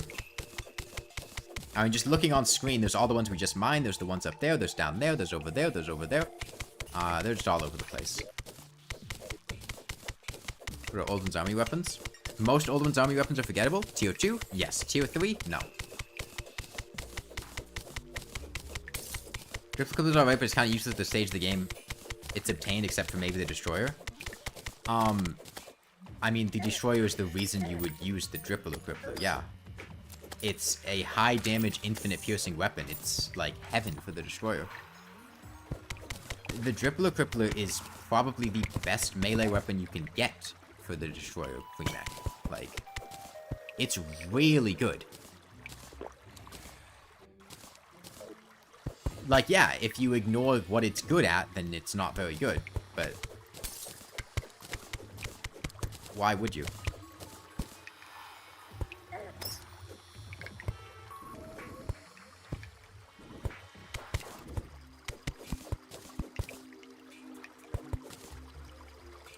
Is the flower power good now?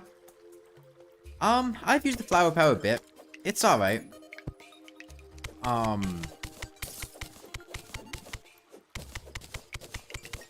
Is it worth fishing for it? Just for one boss you can use the Shadow Lance on? You can destroy the Destroyer in 2 hits with a Drippler Crippler. With proper setup. And a little bit of luck. And if you're going with the metric of, oh, you could just use something else on them entirely, why play the game? Why use anything that isn't the most optimal item in any situations? Why use the Shadow Lance? Why not just sit in the box and get dynamite? It's easier to obtain than the Shadow Lance. It's easier to set up.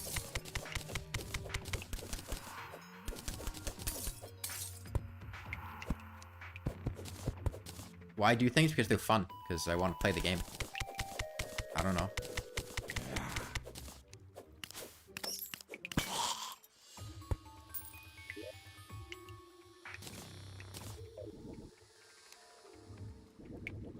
Yeah, it's a Blood Moon weapon. Now, conversely, the Blood Thorn is not good. The Blood Thorn sucks. And the Blood Thorn is the other hard mode,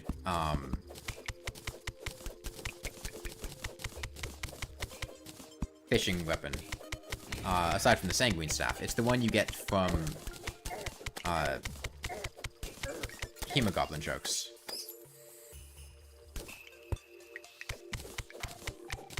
Bloodthorn is cool, yeah, but it's not good.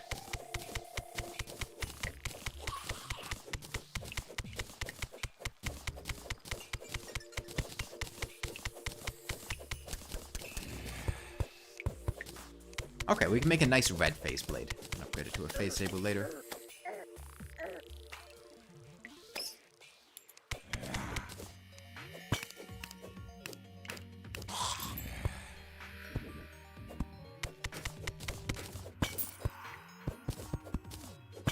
Okay, imp statue.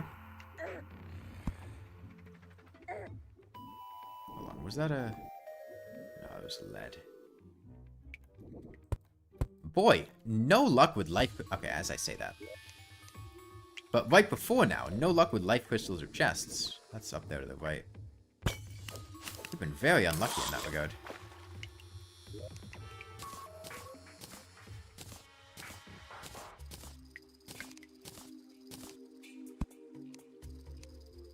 We're in the right mind would fish stuff in a blood moon without looking stuff up. I mean, I didn't know that blood moon fishing was a thing until I got ambushed by a blood moon enemy while I was fishing and died. That was how I learned that it existed.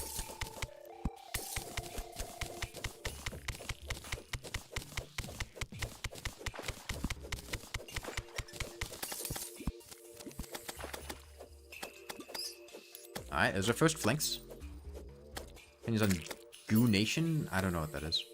What was the enemy? I think it was a wandering eye fish.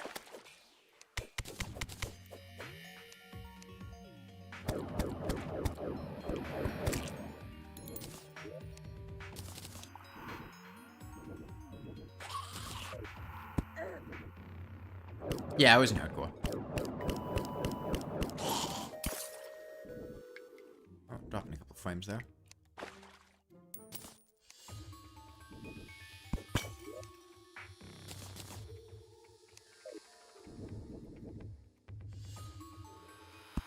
I feel like Terraria players have a weird relationship with the wiki. How many other games do you just expect to have external resources open to play except Stardew? You do not need the wiki to play Terraria. You need the wiki to play Terraria. Optimally, you do not need the wiki to play Terraria. And it's actually, there are a lot of games. Like, that's not terribly uncommon. Minecraft?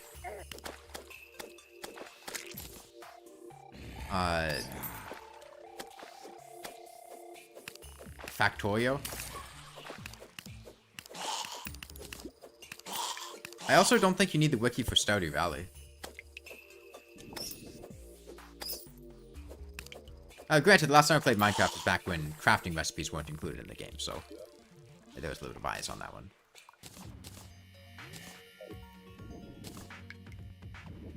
What am I going for right now? Blizzard in a bottle? I want a double jump, but I have not been having much luck with one. Specifically, we came here to get gemstones for a phase blade, so I'll do that. Certain things like getting to hard mode. I mean, even then, you don't need the wiki for it. If you hang around in the underworld, like, there's a decent chance it'll happen by circumstance.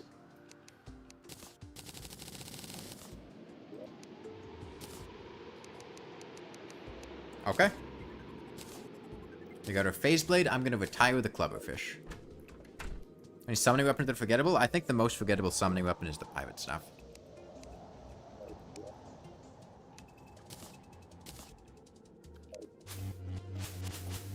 They buffed the phase blade. Pretty cheap to reforge too.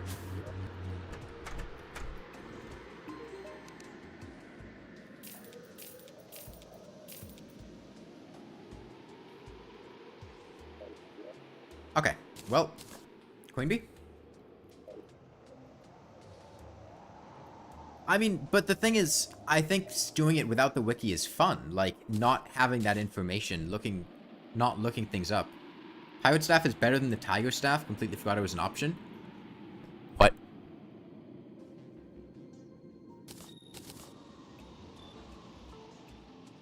No, it's not. We playing the same game? Isn't the phase saber getting reworked? I don't know. I don't know why you would... I don't want 1.4.5 spoilers, if it is. Tiki staff? I mean, Tiki staff drops pretty frequently from Plantera. Pirate staff super rare.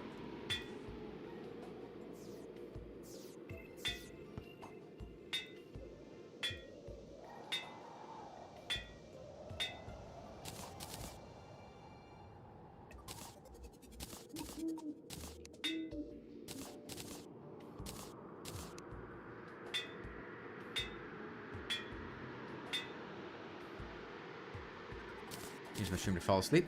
I will have a nice time sleeping then. No, I mean, the Tiki Staff is bad, don't get me wrong. But it's like a 25% drop from Plantera. And approximately 1 in 4 runs, you'll see it. The tools count for this run? No.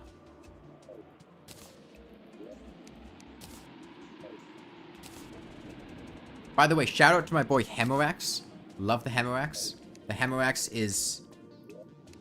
It was very specifically, there was a particular challenge I was doing where I had to beat the game without producing light, or trying my best to avoid producing light. And there was only one hammer. No, that was changed. Camp Pumpernickel. You can just buy Tiki armor.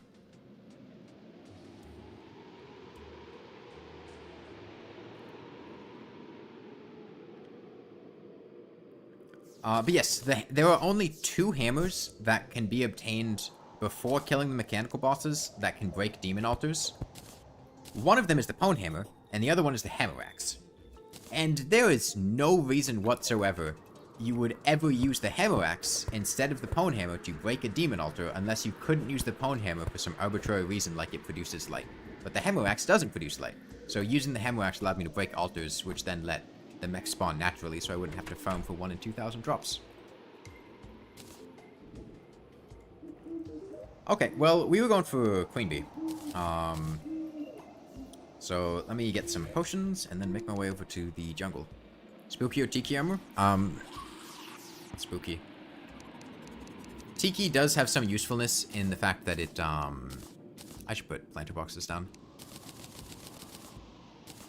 The selling point of Tiki is that it increases your whip range, which... And it might also increase your whip speed. Which isn't really great.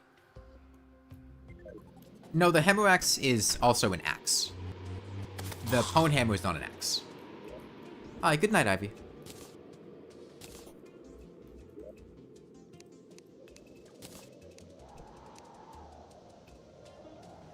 Unless the Hammush is identical, but I'm not positive on that one. I think Tiki better for Empress of Light for some DPS and Sundance attack. Yeah. Spooky trashes on Tiki in terms of raw damage stats, but Tiki is a bit safer to use. So it's got that going for it. Hammush isn't an axe? Okay. Yeah, I wasn't sure. Yeah, it's not a retexture.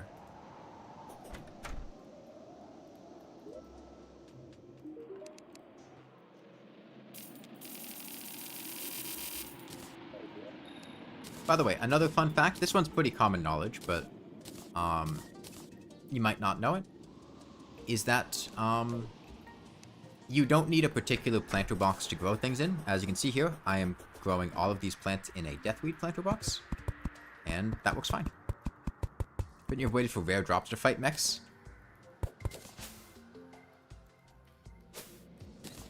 I mean, I said I didn't want to do that, so like, yes, I could have, but I also pretty explicitly clarified that it was nice because it let me avoid having to wait for rare drops to fight the mechs. I could just, like, AFK and sleep.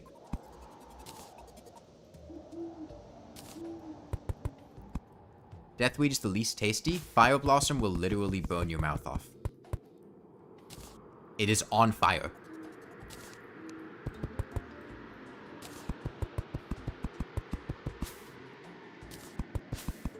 What vanity set am I using? This is the ugly sweater and the giant bow. They're just random Christmas stuff. Oh yeah, I saw the other day that you were in the credits for the game, Criddle. I never actually looked at the credits very much, and then I saw a bunch of names I recognized. God, the frames dropping. Frames dropping. Yeah. Yeah. Might switch to the other server, see if that helps. It's just straight red now. Oh wait, we back to green? Yeah, back to red. Oh, back to green, back to red. Okay, yellow, green, green, red, orange, red. Okay. I'm gonna try swapping to the primary YouTube server, which might help. Unless, no. 775 unholy water. No, the stream's not over.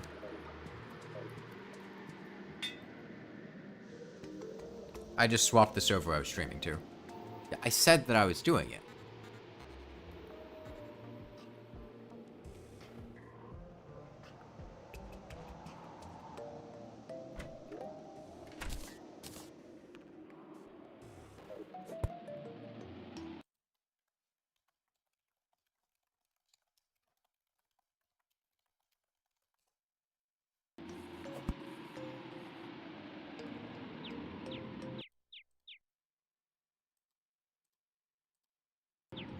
Okay.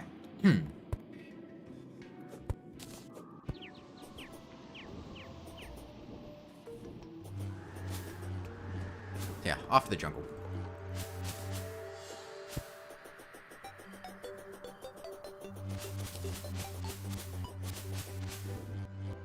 It stopped? Well, yeah, that was... Like, switching servers, I have to stop the stream for like a second or two and then restart it on a different server. Because I can't swap in the middle of streaming.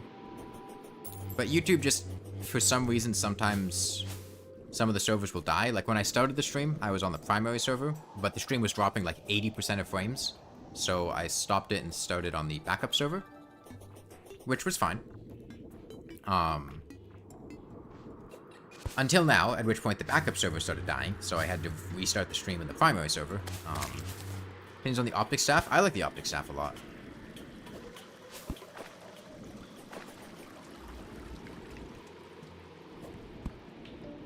Optic staff is honestly probably my favorite minion. I guess not like incredibly amazing, but just like design-wise and fun-wise, I'm a big fan.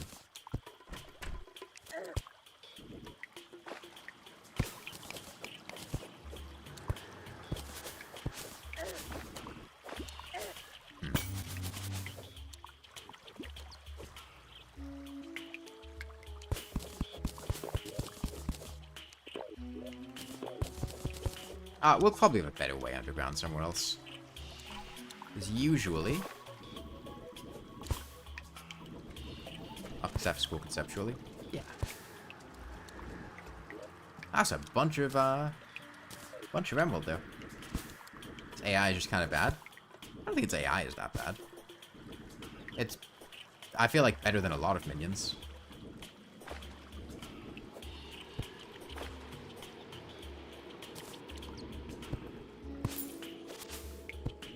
The AI had a... Or the optic staff had some kind of rework to help avoid the piercing problems that it had. I think that was 1.4.4.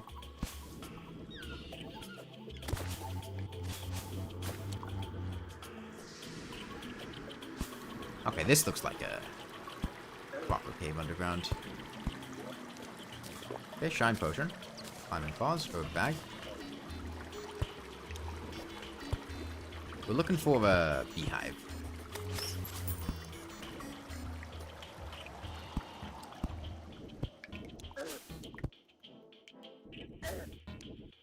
And I mean, we might find a cloud in a bottle.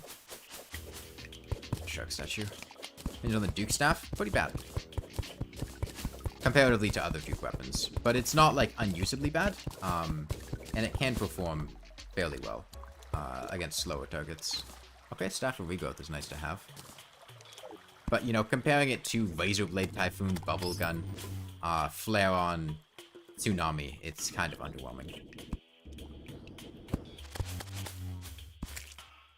Oh, there's the beehive.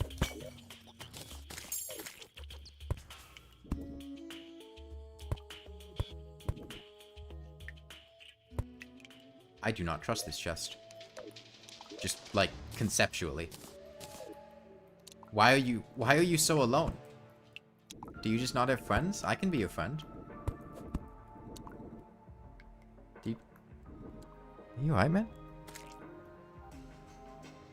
Yeah, I'll take you with me. I don't want you out here by yourself. It's not safe here.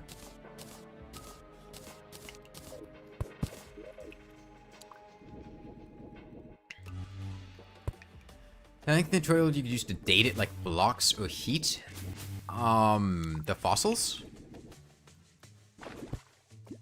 You could carbon date fossils? Is that what you mean? Or do you mean like blocks that are present?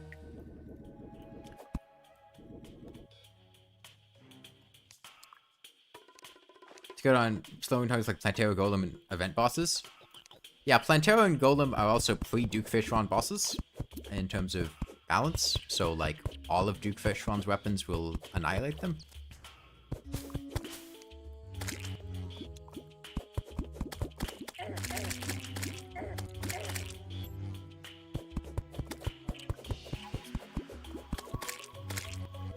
Consider charged blaster cannon to be forgettable? Not particularly. You got a larva down here? Yeah, that's right there.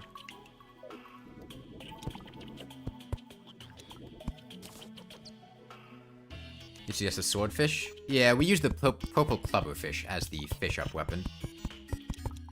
Okay. Time to bust out the big guns. The weapon that'll really make Queen Bee squirm.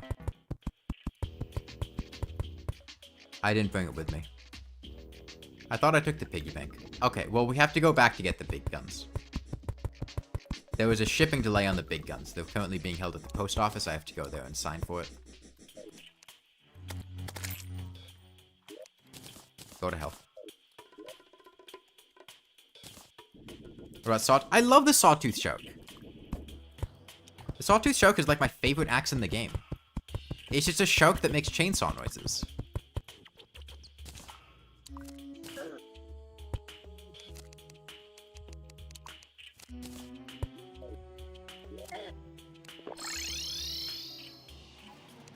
Okay, well, I need to, The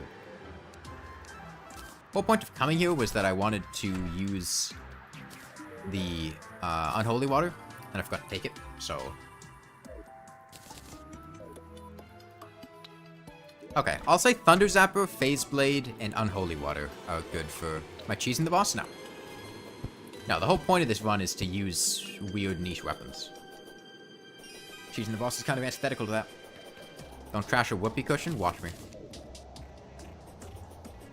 Worst accessory in the game.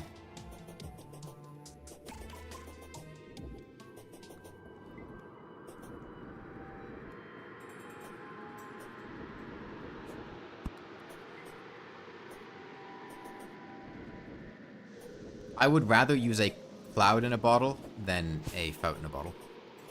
Isn't like 1 gold sell value? No, it sells for like 97 copper. Or maybe like a silver and it's just happiness things, but it sells for like copper.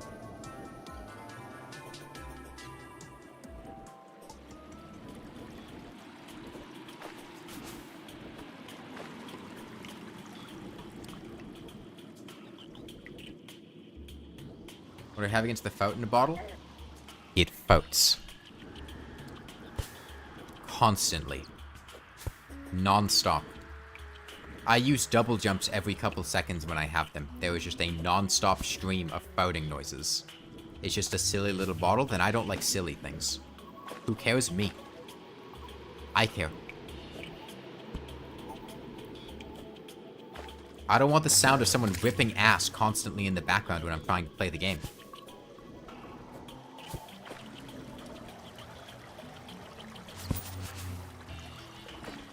Turn down sound effects?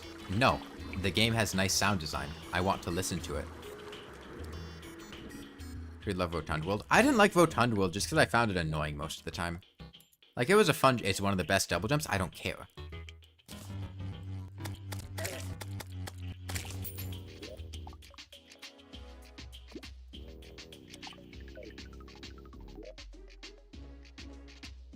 Okay, yeah, I mean, I think we're good to go here.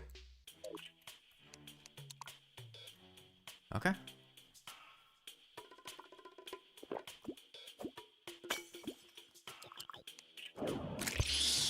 Okay, unholy waters don't break lava. Very odd. Lock this off.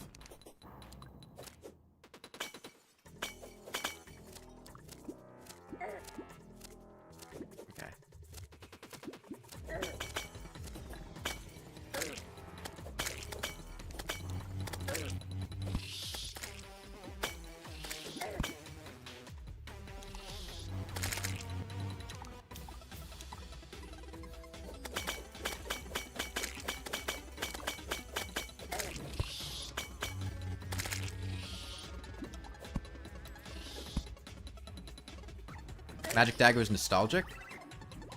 I mean, Magic Dagger is not terrible. I would say it's, like, incredible, but it's not awful. Its main utility is just being available very easily and early on. Flintlock pistol any good? No. There are two niche use cases that I could find for the flintlock pistol. One is if you die in medium core and need a weapon to get your stuff back. The flintlock pistol's a purchasable, not terribly expensive weapon that can take care of pre-hard mode enemies decently.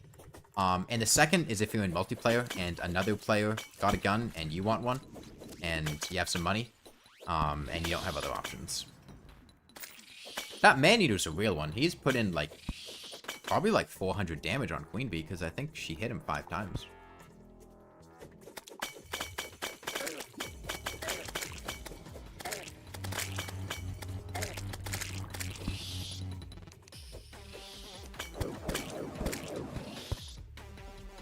Oh, for early hard mode melee, use the Frost Brand? Nope.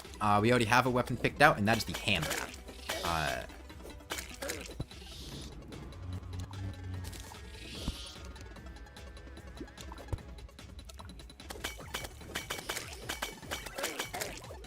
You know, we'll probably get a Frost Brand, and maybe we'll use it a bit. It's not like off limits, but I think the Frost Brand, or the Ham Bat, fits the bill a lot better than the Frost Brand does.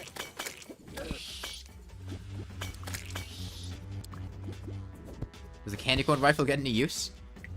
Just know that the ruler is a weapon? Yeah, it was a, I think 1.4 change that made the ruler a weapon.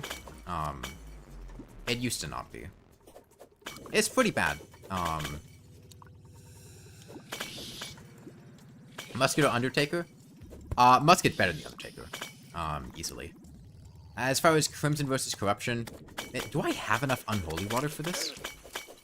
Because the problem is her defense is going to increase quite a lot as she gets lower in HP, and we've gone through like 200 already. I think we'll have enough, but we might have to finish her off with the Phase Blade.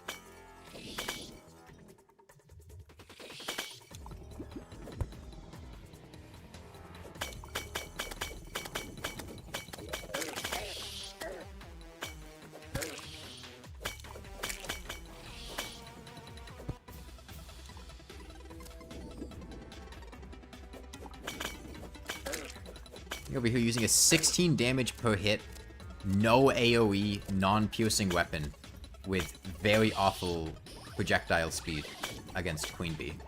God. Relogic, please rework Thrown Waters. Or using a tool as a weapon. For the sake of this, I'm not counting tools. Because tools aren't intended to be thought of as weapons, so judging them by how forgettable it is as a weapon seems a bit silly. Where did those bees come from?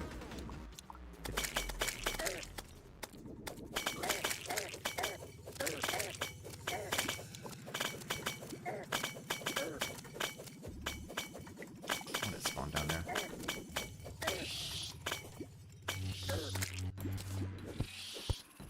Technically, Unholy Water is a tool.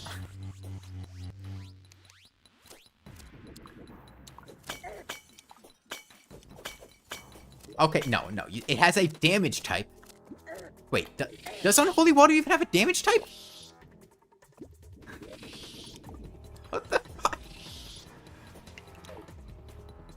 Does it? Okay, the litmus test is, does Frost Armor apply to it? Because sometimes what's listed isn't always true, but yeah, it can't crit. If it was a ranged weapon, it could crit as well, because being able to crit is a property of range damage. So yeah, it's classless.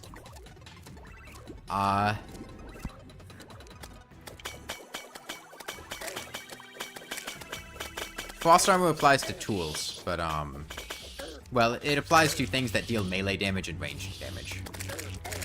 Yeah, no, I guess Unholy Water is a tool. I thought it actually dealt ranged damage as, like, a throwing weapon. No, it doesn't even do that.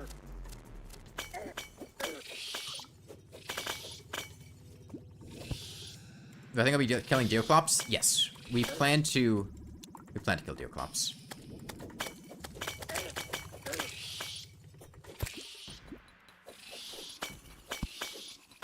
God, the random, like, man-eaters and spiked jungle slimes that are spawning on the side of the arena are more helpful than the actual weapon I'm using.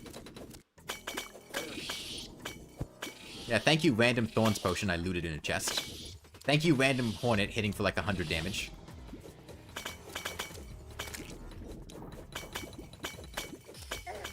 Okay, well, we only need to kill Queen Bee once.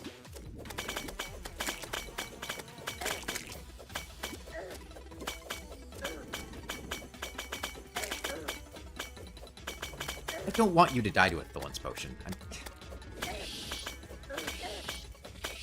That would be an incredibly disappointing end to this fight. It would be kind of cool to have, like, a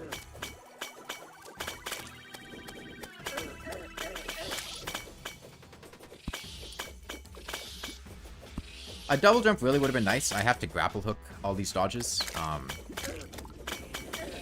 Isn't ideal.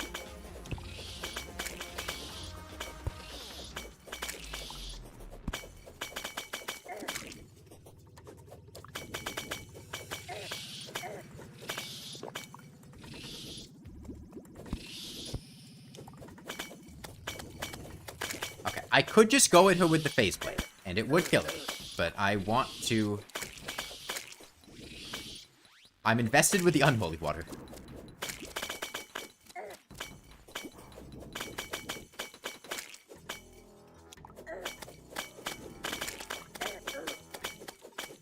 Okay, almost there.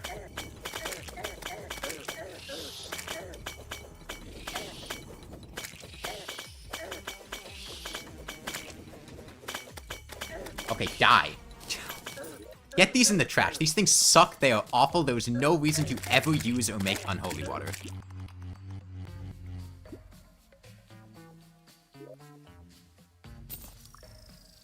Nectar, though. I do like the Hornet pet. He's very cute.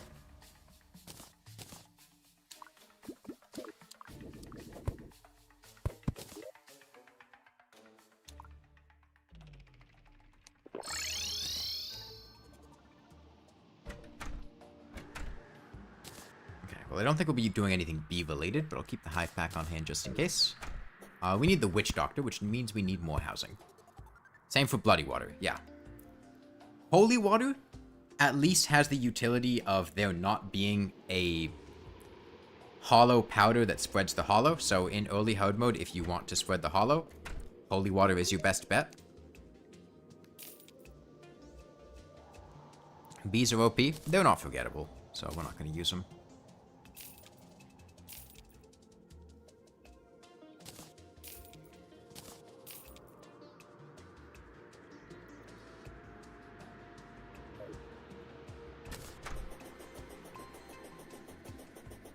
Okay, we got the Staff of Regrowth. So Deerclops is up next.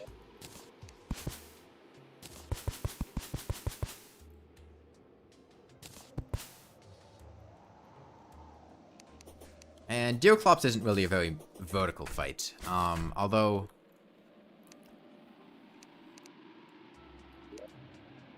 I'll tell you what. I'll go refight the Eater of Worlds. To get some more Demonite so we can make a Magiluminescence, because that helps a lot for Deerclops. What about this Yo-Yo you can make with this material Queen Bee drops? The High Five? I don't think the High Five is very obscure. It's a relatively recent weapon, but... like, it's a strong weapon, and... if you know about it and you're playing melee and you need a weapon for Skeletron, it's a good choice. And there's reasonable odds you'd make it.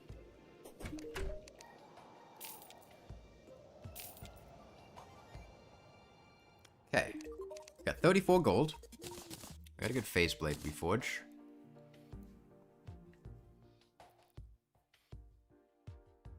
Let me see if I get a boot reforge. Okay, that looks solid. Yeah, we'll go refight the Eater. I do kind of want a regeneration potion. I don't have any day bloom though. I don't know how long it is till daytime. Although we have a bed, we could just sleep.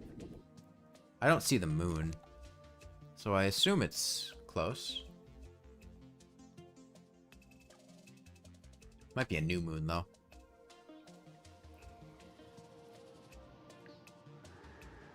Yeah, Imagine is very helpful for Deoclops. That little extra speed buff. You ever seen a lot of these weapons in the Terraria wiki? Like, you know, you get the leaf blow from Plantera? Plantera, the main thing with Plantera is she has a lot of weapon drops. And she's not an easy boss to farm, so a lot of times you only fight her once. No, Technovoid. There used to be on console and maybe mobile, but the Sharanga never existed on PC.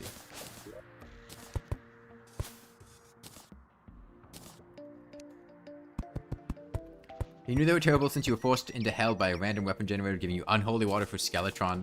The worst experience of your life and you had to share your pain. Ever eat dandelions? Maybe as a kid. I don't remember exactly. It seemed like something I might have done. Definitely blew them out. I'm good at blowing things.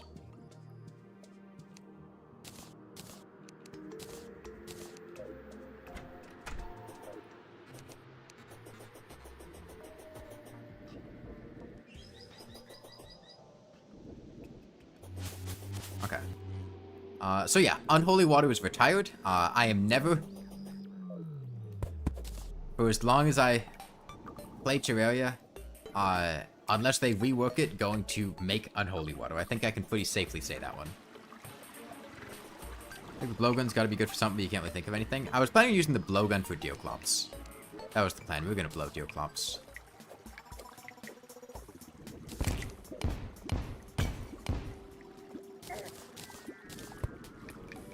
Have I gotten anything from an orb that is not a musket?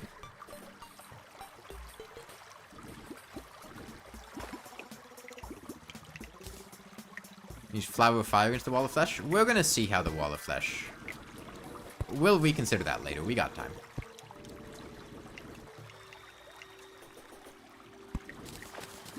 Oh, we got a Vile Thorn in that one. Okay.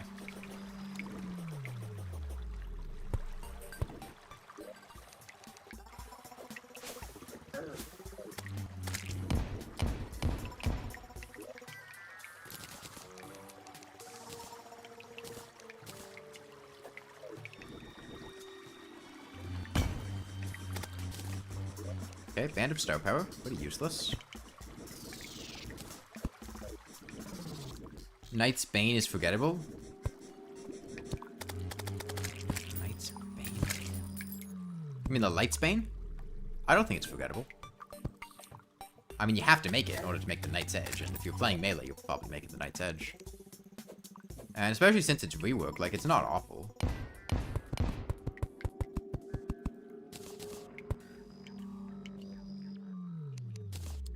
Alright. Let's watch this Phase Blade go to town. Rework? Yeah. All of the Knight's Edge... Actually, all the Terror Blade pieces got a rework in 1.4.4. So we now have enough defense that we can just sit on top of the U. We didn't before. But with a couple more warding accessories and the thing from Shadow Armor, the fight basically a joke. But I'm not here to have a difficult time. I'm here to get some Demonite just to make a Magiluminescence. Also gave you Copper Short Sword for Queen Bee, Tin Bow for Wall of Flesh, Forward Bow for Queen Slime. I mean, Copper Short Sword Queen Bee, if you get flasks, it's not terrible.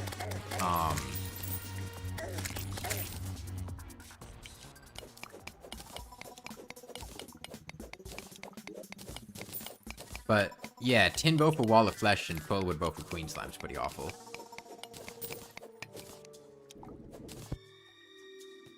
You'd be Queen Bee to get flasks in the first... Oh, I guess that is true, yeah.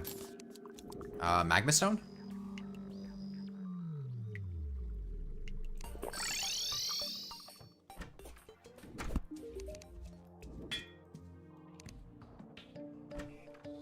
Daybreak looks kind of boring. It seems the most forgettable out of all the Terrorblade ingredients. I don't know what you're talking about, because the Daybreak is a pillar weapon that you use for the Moonlord. Are you talking about the volcano?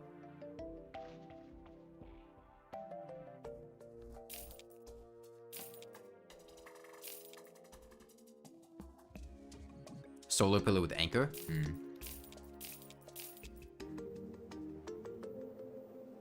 Brain or the worms extra drop? I prefer the brain unless I am very specifically on like a legendary mode hardcore character and I want the consistency. Toolbox! Toolbox. Toolbox. Toolbox. Fiery greatsword. I mean, I'll be honest, the volcano kicks ass. Please stop dead naming the volcano.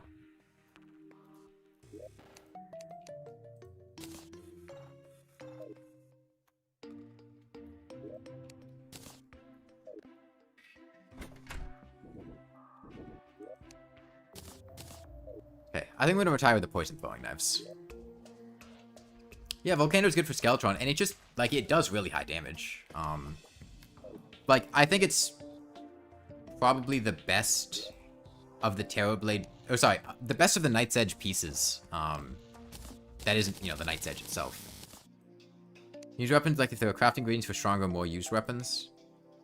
I mean, it's entirely arbitrary based on how I feel. This whole thing is vibe-based.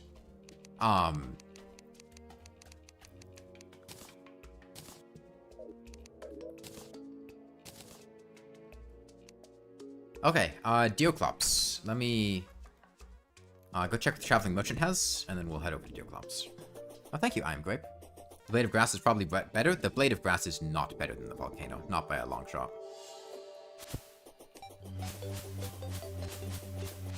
It has a bit more range, but in terms of raw damage, not even close.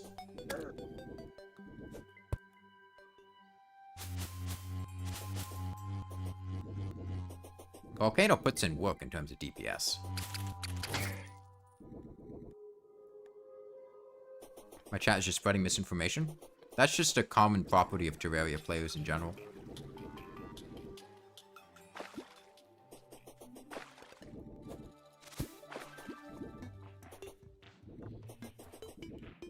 Of course, it's worse, but it's in its point of progression. Like one is pre-boss and the other one is post-evil boss. I mean, what is this metric? We're gauging by... I mean, how are you not pointing out the Muramasa? Whose purpose is basically exclusively just to craft the Knight's Edge. Like, if you're going with Knight's Edge pieces that don't have purposes, how do you gloss over that one?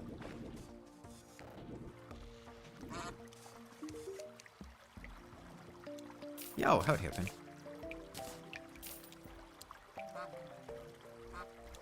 And you place your weapons like the cannon. You love that weapon? We could try the cannon. I've never really used the cannon too much. Yeah, I'll take an extendo grip. You know, we're going all in on... I think so. I once in 5th grade, some kid stole your Spectre armor and didn't give it back when you asked. I'm sorry that trauma has stuck with you.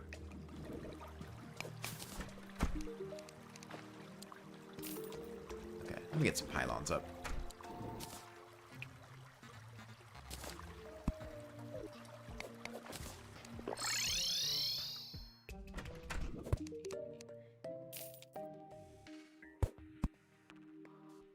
You're going over the best Knight's Edge piece at the point where they can be obtained? Okay, well, we weren't talking about the best, we were talking about the worst. And the most forgettable, and I feel like I don't see anything but the Muramasa winning that one. Yeah, the Muramasa hits multiple times on each hit, but its purpose is still just craft the Knight's Edge, because the Knight's Edge is much better. And I mean, honestly, I don't like the Blade of Grass. I'll be on, like, I don't like it. It's not bad, but I'm never impressed with it. It doesn't feel cool. It doesn't feel interesting. It just shoots out weak-ass leaves and poisons things. Give me explosions. Okay, give me rips in the fabric of reality. Give me blood dripping from my enemies. I don't want to have some weak, pathetic leaf flying through the air that, oh, it ignores 20 points of defense. So what? It's pre-hard mode. What is defense?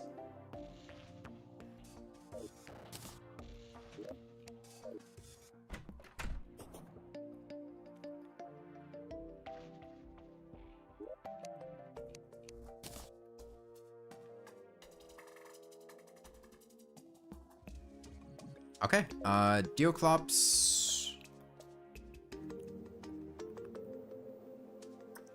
Witch Doctor. We need the Witch Doctor. Hold on.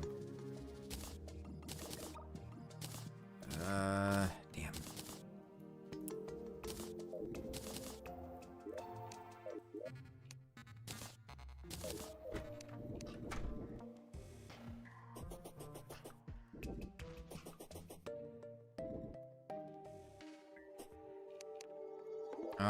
Let me make a house in the snow biome. We're getting a pylon network set up.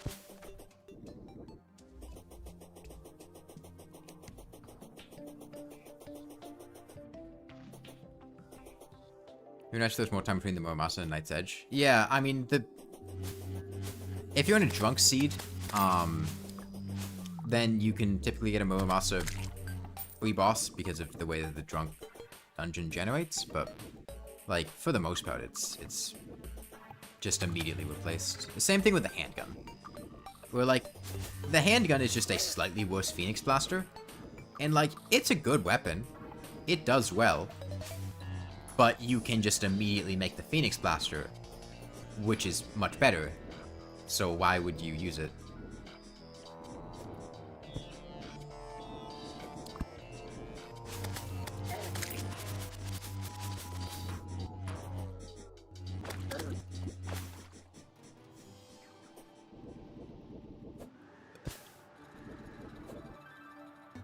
It's a pre-boss weapon. What did you expect? The Demon Scythe, Star Cannon, Vampire Frog, are all also pre-boss weapons.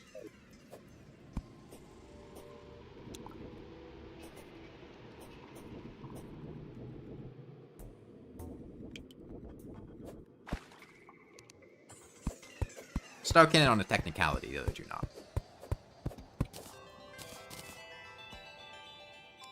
Plus the Blue Moon, kinda. Yeah.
Boss between Skeleton and Wellflesh would be so cool, the dungeon stuff would be useful for longer.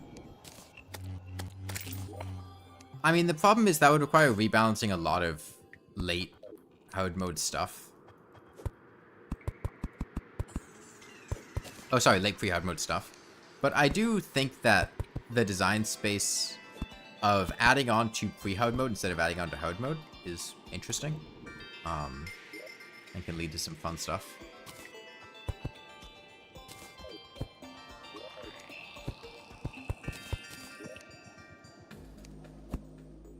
Like, I really like...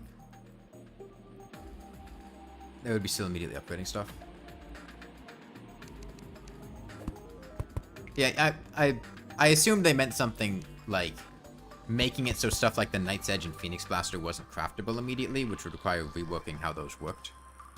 Their crafting recipes and everything.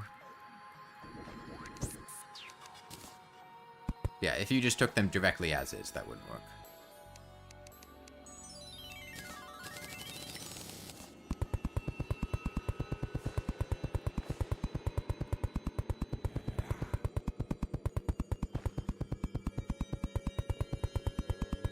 Those tree blocks each the worst pain in the ass. You would get a bunch of them and not be able to break them when you place them. Ooh, hive wall.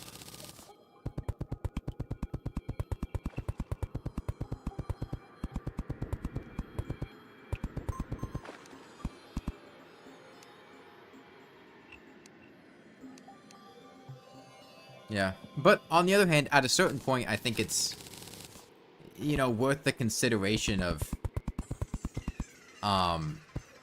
is this change worth actually implementing in the game? Like, is the benefit of having these couple weapons be useful for slightly longer worth the extra,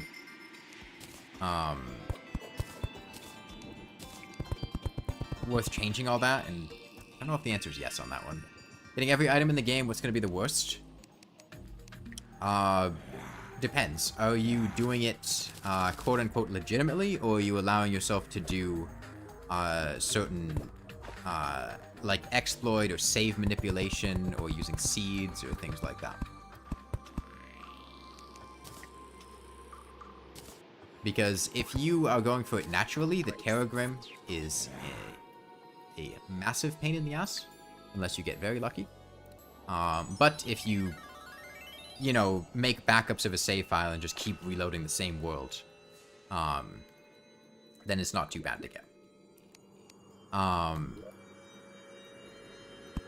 They buffed the spawn rate of the Waldo painting, I believe, so it's not nearly as bad to get as it once was. You have a talent to make houses look like vomit? Bro, have you never seen the letter J before? At that point, just take that up with the guy who designed the alphabet. Like, this doesn't look like vomit, this looks like a J.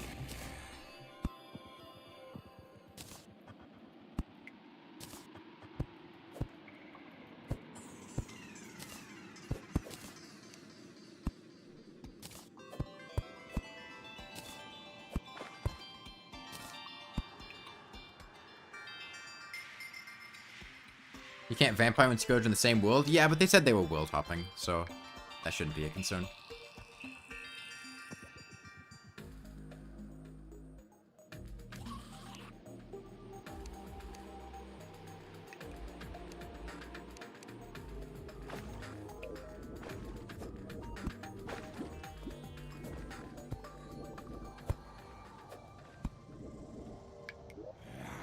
Guess I fight Deerclomp off to the left there.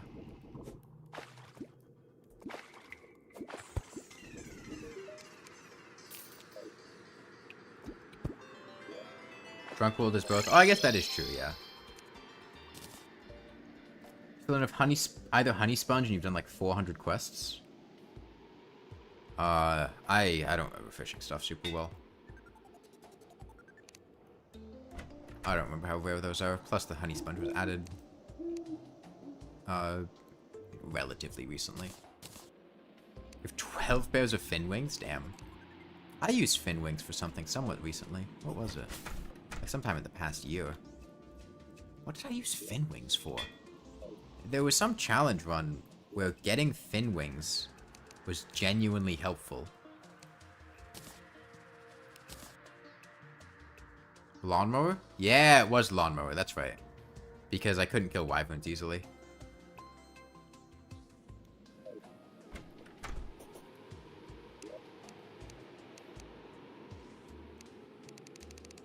Fin wings deserve such a buff at this point.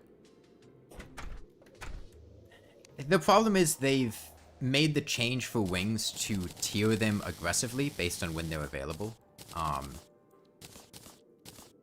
Which means, regardless of how difficult it is to obtain a pair of wings, with some very small exceptions, the wing will just be balanced around when it's available. That's the overarching philosophy. Now, there are some breaks and exceptions in that. It's not universally true. Like I said, there are some breaks and exceptions in that. It's not universally true. Yes, Duke Fishron does exist, but he's also tiered as a post-golem boss, and the wings being available are tiered at a post-golem area. In terms of balance.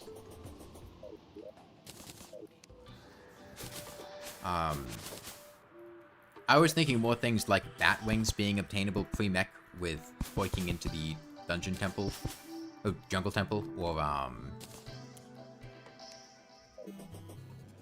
to make them attainable, let's say the 10th quest. Well, the problem is, what if you 10 quests in pre-hard mode?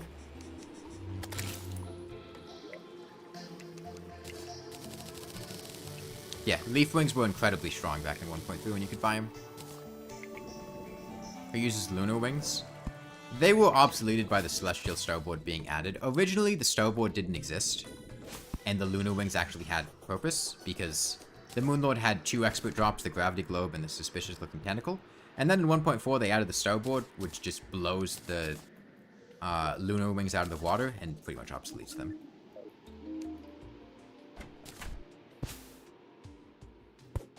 Okay, I was gonna do Deoclops. That's right. Take an iron skin potion. Oh, but I needed... That's right. The whole reason I was doing this was to get the witch doctor to get the blowgun to make stingers or poison darts to use those on Deoclops. And then use the pneumatic horn. That's right. I'm remembering now. So in that case, I need to get stingers. So in order to make the darts. I only have a couple right now, so I'm gonna go back to the jungle, do some mining and getting some stingers there, and then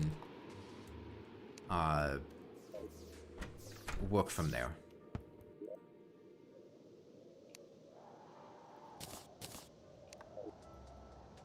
Let me get a speed buff on my pickaxe, and while we're doing that, hopefully the witch doctor will show up. And let me check. What does it actually take? 3 flanks for 5. Oh.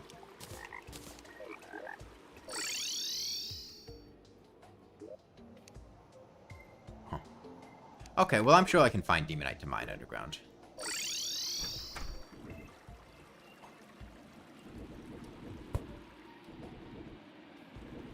On normal mode, you can use them? Yeah, but like...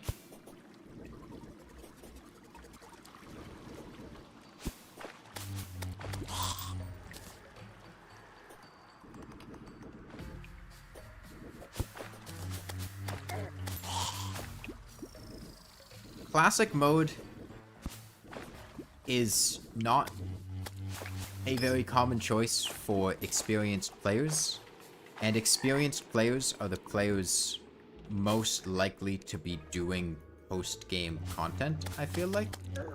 Because if you're just playing the game casually, play it once, put it down, you're probably not going to go through all the making endgame stuff and doing a bunch of building and stuff like that. And if you're someone who just wants the most powerful thing, you'd probably just make another world and fight the Moonlord on that and carry your endgame items. Using the console Terraria mod? I am not.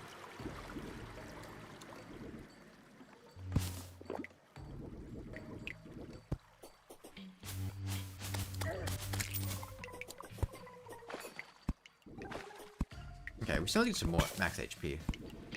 And... okay, band of regen. We need stingers for ammo.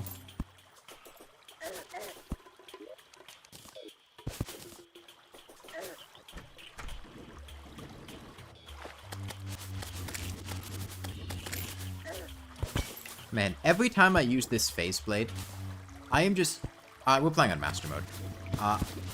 Overwhelmed with joy that I am not using corrupt water.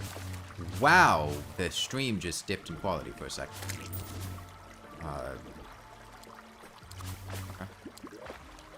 Another staff of regrowth, don't really need you. Anklet of the wind, that's a lightning boots, I guess.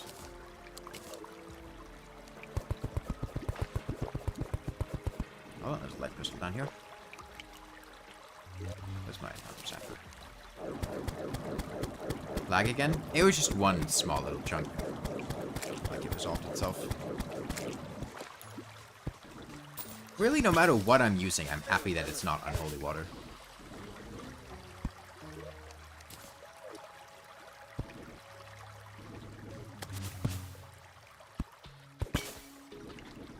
I do, you know, like a double jump would be kind of cool.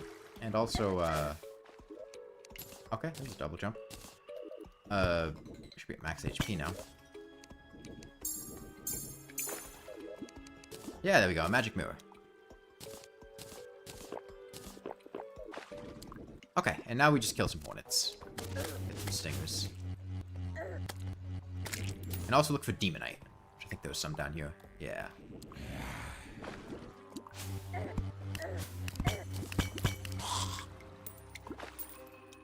Did I finish the DDR pad playthrough? Yes. I made a highlight video. Most recent video on my channel if you're interested. Check that out. I got a magic mirror. I sold it in desperation to pay for something. I don't remember what. I think it was something during the Blood Moon. I wanted to buy stuff, and I figured I could get another magic mirror later.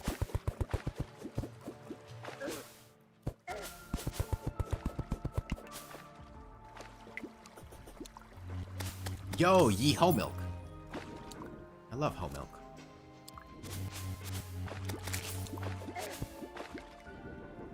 Yeah, the seeds for the unholy water. Okay, there's the tavern keep. We'll need you for the sleepy octopod later, or the ghastly glaive.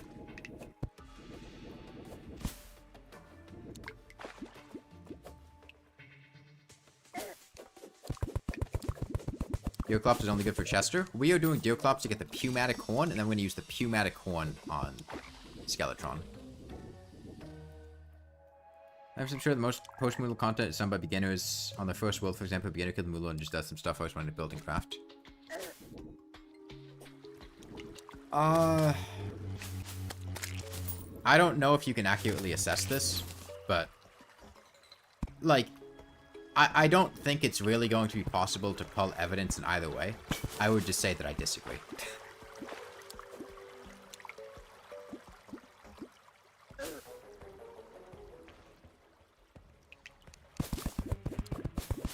Or this was Undead Miner?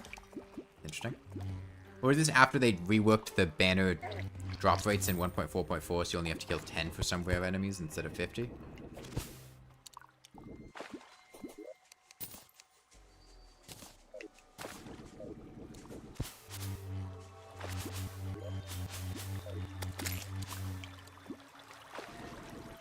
Okay, yeah, that makes sense. They also buffed Nymph spawn rates in hard mode. That also would have helped out. Cat bited your foot? Oh no. Okay, there's Tyrone the Witch Doctor. That'll be a blowgun.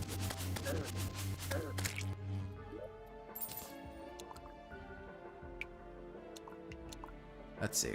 We have, how many stingers? 14 stingers? That's, I think, 150 when you count the ones I have at home already.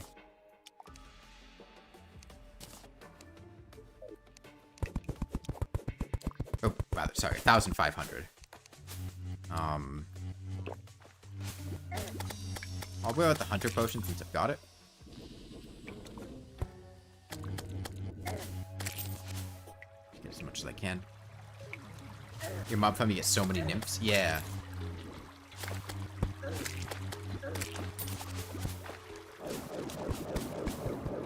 That's a big pool of water.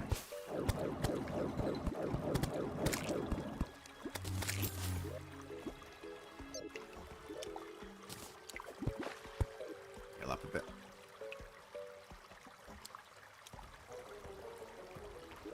$1,500 no, no, no. Each stinger makes 100 poison darts. So 15 stingers would be 1,500 poison darts.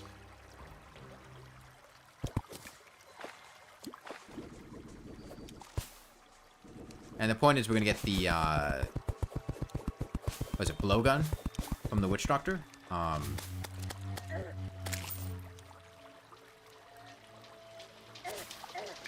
use that.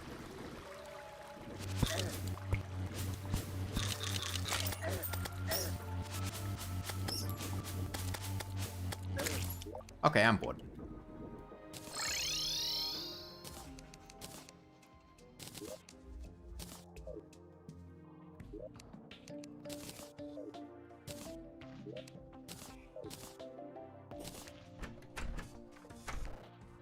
The Witch Doctor's off in the snow biome. Okay. Yeah. Okay. Blowgun. I'm going to replace the Thunder Zapper with the blowgun, I think. Go ahead and retire that.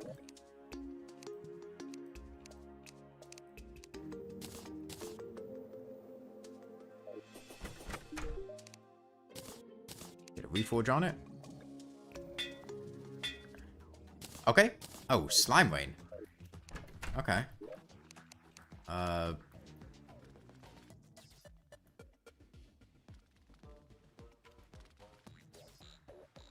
make these darts out. I guess they're out of my inventory. Just make them by hand. Well, I guess we will see how they work on king slime before Deerclops.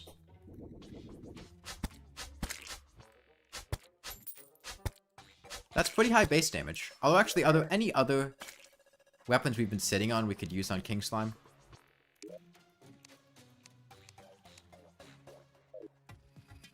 Spy versus spy? Yes. But not like... I was never really into it. Like, watched it. Or read it much. Like, I know that it existed. Yeah, we just don't really have a good...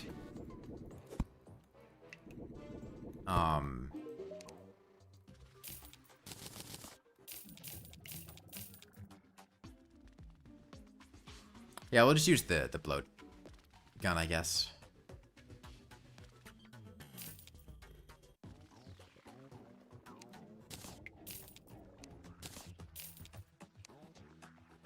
Okay, back home.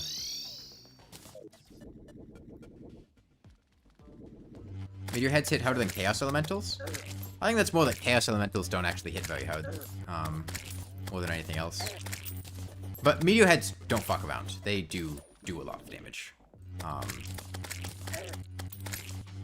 Do they have the highest contact damage in pre-hard mode outside of the Wall of Flesh's mouth? And, like, the Dungeon Guardian and Skeletron and stuff.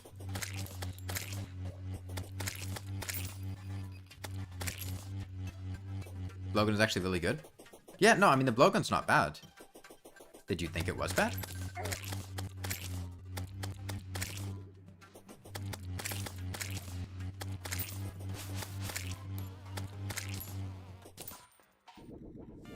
Now, granted, we shoot one projectile at a not very high speed that does 43 base damage and poisons things. Like, it's kind of comparable to the musket. In terms of damage and rate of fire, at least with poison darts. And that's... Oh, God. We collect seeds? Oh. Oh, this weapon's awful. I hate this thing.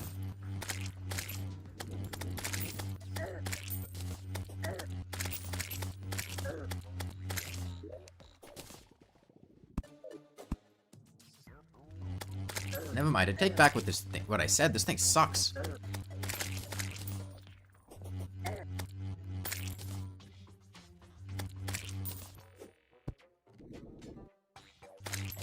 Yeah, no, I think it's probably a little bit better than the musket. Especially since you can... Is it even much better than the musket? I don't know.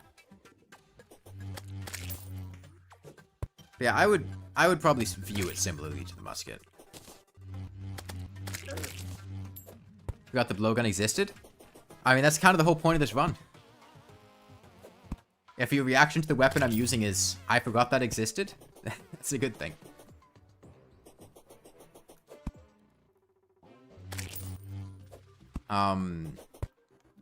Blowgun, there used to be a weird bug that happened with Ichor darts where they would hit rapidly at close range.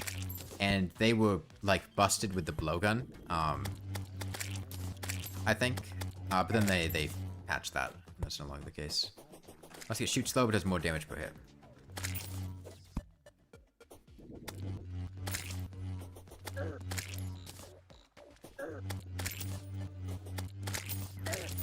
Yeah, no, the blowgun is usable.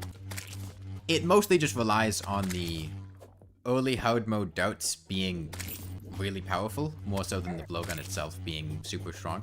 What does my name mean? A sorbet is a dessert, and a cafe is a place that you go to hang out and get drinks. Like coffee and teas and things like that.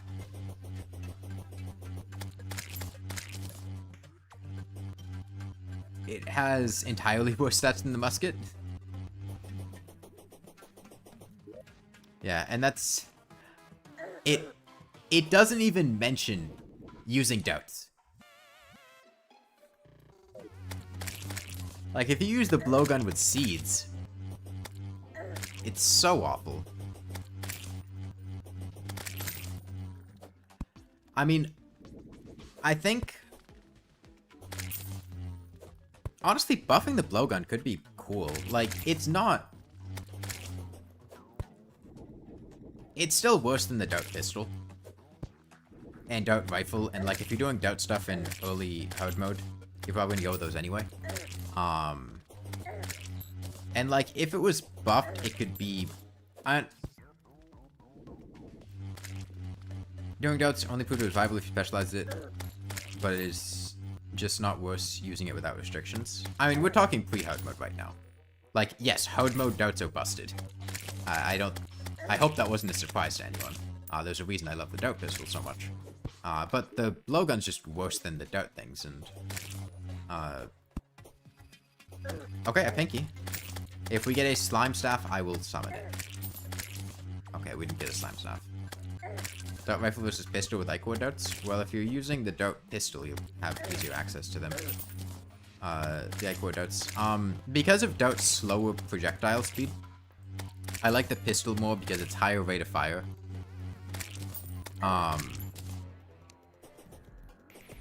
Yeah, buffing poison dart damage would accomplish that. The higher rate of fire makes it so that,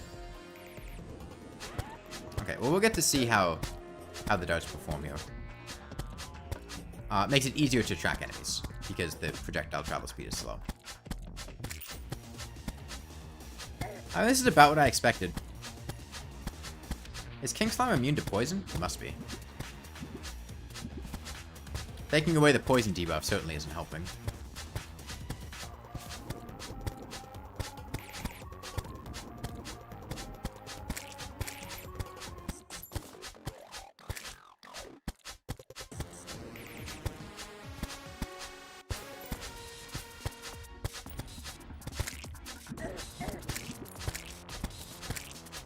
There should be more dart weapons. I mean, in pre-hard mode, the problem is there's just a lack of darts. Like, the only darts you have are the poison darts, and they're just not very interesting and exciting, and the blowgun works fine for those. And then in hard mode, I mean, the dart pistol's really good. He's immune? I assumed as much when he wasn't getting poisoned.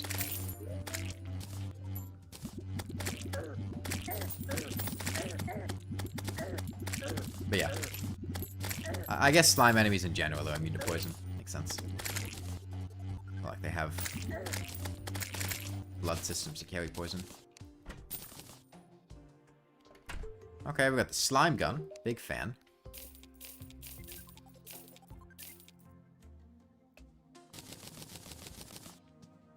Candy cane pickaxe. Candy cane pickaxe. Candy cane pickaxe.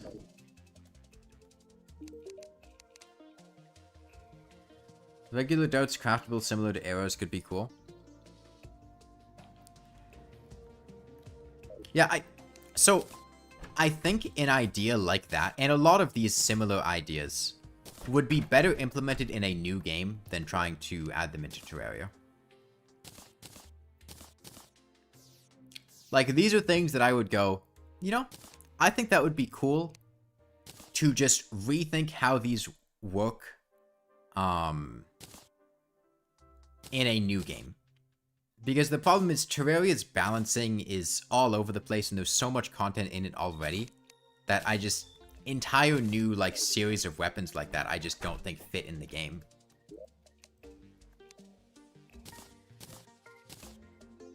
And it's not a bad idea, but I just feel like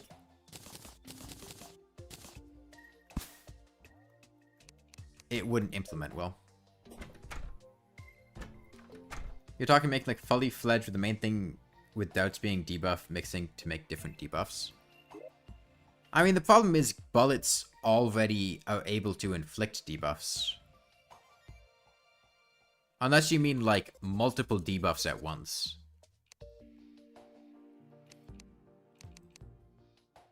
They did implement whips really well. But there was also a hole in the design space where whips needed to be. Like, summoners needed to do something.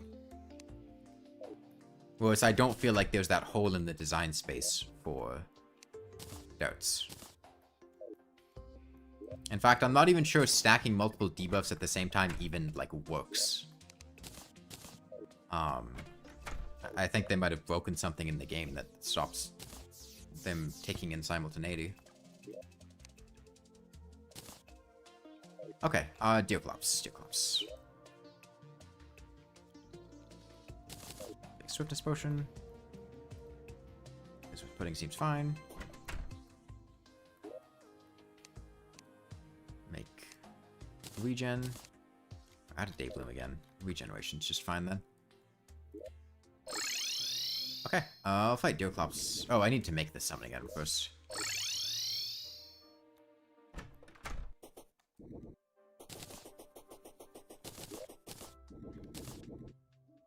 God, I can't wait to retire this blowgun so we no longer have to pick up all these darts, seeds.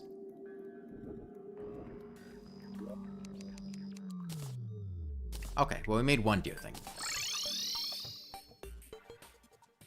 Fucking Ichor darts plus blowgun equals venom. You could easily add like 45 new effects with this. Into the lens. I don't think I do. No, I don't. It's the flanks fur. It takes 3 flanks fur. I only had 4, so I can only make 1. That's fine. We might get lucky and get Deerclops, Pneumatic Horn from the first Deerclops kill anyway. We'll see. I have my Heart Lantern? Yes, I do.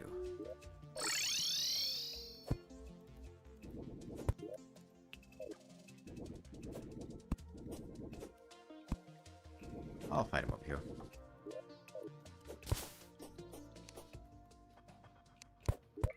Make a little space here. I have bombs? No, I don't. Phase Blade is not a forgettable weapon. Use it all the time. What's not forgettable for you doesn't mean it's not forgettable for other people. And we picked the Phase Blade because people wanted to see it and thought that it was forgettable.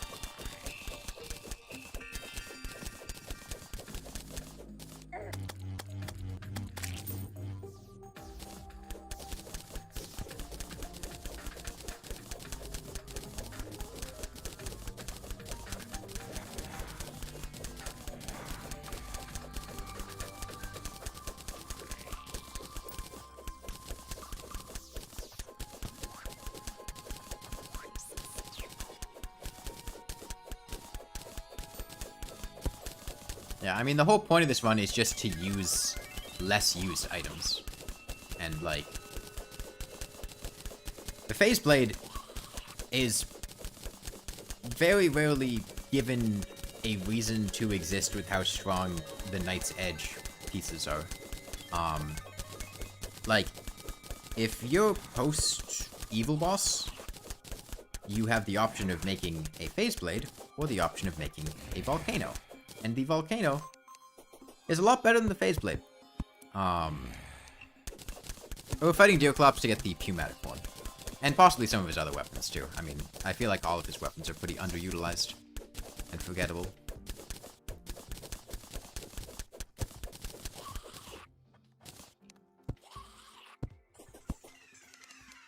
And I'll be honest, I don't think I've like ever actually used the Pneumatic Horn seriously. A big hornet can do 1 more damage than a meteor head? Interesting. Big hornets do hit really hard. I remember them doing huge damage, especially when they get their size increase in For the Worthy, because I think For the Worthy makes it so they can get bigger, right?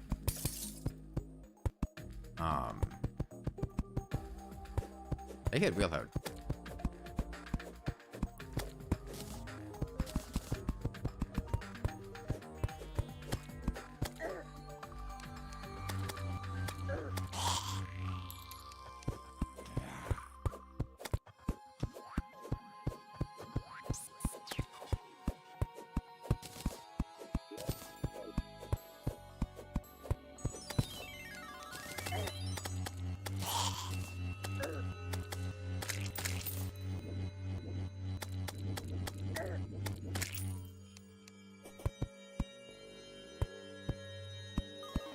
Yeah, the main reason we made the phase blade was because we plan to use a phase saber later, and I mean, we have to make a phase blade anyway, and the phase blade is, you know, pretty forgettable in comparison to like the Knight's Edge stuff, so why not use the phase blade in the meantime? Fungi ladybugs can apparently spawn in 300 on the surface. Okay, yeah, I guess if you're also counting that,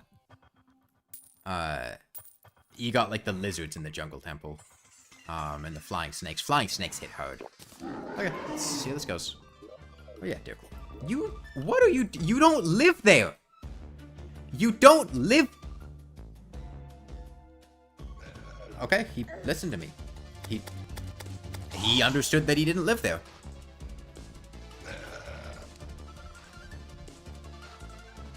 Okay.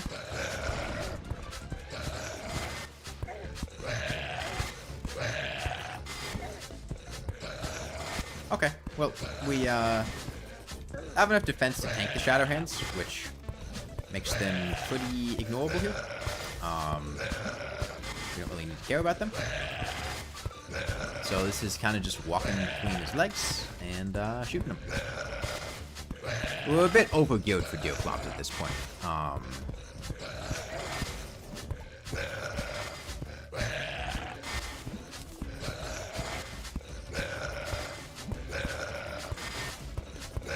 You know, I find this enjoyable. I like walking between his legs. It's just a simple little pattern. It just gets interrupted by the Shadow Hands from time to time, and I have a whole video talking about why I don't like Shadow.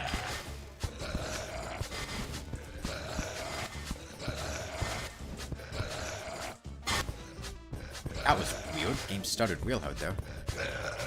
Deoclops got evicted. Had to buy an anvil.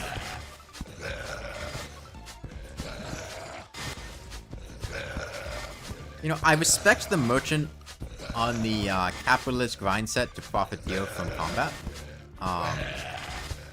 by selling to both sides.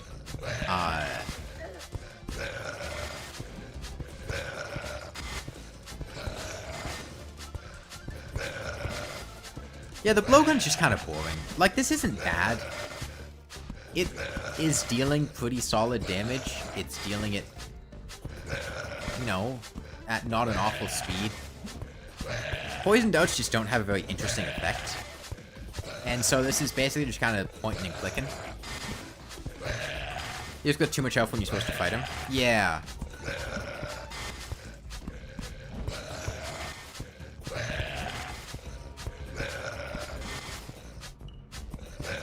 I don't know. I talked about this, but I think Deoclops having genuinely, unironically, completely 100%. I think the best way to rework Deoclops is to give him a death ray attack. Because I think that would be an interesting dynamic to the fight and not just make it, you know, run back and forth left and right. And it also... Okay, well, we got the Pneumatic Horn. Try that out.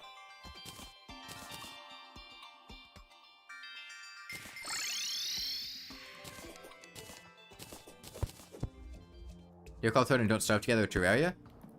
I really don't like the Shadow Hand attack, so I'm gonna say don't starve together. But I also don't think he's particularly good in don't starve together. I mean, he has one attack. I mean, I guess technically two, in, like, with the different variations of him. And maybe three if he has, like, the shadowed form. But death animation attack where it spins around.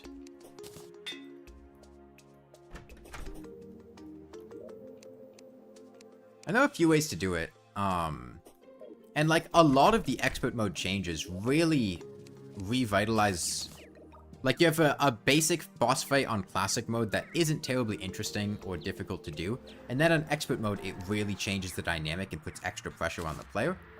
Like, you know, Skeletron, having the whole homing skulls, and moving a lot faster, the Eater of Worlds having the chain dash thing, Queen Bee speeding up a lot, the Wall of Flesh just being a lot faster, the Brain of Cthulhu inflicting all the debuffs, can really change the equation for getting hit, along with just being a lot tankier on expert mode, which makes him less of a pushover. And then Deerclops just throws Shadow Hands in there, which are an uninteresting attack that is really, really annoying. We don't have an Arm Steel yet, do we? We don't. Oh. There's going to be breakthrough in the New World and Expert? Yes. Every boss has an Expert mode change outside of event bosses. And mini bosses and things like that. The Eater of Worlds is... Oh, hold on, I'm dropping a couple frames here. Oh, it's bad.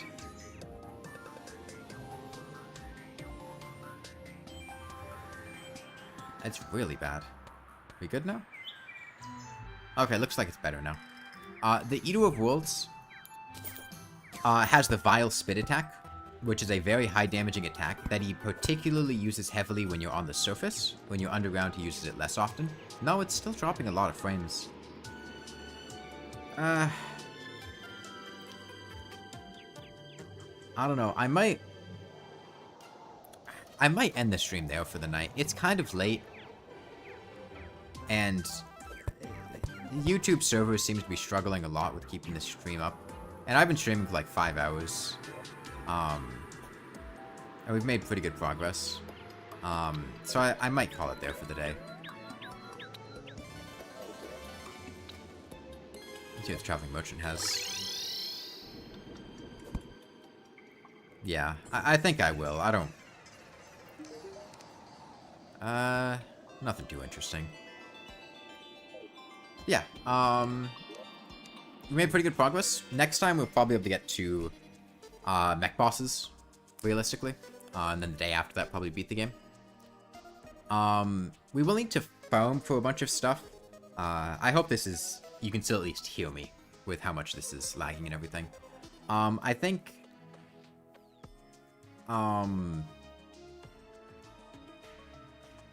Well, I'll put in the streaming announcements channel in the Discord server that morning when I plan to stream. It'll either be noon or 3